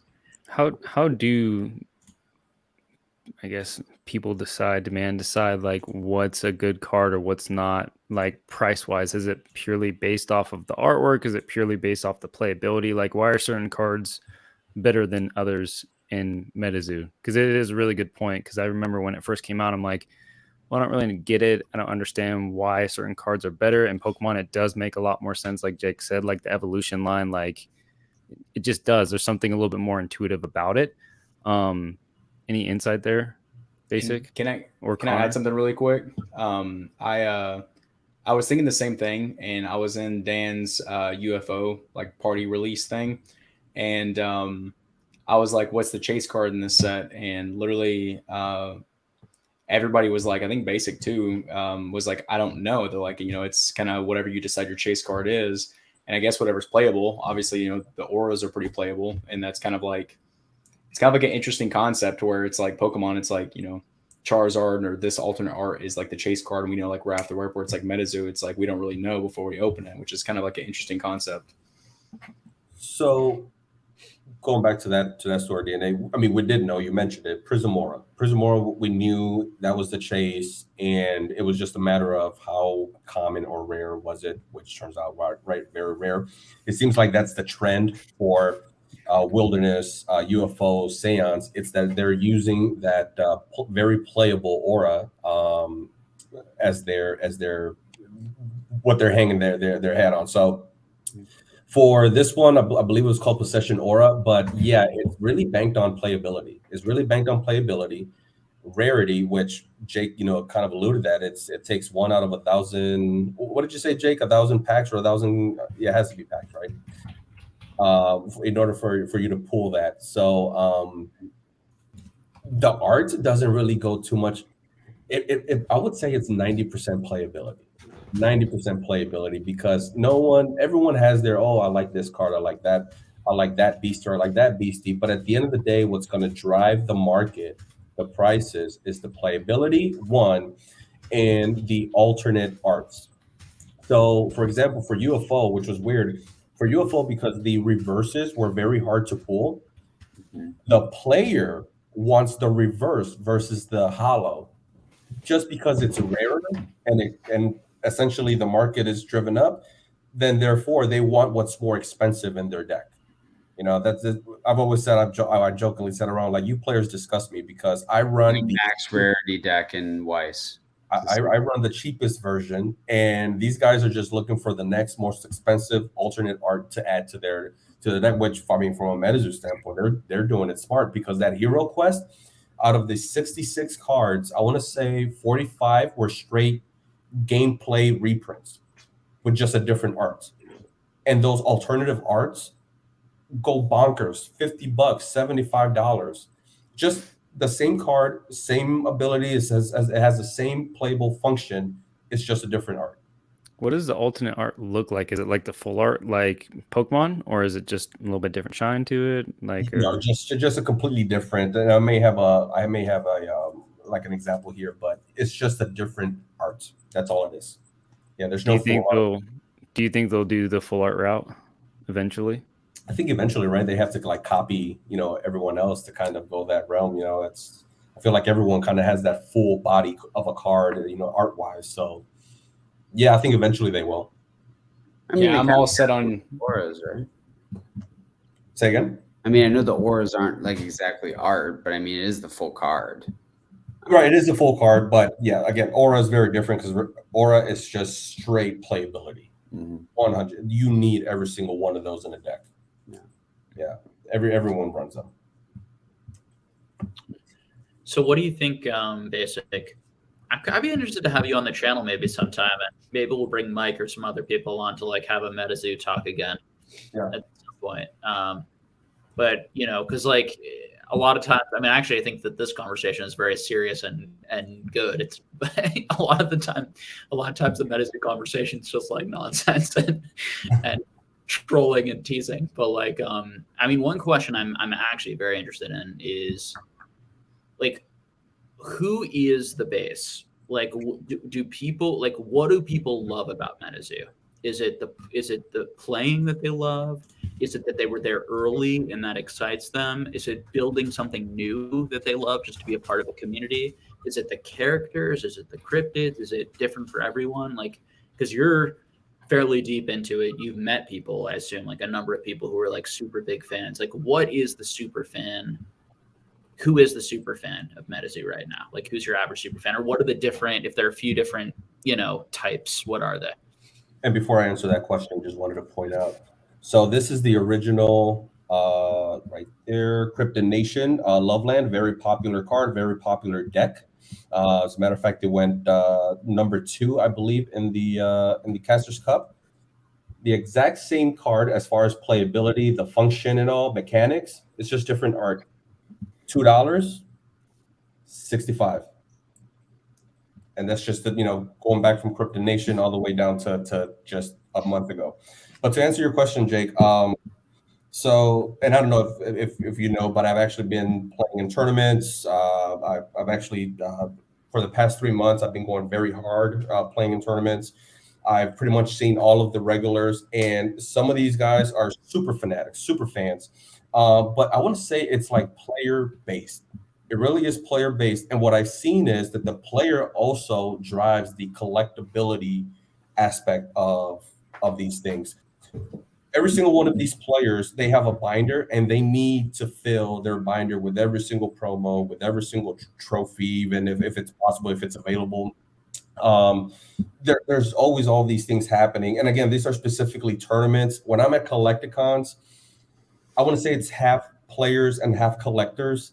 But from those standpoints, kind of what I kind of mentioned to Mason the other night is like, it just seems to me that it's still so small right now because I just see the repeated faces over and over again, right? As I'm traveling across the country to like join the tournaments or just events, I just keep seeing the same faces. And so I would say though that what's driving or the base of the hobby right now for Metazoo, it's still very player heavy, which is a good thing. But because I feel like the collectors went away a little bit. The collectors went away, the stonks went away. And so therefore there were only a few collectors that stayed. I mean, I started with Kickstarter, and I didn't get into playing until like a year and a half later, until Casters Cup really. Casters Cup was what made me do a 180 on the playing aspect. I just love the atmosphere. I love that I felt like I was being part of history, kind of what you alluded to, you were there early. So me being there, even though I didn't play at the first Casters Cup, it made me feel like, wow, I'm being part of history. I actually want to be a part of it. I want to be in it, right? So that's when I started playing it, and having a few friends that played it as well to kind of show me made it easier for me. And here we are now. But yeah, players is the heaviest part of it that also collect. Hopefully I answered that question. So to switch it up real quick, DNA, what's up, dude?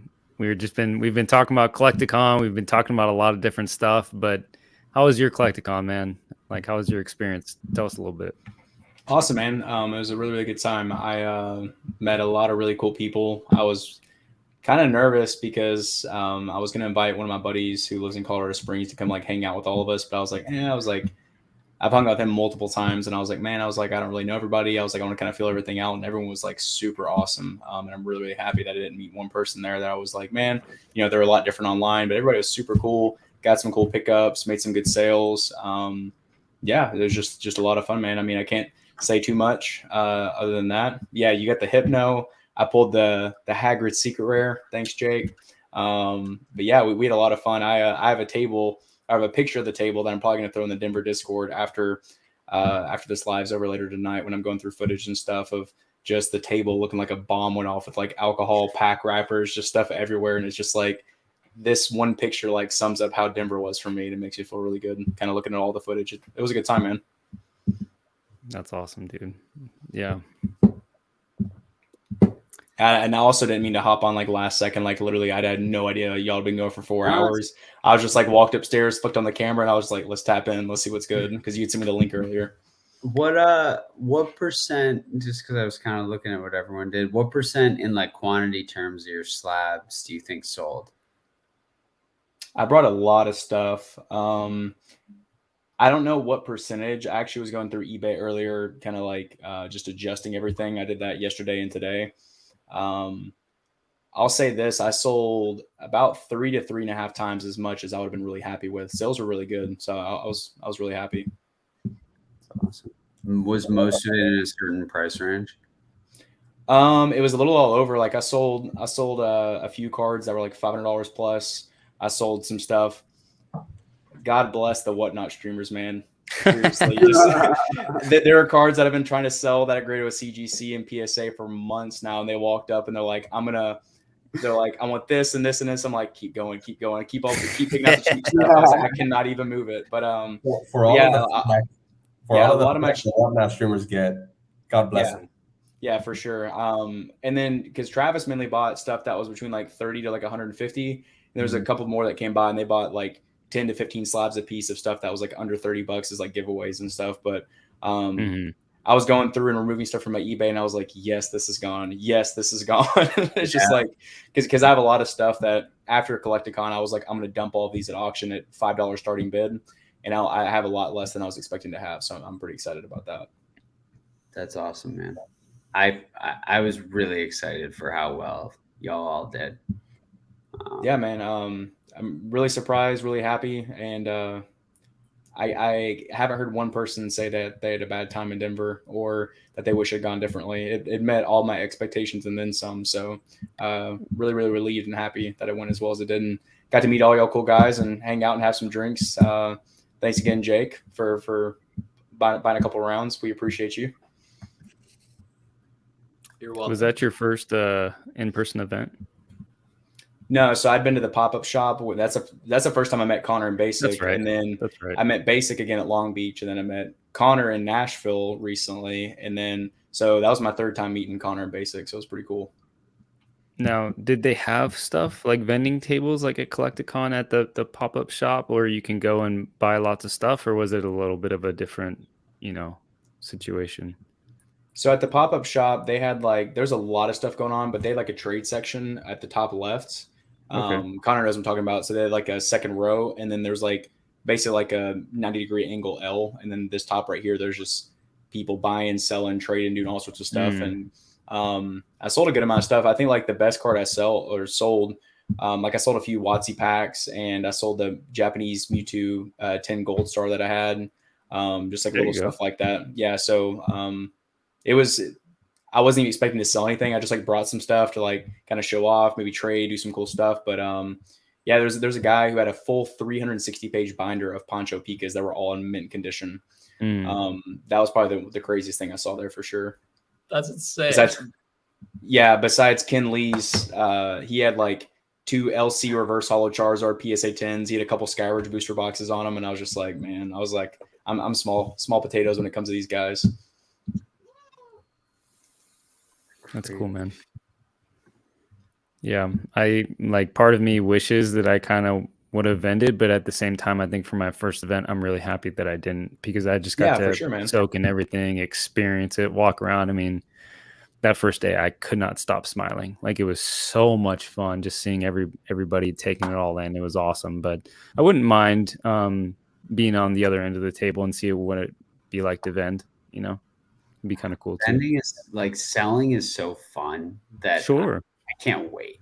I'm so excited to vend. Like, not for even like not necessarily the money aspect, even though I think I'll be able to move a lot of stuff. It's just like that interaction is different and it's super fun. I'm very much looking forward to it because I've like done trade shows and stuff like that, and it's a good time. It's a good time. You get to meet a lot of cool people. When I went to Long Beach, I took like 500 slabs, and I almost felt like kind of like that imposter syndrome, where it's like, what am I doing here? Like, this is the first time it's like, I don't belong here. This isn't what I do, right? And it became fun, so fun to have people come in and just ask you questions. And then you realize like, oh, I know actually a little bit of this stuff, right? Like, like I actually know a little bit of this stuff. And, you know, some are asking, you know, like, oh, what's the pop on this? I was actually surprised some of them I knew within a certain range, and like, here, let's pop it up, or just talking to the folks, helping them out. Some of them are like, hey, I've got a cousin. What should I buy for them? Okay, what do you like? You know, what are they helping them out? It was just such an awesome experience that again, at the very beginning, I was like, as a very confident person, is like, man, I don't know, like I don't know if I belong here, right? And then all of a sudden, gates opened, and it was just an amazing time behind the booth, and it was awesome. That's cool. How many trade offers did you guys get? Too many. I feel like a lot of people, and like I kept seeing a lot of like younger kids coming around with like a random card, and they're like, "What would you give me for this?" You know, like, did you guys get a lot of that stuff? Yeah, I think it'd be really funny. I think it'd be really funny because I like picture in my head now someone walking up with like a $20 slab at Jake's table with like this sauce, and he's just got like the craziest stuff out there, and the like Art Academy cards, all sorts of stuff. And they're like, what would you give me for this Kingler VMAX PSA 10 and this card? But no, I had a lot of trade offers.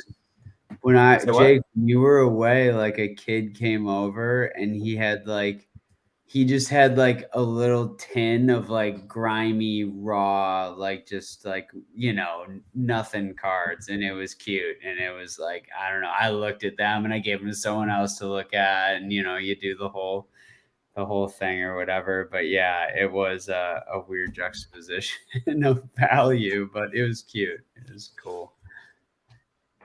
I only did 3 trades while I was there, though. So some of them were like acceptable. Those Lost Link cards I posted today, that was a part of a trade deal, trade plus cash. And then those are great cards, man. Super cool cards. And then he picked up a couple slabs that are really cool cards, just stuff that's like more niche and hard to move. It was like DP era Japanese PSA 10 hollows.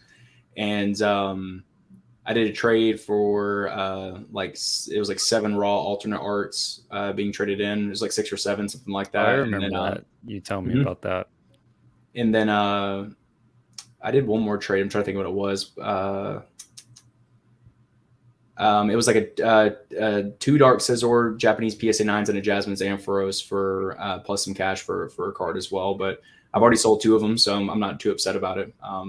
Most of them worked out. I hope the rest do. That's awesome. I was excited.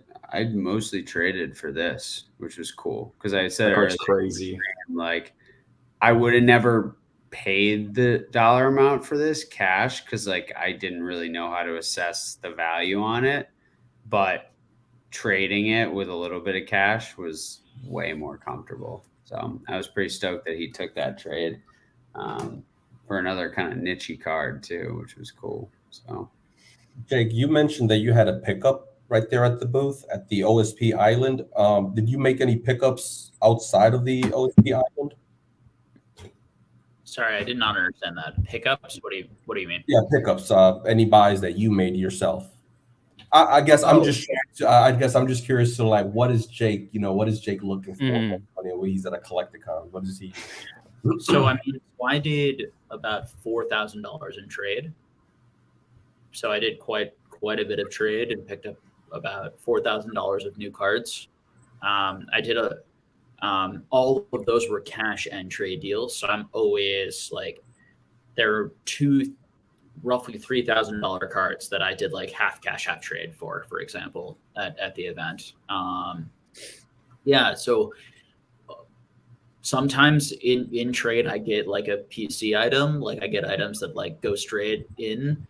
A lot of the times I'm just getting items that I think are great and I just know will also move well. And if I don't sell them right away, I'm more than happy to add them to like, to the collection temporarily. I did get like McDonald's Squirtle, one of my favorite cards in the hobby. Card I don't talk about that much. I just think it's like adorable. Just like added that. I got like a Houndoom Town Unknown map. Added that. So that's my first one. So that actually filled a hole in my collection. First ed? Yeah. First ed or unlimited? First ed. Yeah, I still need that card.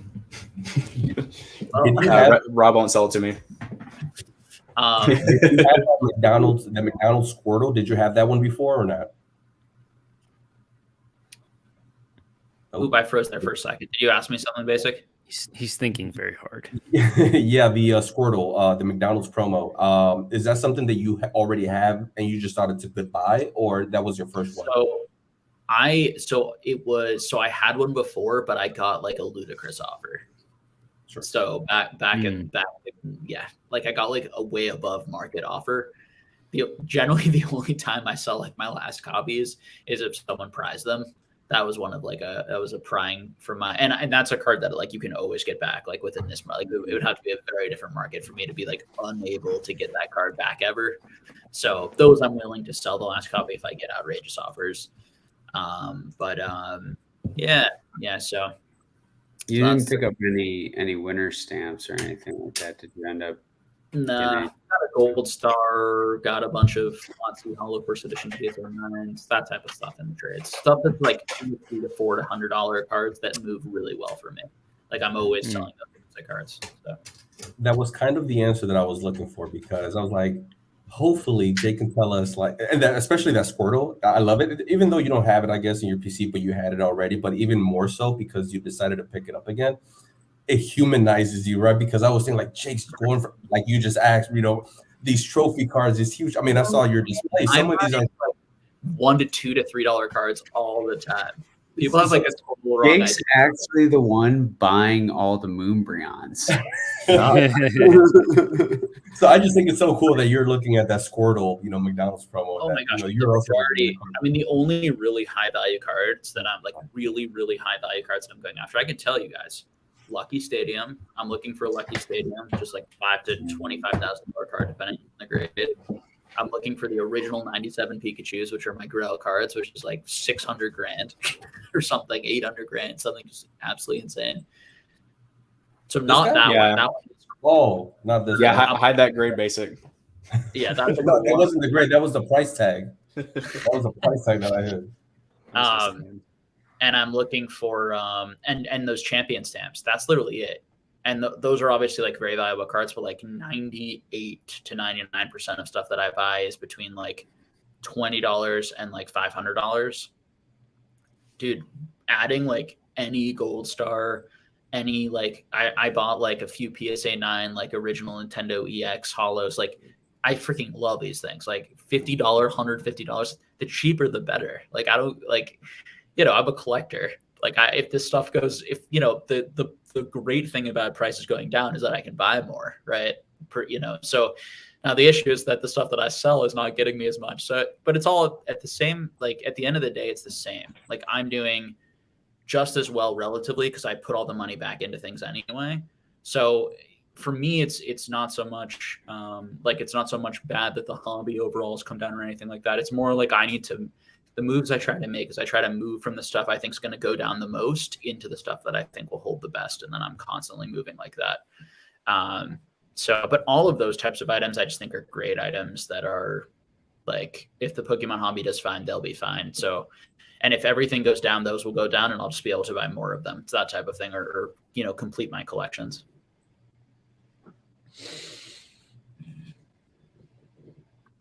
DNA, if I may ask, I've been asking everyone this question. Slingshot to the head. What is your number one most memorable moment of the weekend? Man, that's a tough question. There's a lot, but the one that I'll make it a quick answer because I know we're trying to wrap it up relatively soon. I said this to Mason earlier, but I think probably my favorite moments. There's a lot that, what happens in Denver stays in Denver, but as far as just funny stuff happening, but sitting to the left of Mason and him yelling, cheap slabs, come get them. We don't want to take them home. And there's just yelling that through a Collectacon. That was I wish I had that on video more than anything, because I would have made that into a YouTube short and 100% posted that and tagged Mason. That was a really, really funny moment. That's great. I'm sure we all remember that because he did it multiple times. Yeah, for sure. Anything else, guys, before we kind of wrap up here? Last final thoughts about the event. It's one for the books, man. I said it earlier, I'll say it again. I have been blessed to travel a lot and have a lot of cool experiences in my life, and this is very, very much at the in that top tier of that list. I mean, it was something else. It was something else. I feel very, very blessed. I do. It was awesome. Yeah. I'm going to Orlando. Come to Orlando, everyone. I know. Let's go. You're able to come. That's going to be. I'm actually going to get my tickets soon, I think, because yeah, Sarah, who is the planner in our little family situation, I am terribly disorganized, and she's an amazing planner. She's already looked up the dates and figured out that it's school vacation, so that it might be more expensive. She's planning a system on how we're going to get the cheapest tickets. So maybe buy your tickets sooner rather than later for that. And then so I'm going to buy my plane tickets. I'm going to buy those plane tickets.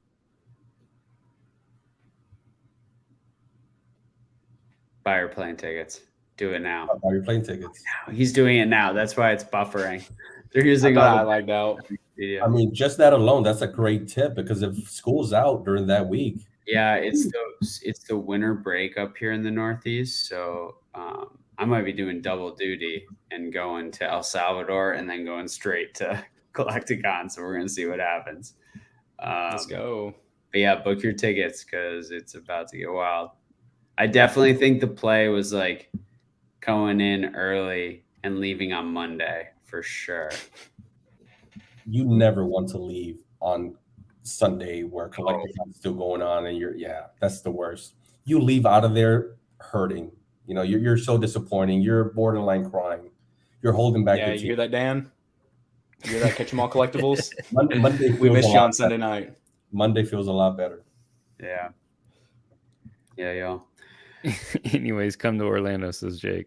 That's come awesome. to Orlando. Jake, thanks for coming in. Appreciate you. DNA, thanks for hopping in. Basic. Man, this is one for the books, baby. Yes, sir. Woo! Is this a record for you guys? This must be the record, huh? This has got to be a record. Definitely, for sure. Most people on at one time and longest podcast, hands down. So, yeah. Thank you guys for coming on, and thank you. I mean, there's some people that have literally been here from the jump. So thank you guys for watching. Anybody watching on the playback, if you get to this point, we love you. Thank you so much. Yeah, should be a good one. Con, you want to take us out, dude? This has been the Kanto Conversations Podcast. Thank y'all for hanging out with us. Appreciate y'all. DNA, Basic, Mertz, Pokenomics, Old Card Shop, freaking Peak, Swami was in here. All you legends in the chat. Deuces. See you guys. See y'all.